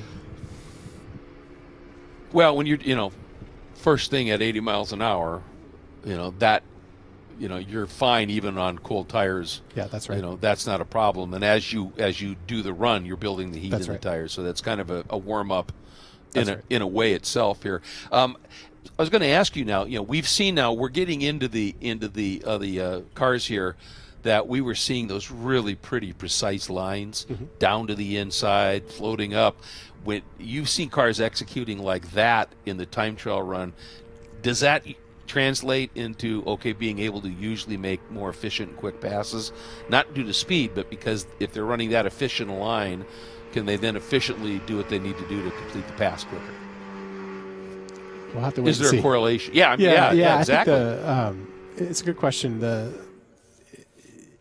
It's a lead car. You definitely want to take the optimal racing line, because that's the one you want to be on, right? Sure, absolutely. Make the passing car do the harder track, right? The passing car needs to do that, right? And take the harder line. And so I'd expect to see him here take that harder line. Now, you have to be a little bit careful, because you need to leave enough room. So at corner exit, if you get down right onto that white line at the bottom of the track, at corner exit, you still do need to leave that 6 meters up to the wall. So you can't float straight out to the wall and do the optimal line that you not necessarily want to do. So it's a little bit of a challenge. Or you at least need to show that you're correcting back to that. Like you might scoot out there and kind of come back and in good faith, get back to get back to that 6 meters. And so that's a little bit of a challenge here. I would guess they're catching up here to the point where, the Cavalier car is going about 30 miles an hour faster, so they're about caught up here. So I would expect to see the waving green here. So the next time they get down between turns 3 and 4, they will start. All right, they're in that window right now in terms of car placement at this stage. And these are two of the teams that were really effective in the time trial. So again, see what kind of execution they can muster here. And the waving green is going, so there it is. Again, halfway through 3 and 4, this round will start, and it will be Cavalier's job to try and pass Unimore. And at this stage, you were talking about some of the teams, they just want to get that pass done fast. Yeah, that's right. And so I would think that Cavalier would maybe be, with what we saw from the time trials, that they have the capability at least to be able to execute this quickly. Certainly. And so they're active right now. You can see the big challenge is to figure out, do I need to go high or low here? Yeah. Right? And clearly right now you couldn't pass low because you'd be in the grass.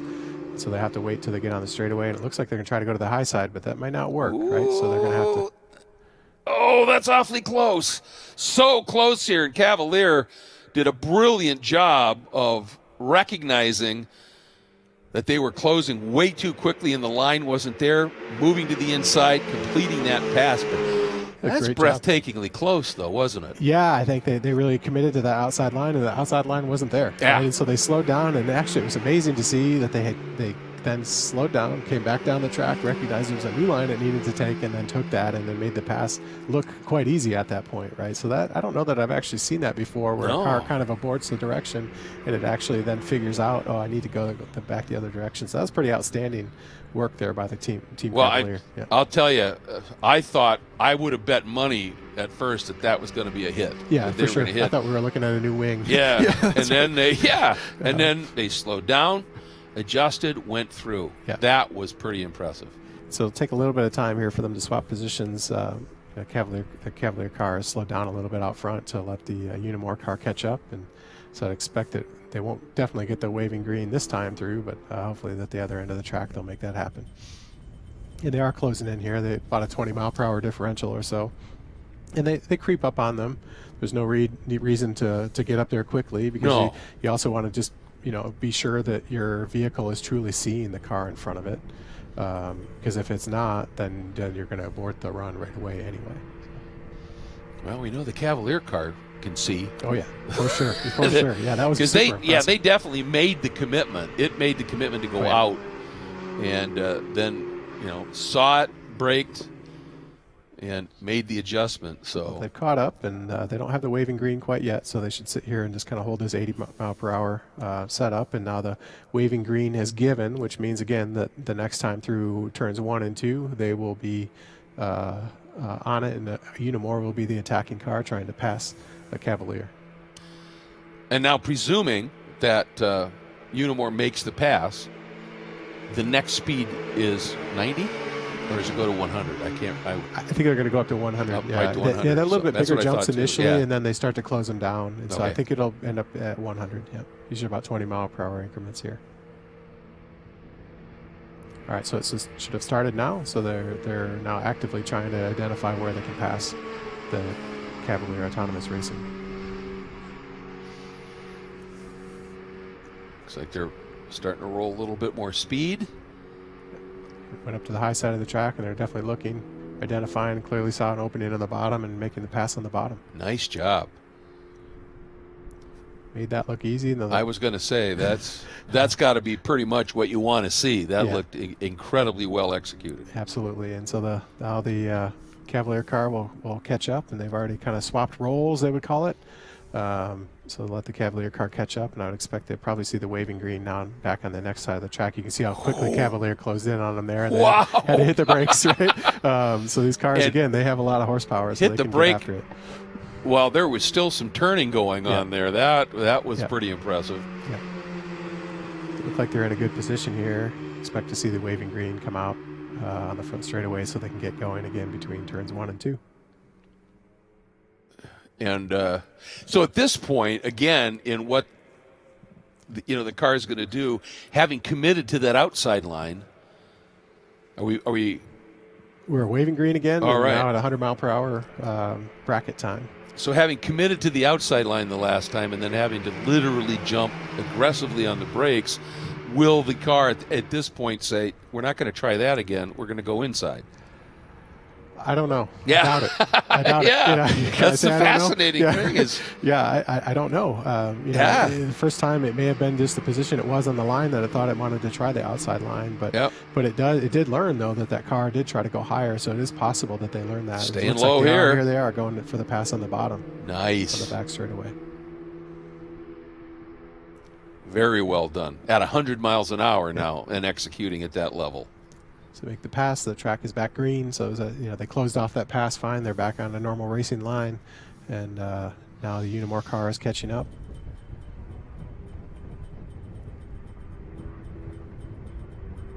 But I don't think it'll be quite in time to get the waving green here this time through the short chute. So they'll hold off on that. They closed Looks up like another half lap. They'll give them another half lap here to get in position. And again, both of these teams are incredibly solid, so you expect to see this, and assuming they don't have any issue with their car, you expect to see them keep going It was a little scary there, the first pass, you know. But, yes, it was. But the second one, they worked it out perfectly. It didn't have any issue. And so they're seeing the waving green flag here, and they're going to be on top of it. The Unimore car will be attacking against Cavalier Autonomous Racing. Yeah, I wonder what the Cavalier crew down there was thinking when they came storming up behind there in that first pass. Yeah, and I'll give them credit for not hitting the emergency stop, right? Because it's confidence. You couldn't really tell, but it looked like it got pretty close there, and something just came off the car. Yeah, like it had did. A little bit of debris. Not sure what that was, but it did not survive the impact with the ground. No. So, might have been a camera. Sometimes teams will put GoPro cameras on the vehicles. So. All right, here we go. Down to the inside, and Cavalier through.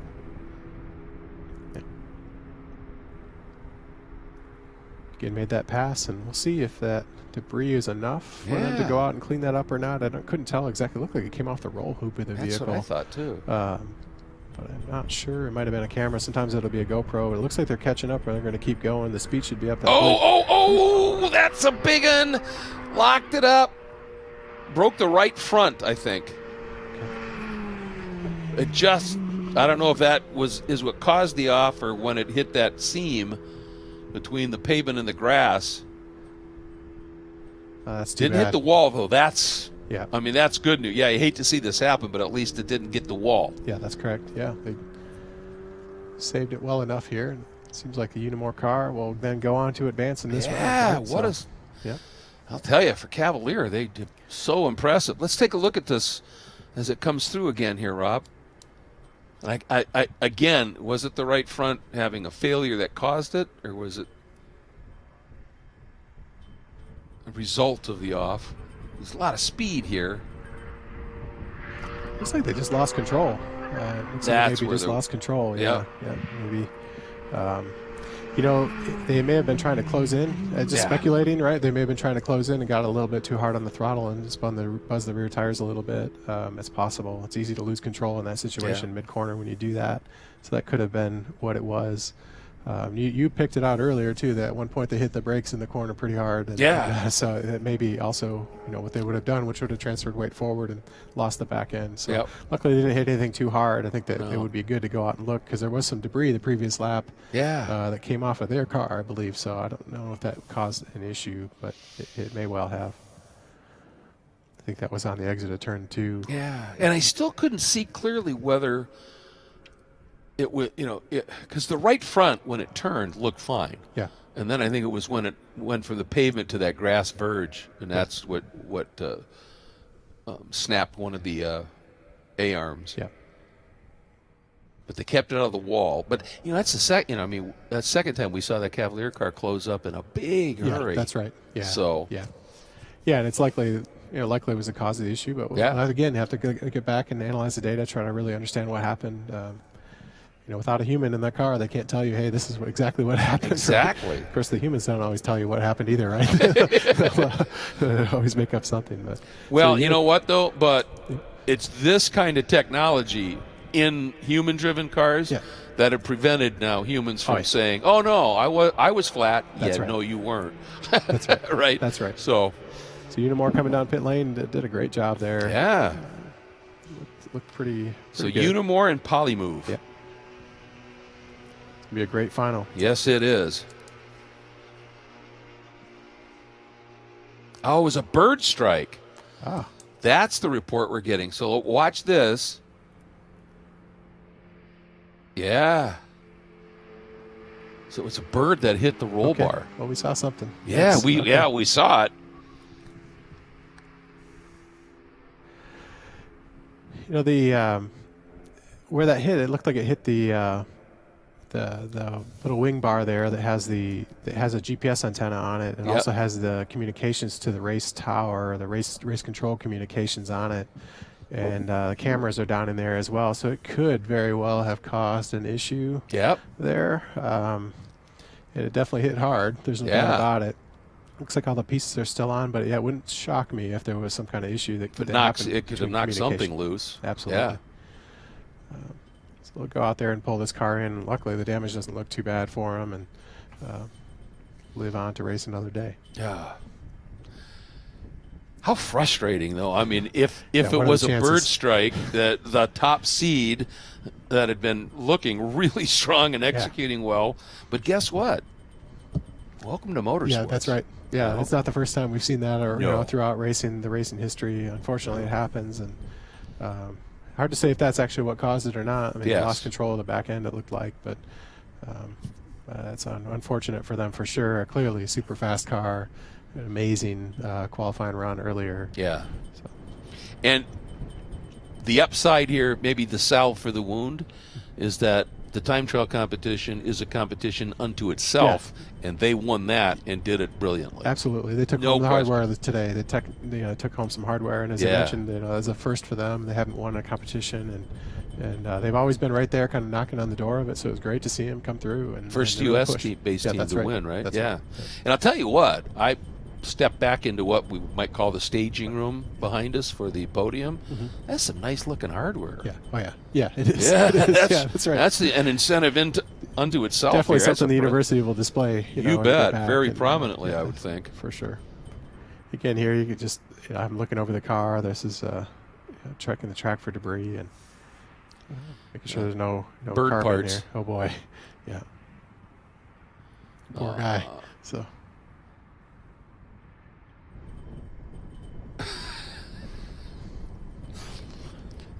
What were we saying earlier Yeah. about the slings and arrows of, Yeah, of yeah. motorsports fortune? I still don't know that would have taken him out. Those systems are pretty robust on there. Yeah. So it's probably something else, but that's too bad. It's unfortunate. And see him here pulling the wing off to try to get this thing on the rollback. And Well, that was it, because our producer said we got to replay. It was definitely a bird strike. Yeah. Yeah. It was like Yeah. a bird strike. It was odd because it didn't look like anything that would have come off the vehicle that's up Yeah, there. Right? exactly. So it looked like something failed. No, it's too yeah, bad. the bird. Yeah. So, all right. Well, we got this being taken care of here. Let's get back down to Shea. Down here with Unimore, because once again, Marco, you guys have done well. You made it to the final. You said it's all an Italian final. How happy are you for this? Oh, very much. I mean, in Italy, we are always happy about having the visibility, So it's a country that's a great country, but from the funding perspective, we have some problems. So, showing that we have two Italian teams there, I hope will kind of heat up the hearts of Italian people. Gonna put on an even better show for us? Yeah, I mean, and then I guess the speed you're gonna see in the final will be higher, and I don't know. I'm a bit nervous. Let's see. There's a lot of excitement down here, guys. Oh, and I understand it. And that's a great point. It's Milano versus Modena. Yeah. It's Reggio Emilia versus Michigan State University. Yeah. That's a little different, with a little bit of University of Alabama, in there as well. So Spartans against Reggio Emilia, and Milano versus Modena. This is going to be good. Yeah, and Italians in racing are 1-1 right there. They're big time into it. They're a big team. Just won this last week or so in F1, and Dallara, of course, is based not too far from these two teams, and outstanding to see them. And they're always top competitors, both teams. So it's great to see them here in the final. Looking forward to see what they have for us today. I think it's going to be a fast one. Yeah. Well, I mean, you think about the cars that come out of Italy. Mm-hmm. It's a massive point of pride for Italians. Oh, yeah, absolutely. Their racing heritage, and in this day and age, even driver-controlled cars, there's still a lot of tech that goes into that, and they pride themselves immensely on that. And Dallara has a facility right down the road here in Speedway, and we spent a good amount of time there working on the development of these cars, and the great staff over there that really helped support just the whole process and help design the vehicles. They did a great job. And this, I just wanted to point this out here. Obviously, we talked about it. Rob, you're the Alan Kowicki Professor of Motorsports Engineering at Clemson, and you look at all of these programs. Yes, it's attracting people into STEM, and it's looking at autonomous controls of cars for the future. But this is also a showcase for university capability. Oh, no doubt. It's amazing. No doubt. It helps bring in research, which is universities are, that's what we do, right? We research and disseminate knowledge and obviously educate students, and it helps bring in students as well. And, so those two things, the research and the students, they're great advertising for their universities. And It's not inexpensive to do, right? But it pays Yeah. off, right? In these types of relationships that they get, and the research and the publications that come out of the work that these students are doing. They publish a lot of the results, out in literature. You can see all kinds of amazing stuff that they've done. So it's a great thing for the universities to take a lot of pride in it.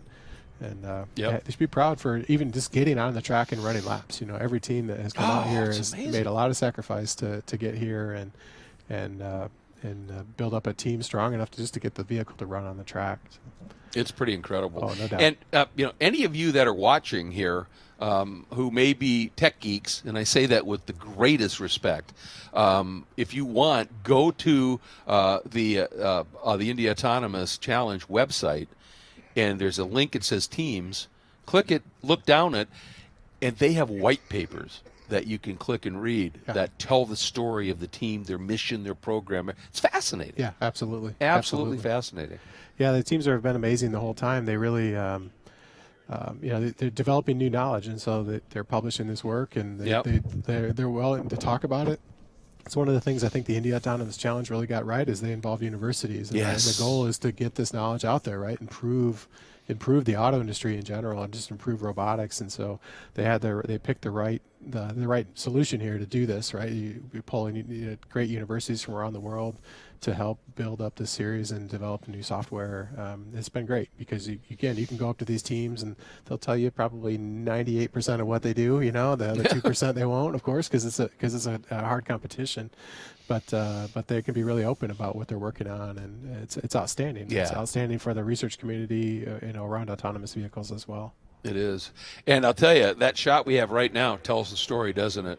And then there were two. Yeah, there are two left and two great teams. And Unimore and Palamove. Yeah. You can see that they just fired up at least one of them. So they were going through the process of, they fired up the Unimore car. So it looks like any minute here they'll be out on the track. And they've unplugged the shore power. So they usually have a battery charger plugged into the back. And you can see Polymove MSU roll forward there for a second.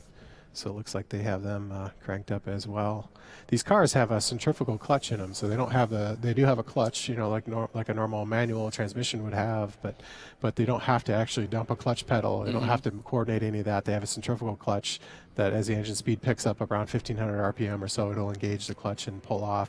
It makes the launch a lot easier, these vehicles, and so that just it's one less thing for the teams to have to handle. And then once you're up and driving, you can the transmission of the gearbox is such that you can just click through the gears automatically, or the system will do that. And the teams will have a map of when to do gear shifts based on the situation that they're in, the engine speed and the load that they're at.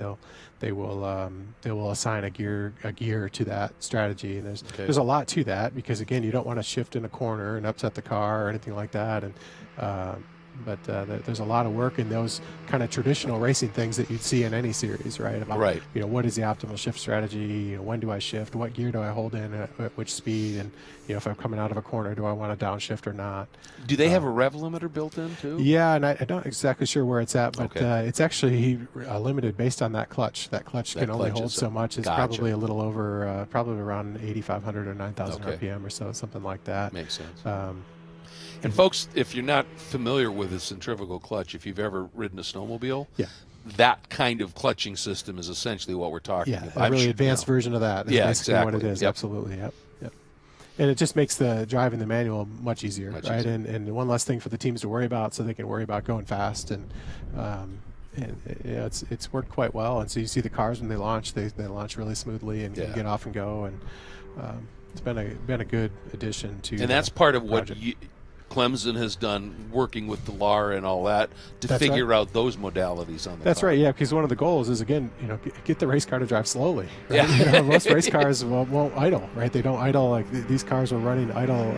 Some of them are running around 900 RPM. Kind of a traditional passenger car idle speed.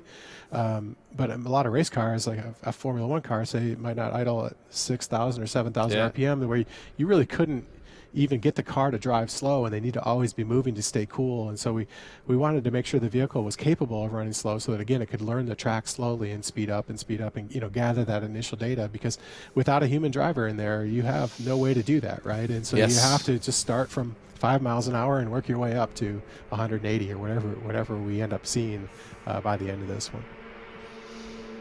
All right, both cars are out and moving. Obviously, at this stage, Polymove not quite close enough. So anticipate. Yeah, not quite yet, but they're closing in on them. They're about up. 25 miles an hour faster or so right now. So it looks like they'll close in. And I would guess between turns 3 and 4 here, you'll see them at the other end of the track, the other short chute, you'll see them get the waving green and start the competition with Polymove MSU as the first attacking vehicle.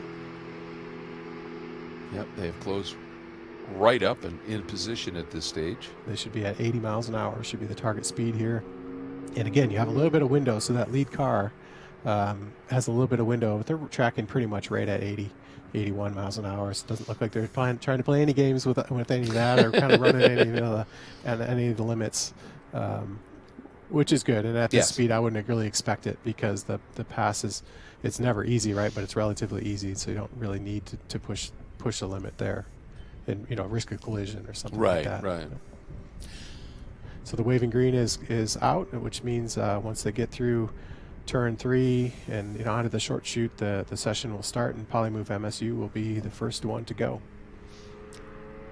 And so once you're in this, you cross that line. I mean, right now, if Polymove wanted like this, they could just drive around. That's correct. It's live right now. Anytime in that lap, you can go. And it's obviously riskier to do it in the corner, but if you get it in this first corner, you get it done. You don't have to worry about that limit of when to do it.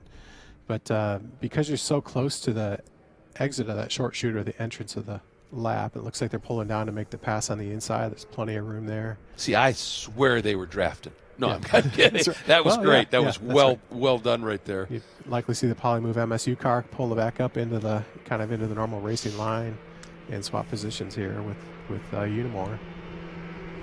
It's 2 cars, and they got the waving green again already. So that means they're already within position. So now it shows you kind of how coordinated these cars are, how much experience both of these teams have. They're already ready to go, which means as they get out of this corner and about halfway down the short chute, they're now open and ready to go with Unimore attacking Polymove MSU. Yeah, and Polymove really being nice and conservative there.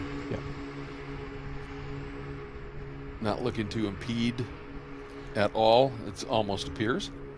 And they're one of the teams that had a little issue in practice with another car, and so they're definitely leaving as much room as they can. They've always been a great competitor in this way, and so they made that pass. Looks like they're going to close it off no problem, so Unimore was able to complete it. The speed will move up to 100 miles an hour now for the next round.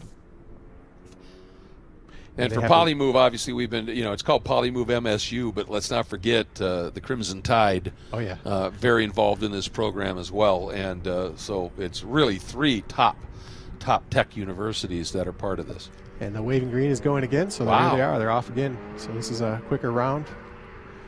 About 100 mile per hour round now with Polymove trying to make the pass or the attacking car.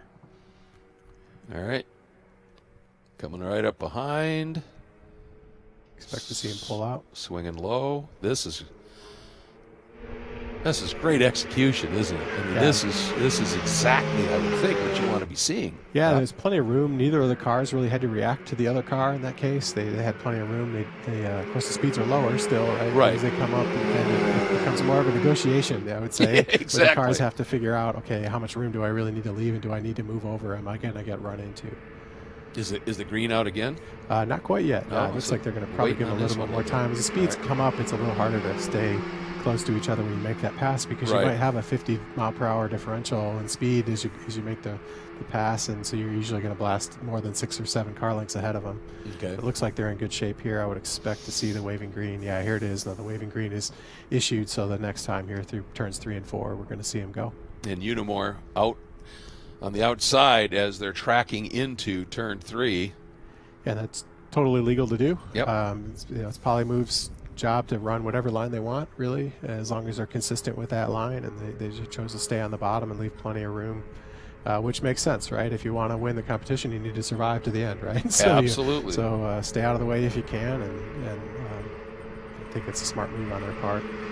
All right, how quick is Unimore going to try and make this move? They've both been really efficient. You can see Polymove do exactly what you were talking about, giving plenty of room. And here we go, Unimore wasting no time. They are past. Now it's closing it out. And it looks like they have. did a great job. Got up to around 130 miles an hour, so about 30 miles an hour faster than the target speed to make that pass. You can see they made a clean pass, no problem.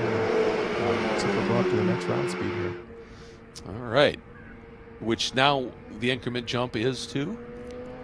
I believe we will be at 120. So it's another 10-mile-an-hour jump. Okay. Or another 20 20-mile-an-hour jump. Right. Yeah, okay. And here we go. Here comes Poly Move, tracking into position.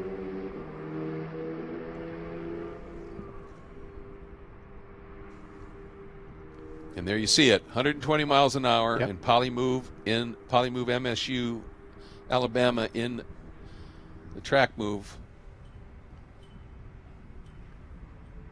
So it'll go active, right, as they get into the chute. Yep, looks like they have the waving green now. All right. And they are going to be active right now.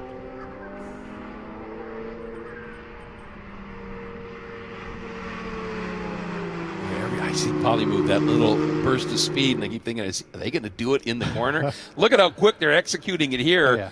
That was phenomenal. Little burst of speed. Obviously, all of the perception, looking at what's what, and through and clean. Yep. Well before the start-finish line here. That was superb. Made a pass look easy at 150 miles an hour there as he went by him, waving at the Unimore car, I guess. And still showing waving green here. Not sure if that means they're going to let him go right here again. It looks like it. Unimore's close, so yeah.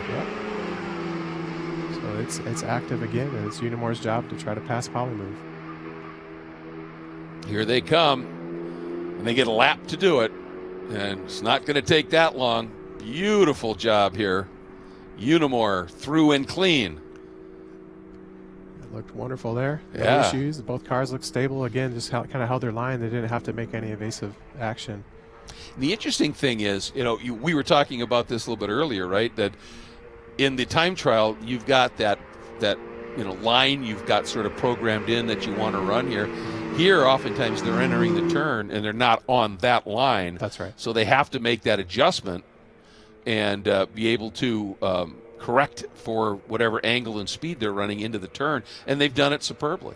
And now they have the waving green again here. Front car's at 130, so looks like. So There we 130 go. is this round, so the increments have kind of dropped down a little bit. It's getting a little bit harder to even catch up, but they did a great job here. All right, Poly Move into the attacking position for 130. First of the 130 runs. So active, and we'll see how they go. I expect this one is just coming right up out of turn 2 here on the back straightaway. Nice and low. Yep. Beautiful. Made that pass. It's hard to explain how hard that is. They make it look easy, but to track that other vehicle and have the confidence to just go there is not straightforward. And I'm sure this series will eventually push to have more than 2 vehicles on the track, and it's just becomes very difficult to track where everybody's going and what their intentions are. And right now they're both really well behaved and leaving a lot of space, which is great to see because they'll keep ramping up to higher and higher speeds. The difficulty, obviously, is, to make this happen is in that coding. Oh, and yeah. all the software that's got to be generated here.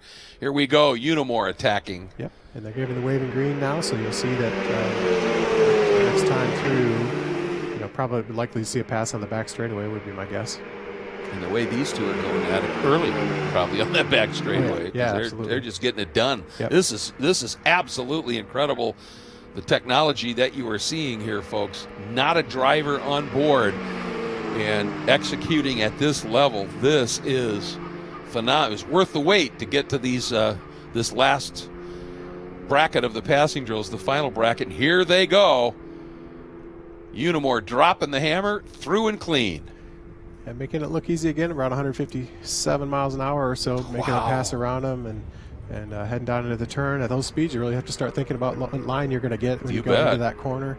And it actually starts to make it a little bit harder for Poly Move now just to catch them, right? Because you have to pick up the speed a lot more. It's one of the interesting things here when you're catching up. You have to get on the throttle pretty hard to do that because the front car is just going to go the round speed, right? So there's a little bit of strategy there too. If you can blast by them pretty quickly, then you have make it a little bit harder on your opponent to then come through and pass you as they come by us on the front straightaway.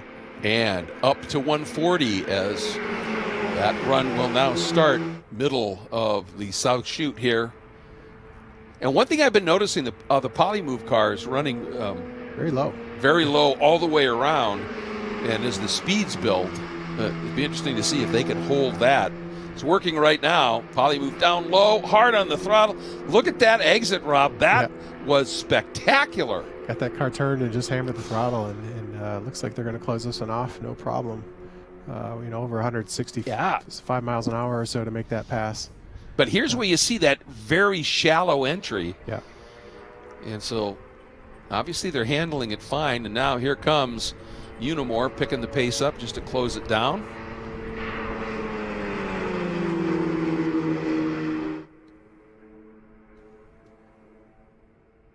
Get caught back up here, and then don't have a waving green quite yet. You can see they're just offset, and this again probably just running that low line. We'll see if that continues to work for him as the speeds come up. I have my doubts, but I think it might work. I mean, this team knows what they're doing. They've done a great job over the time, and it is the safest thing to do, so you're not going to get run into. And here they are with waving green, and so it's active. Unimore has one lap to try to pass Polymove. Unimore running a much more standard line. Go heavy on the throttle to try to make this pass before you get into the turn. If you get into the turn trying to make the pass, things get a little bit dicey trying to find the room, and it looks like they're going to make it. Entering turn 3 at about 160 miles an hour. And have closed it down. So both have completed now the 140 bracket pass. So now we go up by, is it 10 or now do we drop to 5? I guess they may go to 145 here. Okay. It's be a race control's call what they think is the right thing to do here. Still have enough daylight, it looks like, to keep going. So, yeah, absolutely. Yeah. And they have on waving green again here. And, that's like 145. So, again, go active here, middle of the south chute. Let's see how quick Polymove. They both have been really, really good about getting these passes done in a big hurry, but look at how shallow Polymove is running. But the aero seems to be working. Yep.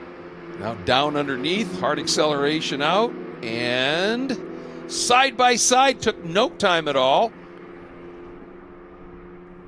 And looks like they're going to close that out. It's about 20 miles an hour faster, so it's taking a little bit longer, but you can see they're pretty close down into the turns 3 and 4 as they complete that pass. So it's getting harder and harder to complete it on the straightaway. So now, how quick can Unimore close it up here?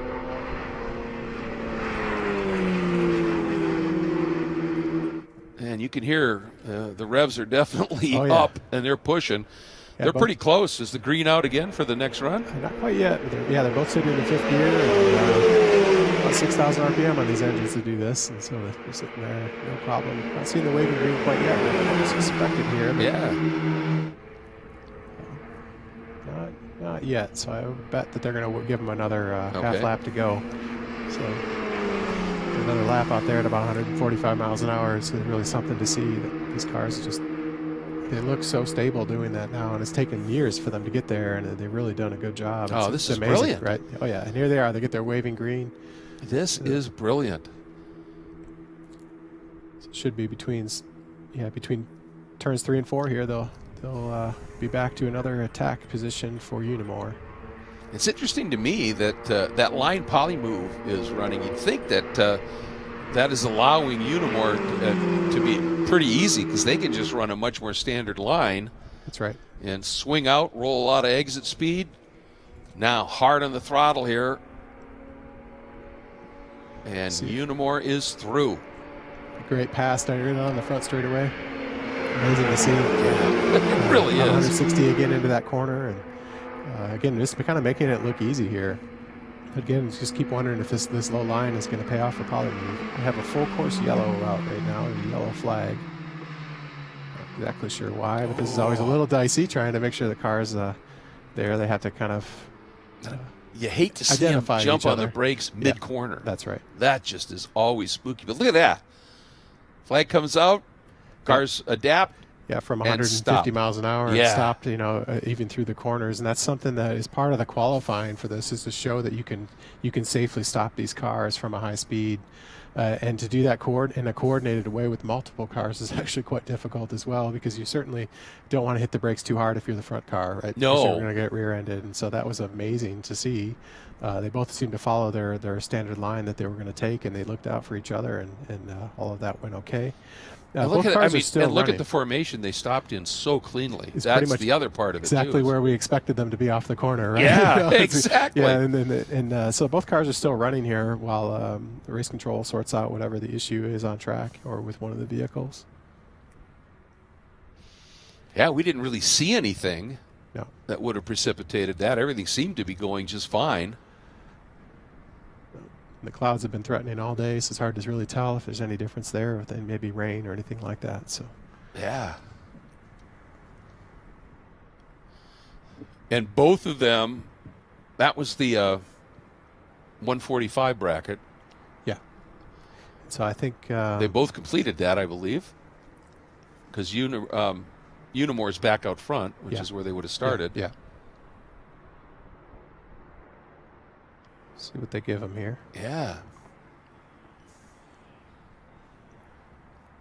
You're seeing a good treat there, though. These two top teams just going after it and giving each other a lot of room, and so it's been Yeah, it's been fascinating. And that low line Yeah. of Polymove MSU, University of Alabama, is pretty interesting here. Oh yeah. Yeah, it's working. You just wonder if at the higher speeds, and the high-speed runs, they were definitely not following that same line. Right? No, they were they a more yeah. traditional line where you're really close to that wall. But you do again have to be careful because you don't want to get disqualified by not leaving enough room for your competitor, right, to get close, Yep. against that wall.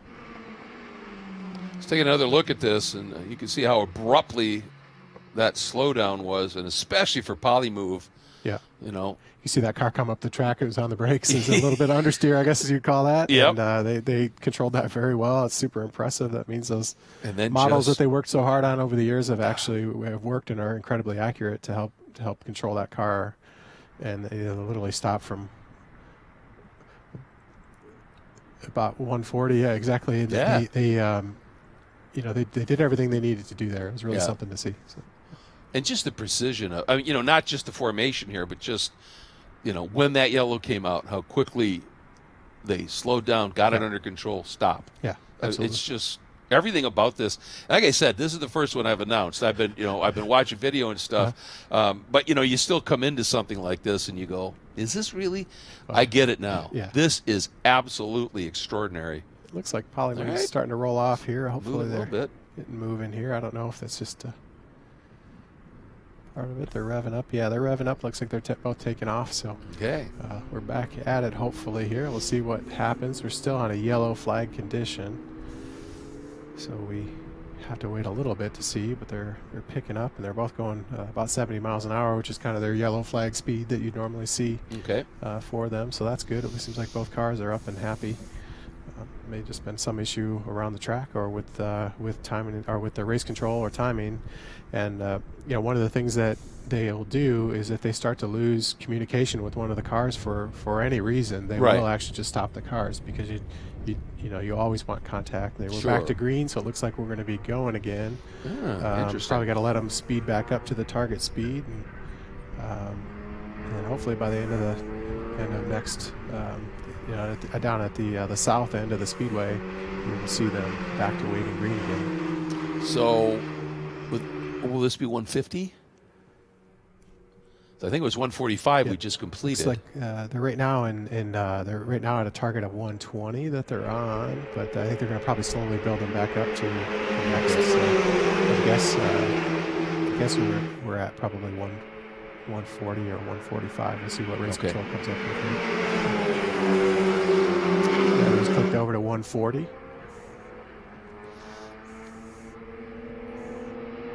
It is, so they have these multiple flags that they can give, and they actually just tell the cars, like, hey, it's green, they call it G140, green 140. It's 140 miles per hour, so that's the target. They give them that flag, and then the car has to figure out from there, do I want to run 140 or do I want to do something else as they go. They're in line here. Don't see a waving green quite yet. Still trying to get them in order.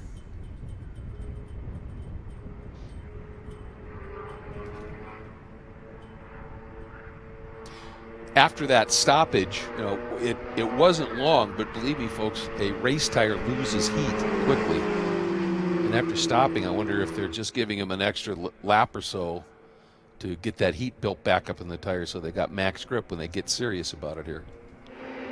Yeah, I would say that's probably what they're doing, allowing them to warm back up a little bit here, because this has cooled down a little bit as the shade has come over the track. Really, it's really been here all day, and as the sun gets closer to setting, it's cooled down. The cars are we're pushing around 140 there going into the corner, so I think they're coming back up to speed. I think I would agree with you. They're probably just giving them some time here to warm up.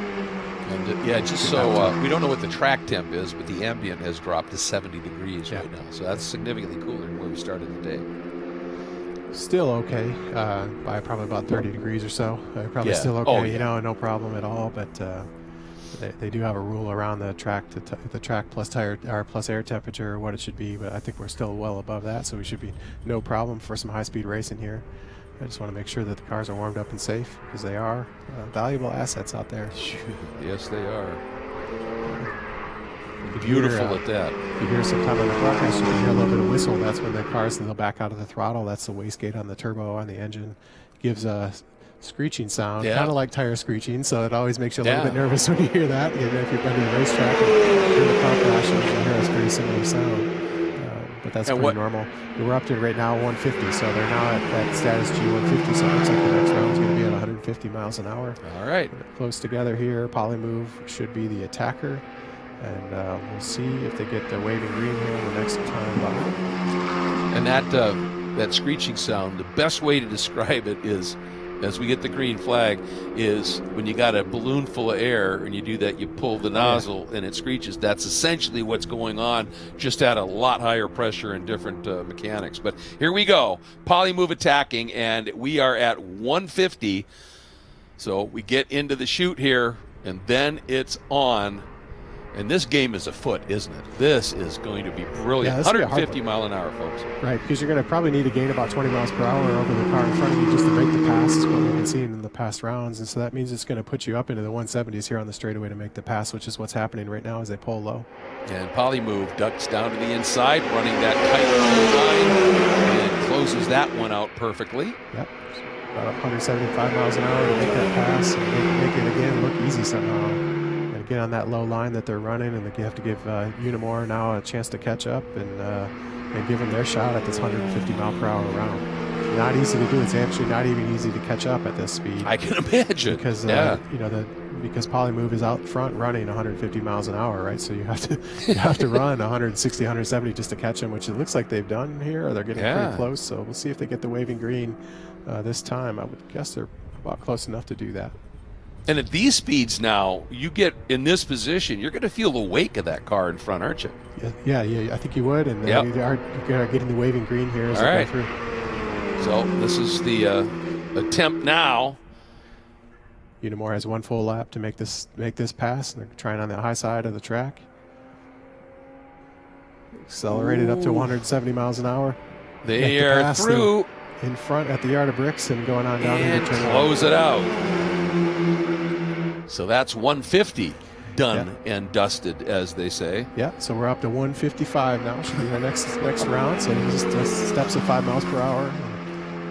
Looks like they're in pretty good formation here, so I'd expect to see them as they get onto the back straightaway that they'll get the waving green here down at the north end of the track. I'm just fascinated how Polymove is making that tight inside line all the way around work. Yeah, it has worked. The tires are warm. Again, this team has practiced so many miles that I'm sure they know what they're doing there. I don't have any major concern. They have one of their faculty members is an outstanding race car driver himself, and so I feel like they definitely know what they're doing there. And and at these speeds now, they're well into the aero too. Oh yeah. So they're getting lots of stick from the wings and the underbody. All right, here we go. Waving green, so between turns 1 and 2 here, they'll start. It'll be Polymove's job to try to pass you. The stakes are getting higher as they go faster, and you start seeing them, run that little bit higher line because you pretty much have to. Yeah. Opening it up a little bit for, as you said, for Polymove here. Closing it up on Unimore now. Cut down to the inside. That's what they've been doing. And through. slower. They're kind of drag racing here. Yeah, at these speeds, a little tougher, but that looks like they're cleanly out in front. Yep. Now, not that I don't want to see this, but I'm curious. If you close the pass out, if it looks like you complete it, but then you spin or whatever, is that now?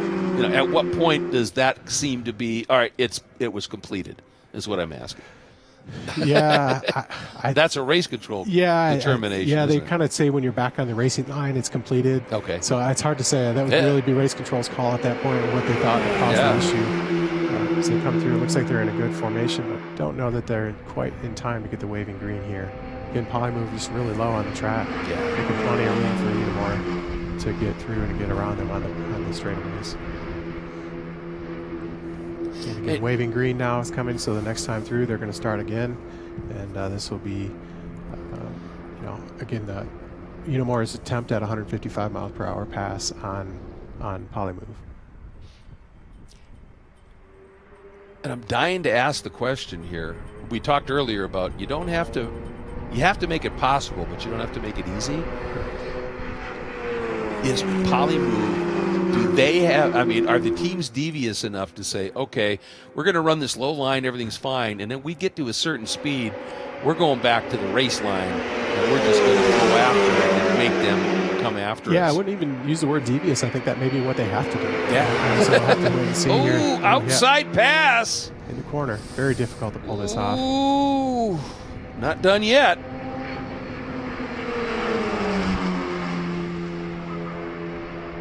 Oh, that's a high line. Car back off the throttle there. Yeah. That was a really high line. Yeah. It looks like they're going to probably complete this pass on the back straightaway. They're about 10 mile per hour speed differential here. So it looks like they've cleared them. See if they can pull down in and kind of complete the pass as you'd expect here. There it is. Did. Wow. Nice. Okay.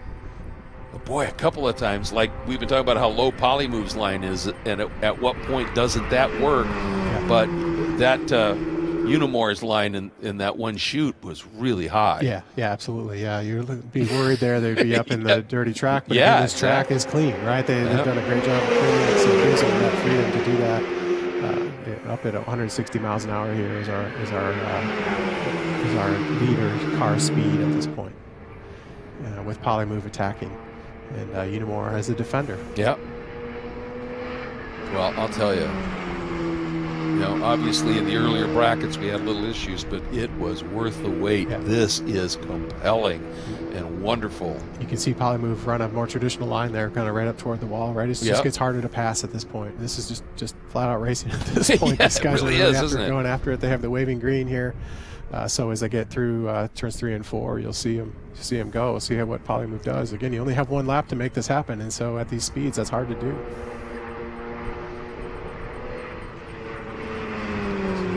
In the go zone here, they can go whenever they want to go. There's the drop low that they've been doing. Hard on the throttle. Alongside, side by side down the front straight. Polymove, MSU, Alabama, noses ahead. Makes that one stick. Almost 180 miles an hour going into turn 1 there, so they definitely had to slow it down a little bit through there, and it just really kind of get into the limit where you can go, and so that was it. Took the whole straightaway really to complete that pass, and they did a great job of it. Let's see if Unimore can follow suit and catch back up to him and make this pass. They're having to run 170 miles an hour down the straightaway just to catch them at this point. So it's really, that's as fast as they were running earlier today. So these cars are almost flat out, Yeah, this is seriously pushing the envelope stuff now, isn't it? And there's that low line at Polymove.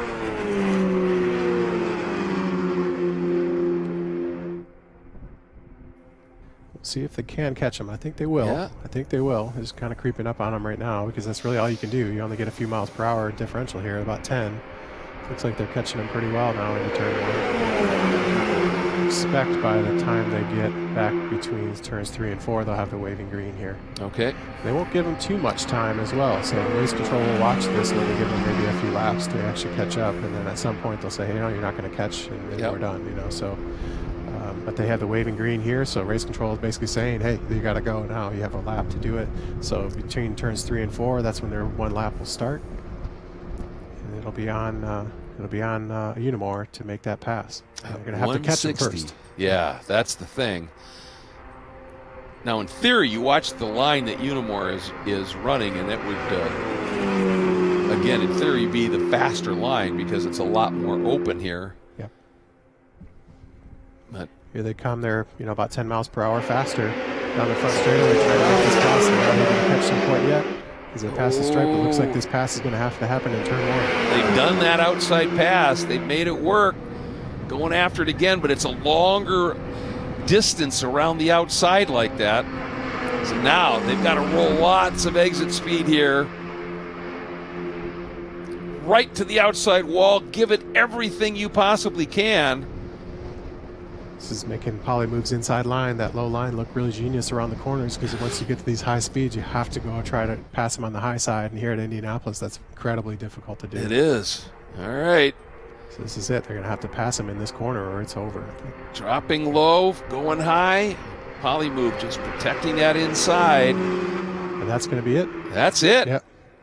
Unimore was not able to catch up to make the pass. They tried. They gave it a good effort. They gave it a great effort. We got up to 160 miles an hour in the passing drill. That's just extraordinary, Rob. Unbelievable. Unbelievable to see. And, at a difficult track where it gets really narrow on the exit of the corners, where these two cars come together, they figured it out. And see them side by side down there in the corner was something else at those kinds of speeds. And yeah, that was extraordinary. Yeah, absolutely. And making it work. Well, I'm sold. This Me too. is, yeah, I bet, yeah. This is just amazing what we're seeing here. Again, nobody on board other than brilliant minds. Yeah, absolutely. Yeah, the software from a bunch of brilliant minds. Yeah, that's a hardware stack and the minds of some incredibly gifted people. Well, hey, Polymove, what a strategy they used. Extremely effective, Shay. They've got to be absolutely over the moon. Oh yeah, everyone down here at Polymove is happy and celebrating. You guys worked so hard for that. Tears of joy in your eyes. Just what does this mean to this organization? I mean, a lot of tension going on right now. It has been a pleasure for us competing with Unimore. They're super great on the track. And we reached really high speeds, and I think that's really great for the competition because we are showing that autonomous cars are safe. We overtook them at 160 miles per hour. We also did an obstacle avoidance maneuver when we have full course yellow. So for us, it's a win-win situation. They also did a great job. Congrats also to them. Perfectly said. Congratulations. Thank you very much. Yeah, and all done with that really unique low line that in the end proved prophetic in a way because it really made it difficult for Unimore, didn't it? Absolutely. It's all the simulation time that these teams have done and that paid off for them, right? They said, hey, this is the best strategy for us to go on. Yeah, it was interesting. I don't think you or I either believed that maybe they were going to hold that line for very long on the bottom like that, but they were able to do it. And that was amazing. It forced Unimore to try to pass them on the outside in the corner because you just don't have the closing speed that you need on the straightaways to make the pass there. So it worked out to be genius for them, and they took care of it. They took care of business. It was amazing to see. Well, they're just taking a little lap of honor here, aren't they? Yeah, I thought they might be pulling up and parking right on the yard of bricks. That's right. You know. Yeah, I don't think you'll see any burnouts here. Not intentional ones. They can do it though. That's actually possible because you have a brake bias adjustment, so you can push full front brake if you want to and do a burnout. But I think they'll stop them on the track and just make sure that the other cars can come in. It seems like the Unimore car maybe stopped out there as well. So, okay. Yeah. So because they stopped on the back straightaway for whatever reason, they'll stop the other car and just let it sit there and idle. Before they can bring them in safely, and they may also just be wanting to make sure that the pit road is clear and safe before they bring the car down into pit lane.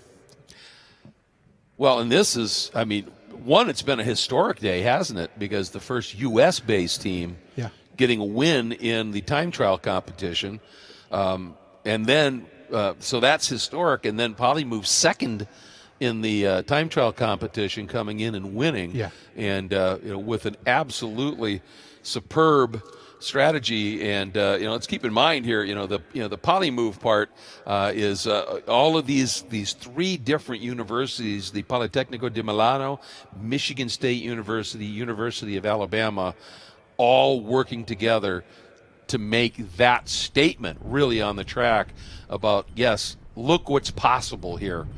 And there you see the seating, and there you see it was Polymove over Unimore. And again, folks, we had to go to 160 mile an hour average speed to settle this one. That's just extraordinary. Yeah, and there's more to that story with Polymove. Is last night their computer failed on them, and so they spent pretty much all night rebuilding the computer. No, and seriously. replacing all the parts. And I spoke with the mechanics this morning, and they were all super impressed with just the drive and motivation from that team. They stayed there. They have so many students that are switched on and really know what they're doing, and they have that drive to come out here and win. So that hard work they put in last night, I'm sure they're all exhausted, but they're probably not feeling it right now because they're excited that they just won.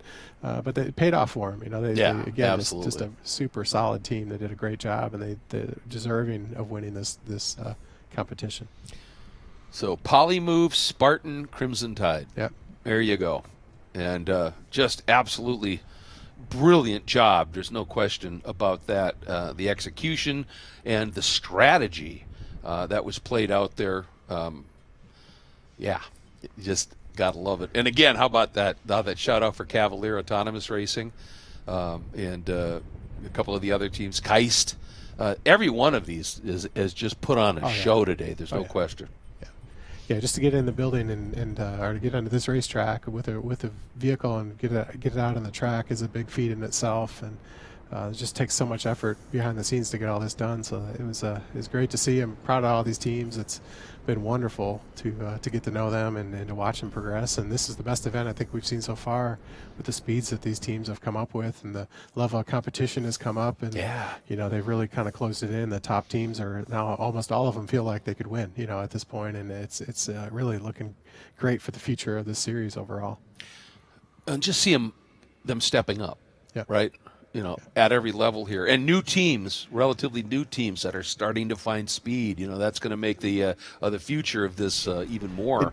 One of the exciting. interesting things that's that's interesting about this competition is that the teams are always kind of refreshing because the students become great and they graduate. Yeah, exactly. And then you're on to younger students again, right? And you're starting over. And so the teams even, they evolve through the years, and as they have younger students, it might take them a little bit longer to get up to speed. And then, some teams have a more experienced group, so they'll kind of come and go throughout the years. And that's kind of the natural process that you see at universities, where the teams always have a good bit of turnover, because that's our goal, right? Let's turn these students off into industry and let them be productive and make a big impact on the world. And that forces us to bring in the next generation, and it's always a challenge as a professor, and all the professors out here, I'm sure they have that, to try to make sure you can kind of balance out that group to make sure that you're always competitive. It's difficult. There's a lot of mentoring that goes on, and you need the I'd say older students. None of them are old, right? But the older students, more experienced, more experienced students to help mentor the younger, the more junior students as they come through. It's a big part of this that goes on behind the scenes, because ultimately it's still people making these things go. I got to ask, do you have students that graduate but are so in love with what they're doing and everything that they take a job as a professor or something so they can stay in the program? Yes, I have one. I work with all the time. It's amazing, right? We have amazing students, and also just the facilities you get to work around, or in this case, the cars you get to work on. These students, it's addicting, right? It's amazing. You're working at the top level, and they'll go off into some amazing industries though, and hopefully be able to take this and move them to the next level as well. And you can just imagine with this experience coming out of college, what you can do with your career. So I was going to say, because you said that at these events there are people from business that are just wandering, headhunters just wandering through looking. And this is a big area, right? Software and robotics, huge area, right? Huge. Everybody needs people in this area, so it's a probably one of the main reasons these sponsors are attracted to the series, just to access to this amazing talent that's here in the garage area. Obviously, they're producing new technology as well, right? But the talent is second to none. Well, and one of the big areas of growth for robotics is medical application for surgeries because of the precision. And I would think there's a fair amount that, from what you guys are doing here, that can be applied to that. Oh, yeah, absolutely. Yeah, medical, aerospace, obviously automotive, manufacturing. Just robotics are everywhere these days, right? It's almost expected in many industries now. It's something you were even talking about offshore racing and all this kind of stuff. It's everywhere. Ships and So there are just the opportunities for these students are amazing. I'd love to see them all stay in the motorsports world, personally, but they'll go off and do great things everywhere. And the medical community is certainly one of the great areas that has it needs the robotics to be of amazing precision.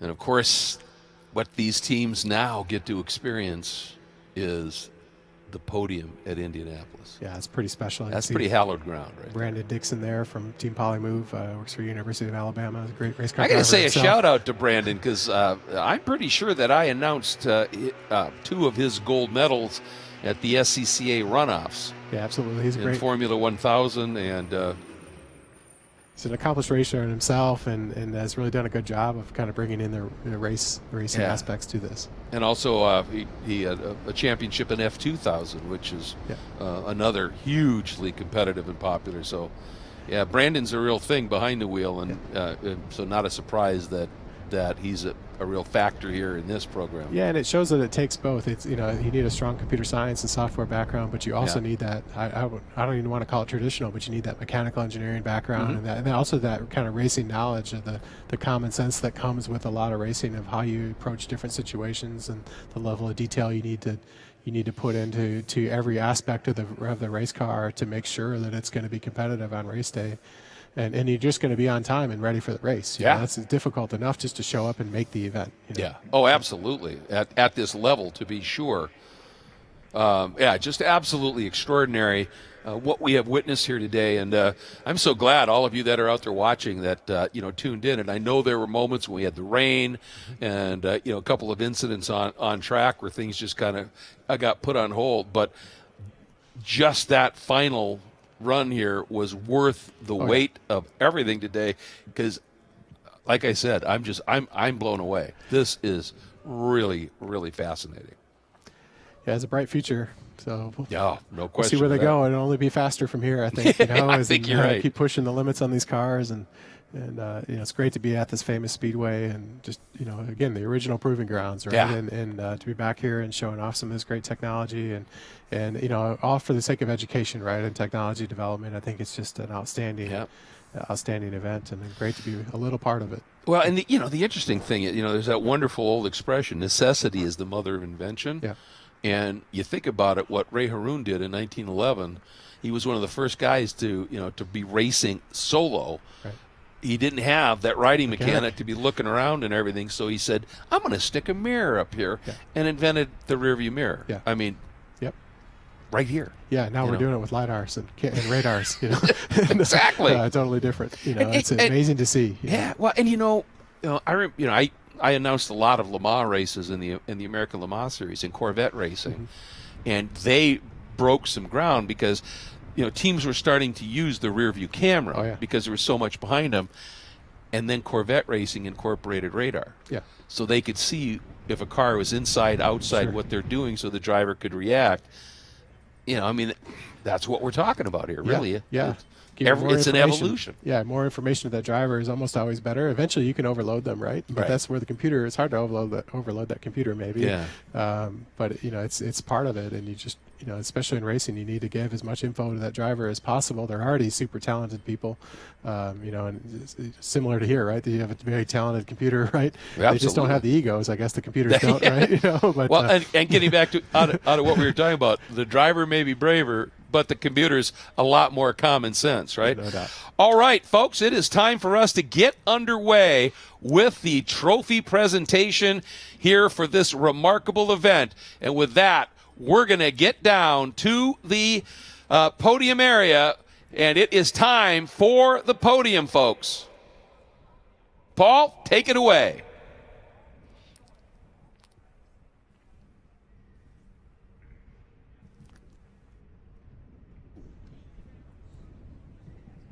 What an incredible day we had under challenging circumstances, right? We didn't expect the rain, but we got it. We persevered, and we saw some incredible racing today at the capital of racing, the Brickyard, the Indianapolis Motor Speedway. We're going to go ahead and get our podium ceremony started. First, we're going to give the award for third place in the time trials to the Technical University of Munich. I know that the run didn't end the way they wanted, but they still had one of the fastest times of the day. So congratulations to Toom.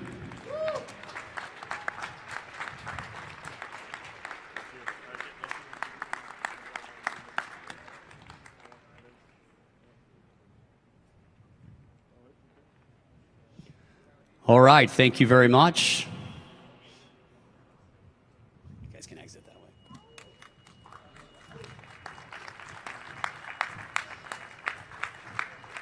And next we have second place for the time trials. This is a team who's going to get another award here pretty soon. They're used to being at the winner's podium. They've won more races and competitions than any of the other Indy Autonomous Challenge teams. They had a wonderful time. They were one of two teams to break 170 miles per hour. Just to put that into perspective, 3 years ago, the winning team was at 135 miles per hour, so a little bit better.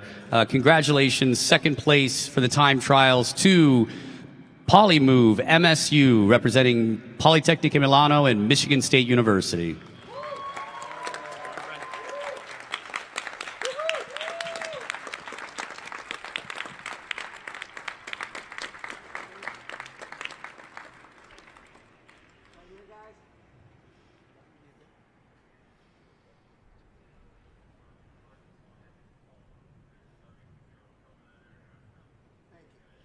All right, don't go too far. You're going to be coming back soon.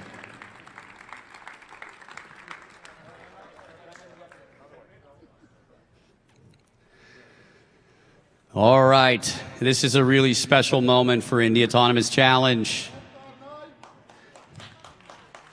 It has been 3 years that we've been running these competitions, and as many in the paddock know, a lot of those have been dominated and won by our colleagues, our friends, our competitors from Europe, from Italy, from Germany. But today we have one of our U.S. teams representing the University of Virginia that got an incredible time of 171 miles per hour. Actually, last night I was with the president of the Indianapolis Motor Speedway, Doug Bowles, and he said, I bet somebody's going to get 171, and I guess he can predict the future. So the first place for the time trials, setting a new record for the fastest lap, the fastest time at the Indianapolis Motor Speedway, is the University of Virginia. Mater, here you go. You've earned it.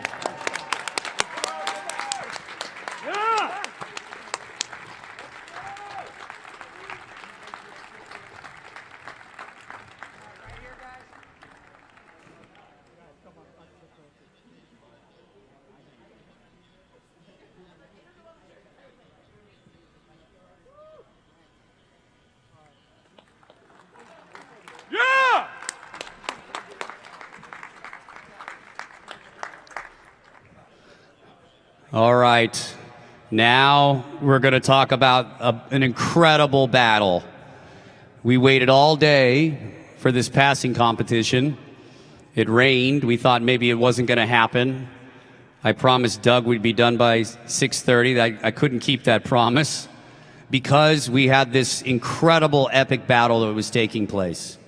And let me be very clear, there was no loser in this battle. Both cars finished with no wreck. Both cars performed amazingly, and to do that at this hallowed ground is something incredibly special. And I'm so proud of Unimore. I know that they were one of the absolute hardest working teams all summer. This has been a long time coming. Second place in the passing competition to Unimore from Modena. Marco, here you go. Congratulations.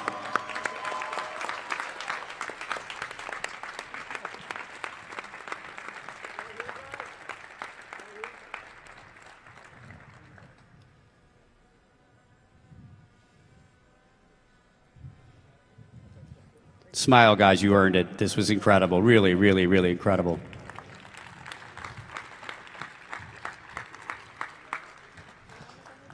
All right. It's time for the first place in the passing competition.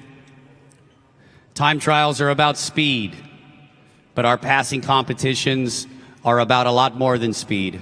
It's about skill, it's about strategy, it's about agility, it's about accuracy. We saw that today in what, again, I said was an absolute epic battle. It just so happened they both happened to be from Italy, from Lombardia and Emilia-Romagna. Politecnica Milano and Michigan State University, you guys were incredible all day, and congratulations. First place in the passing competition to Polymove MSU.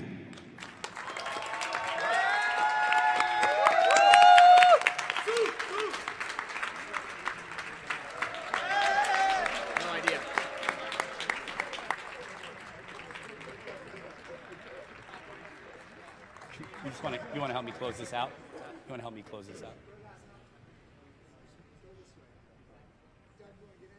Yeah. Doug here, I'll come over here.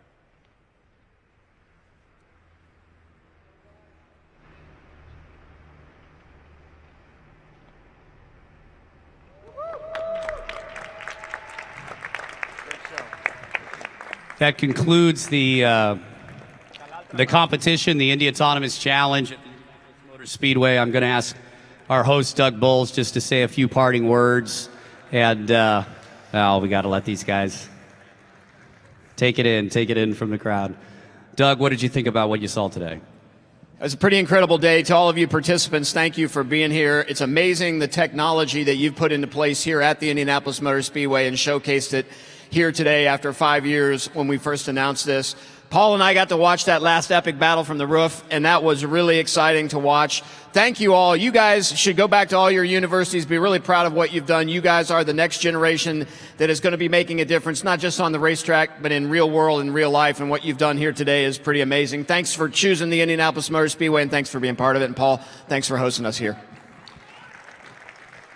Doug, you are an incredible host. The Indianapolis Motor Speedway is why the Indy Autonomous Challenge was started. We were so thrilled to be back here. It's been 3 years. Hopefully it won't be another 3 years. The next race you can catch will be at the Las Vegas Motor Speedway. It'll be our annual race that we hold during CES, and these teams are going to go at it again. And keep your eyes open. We may introduce a new form of competition, possibly more cars on the track. Thank you very much, and we'll see you in January.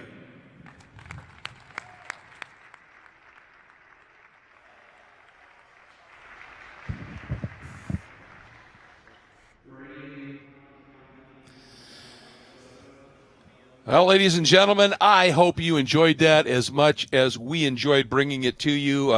And you can see there's some awfully exciting moments, not always ending well. But in the end, the battle was absolutely amazing. Rob Pruka, again, the Alan Kowicki Professor of Motorsports Engineering at Clemson, so involved in the creation of these cars.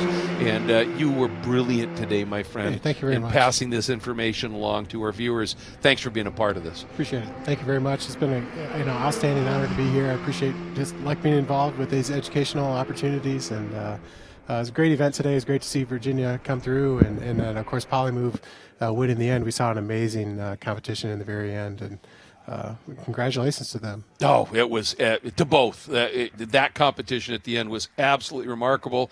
And celebrations continuing. Thanks so much for joining us here at Indianapolis Motor Speedway for the Indy Autonomous Challenge at the Speedway itself. As they said, next one coming up, usually in January as part of CES out in Las Vegas. You want to check that out. Thank you so much for joining us. Again, everybody, we appreciate it. And you are absolutely free to depart, but we want to say a huge thank you. And let's not forget Shea Adam did an amazing job for us down in the pits and on the podium earlier as well. And a big thank you to Doug Bowles and to the CEO of Indy Autonomous Challenge, Paul Mitchell, for everything that they've done. I'm Greg Creamer. Again, for Paul and for Shea, thank you so much for joining us. Hope you enjoyed it as much as we did.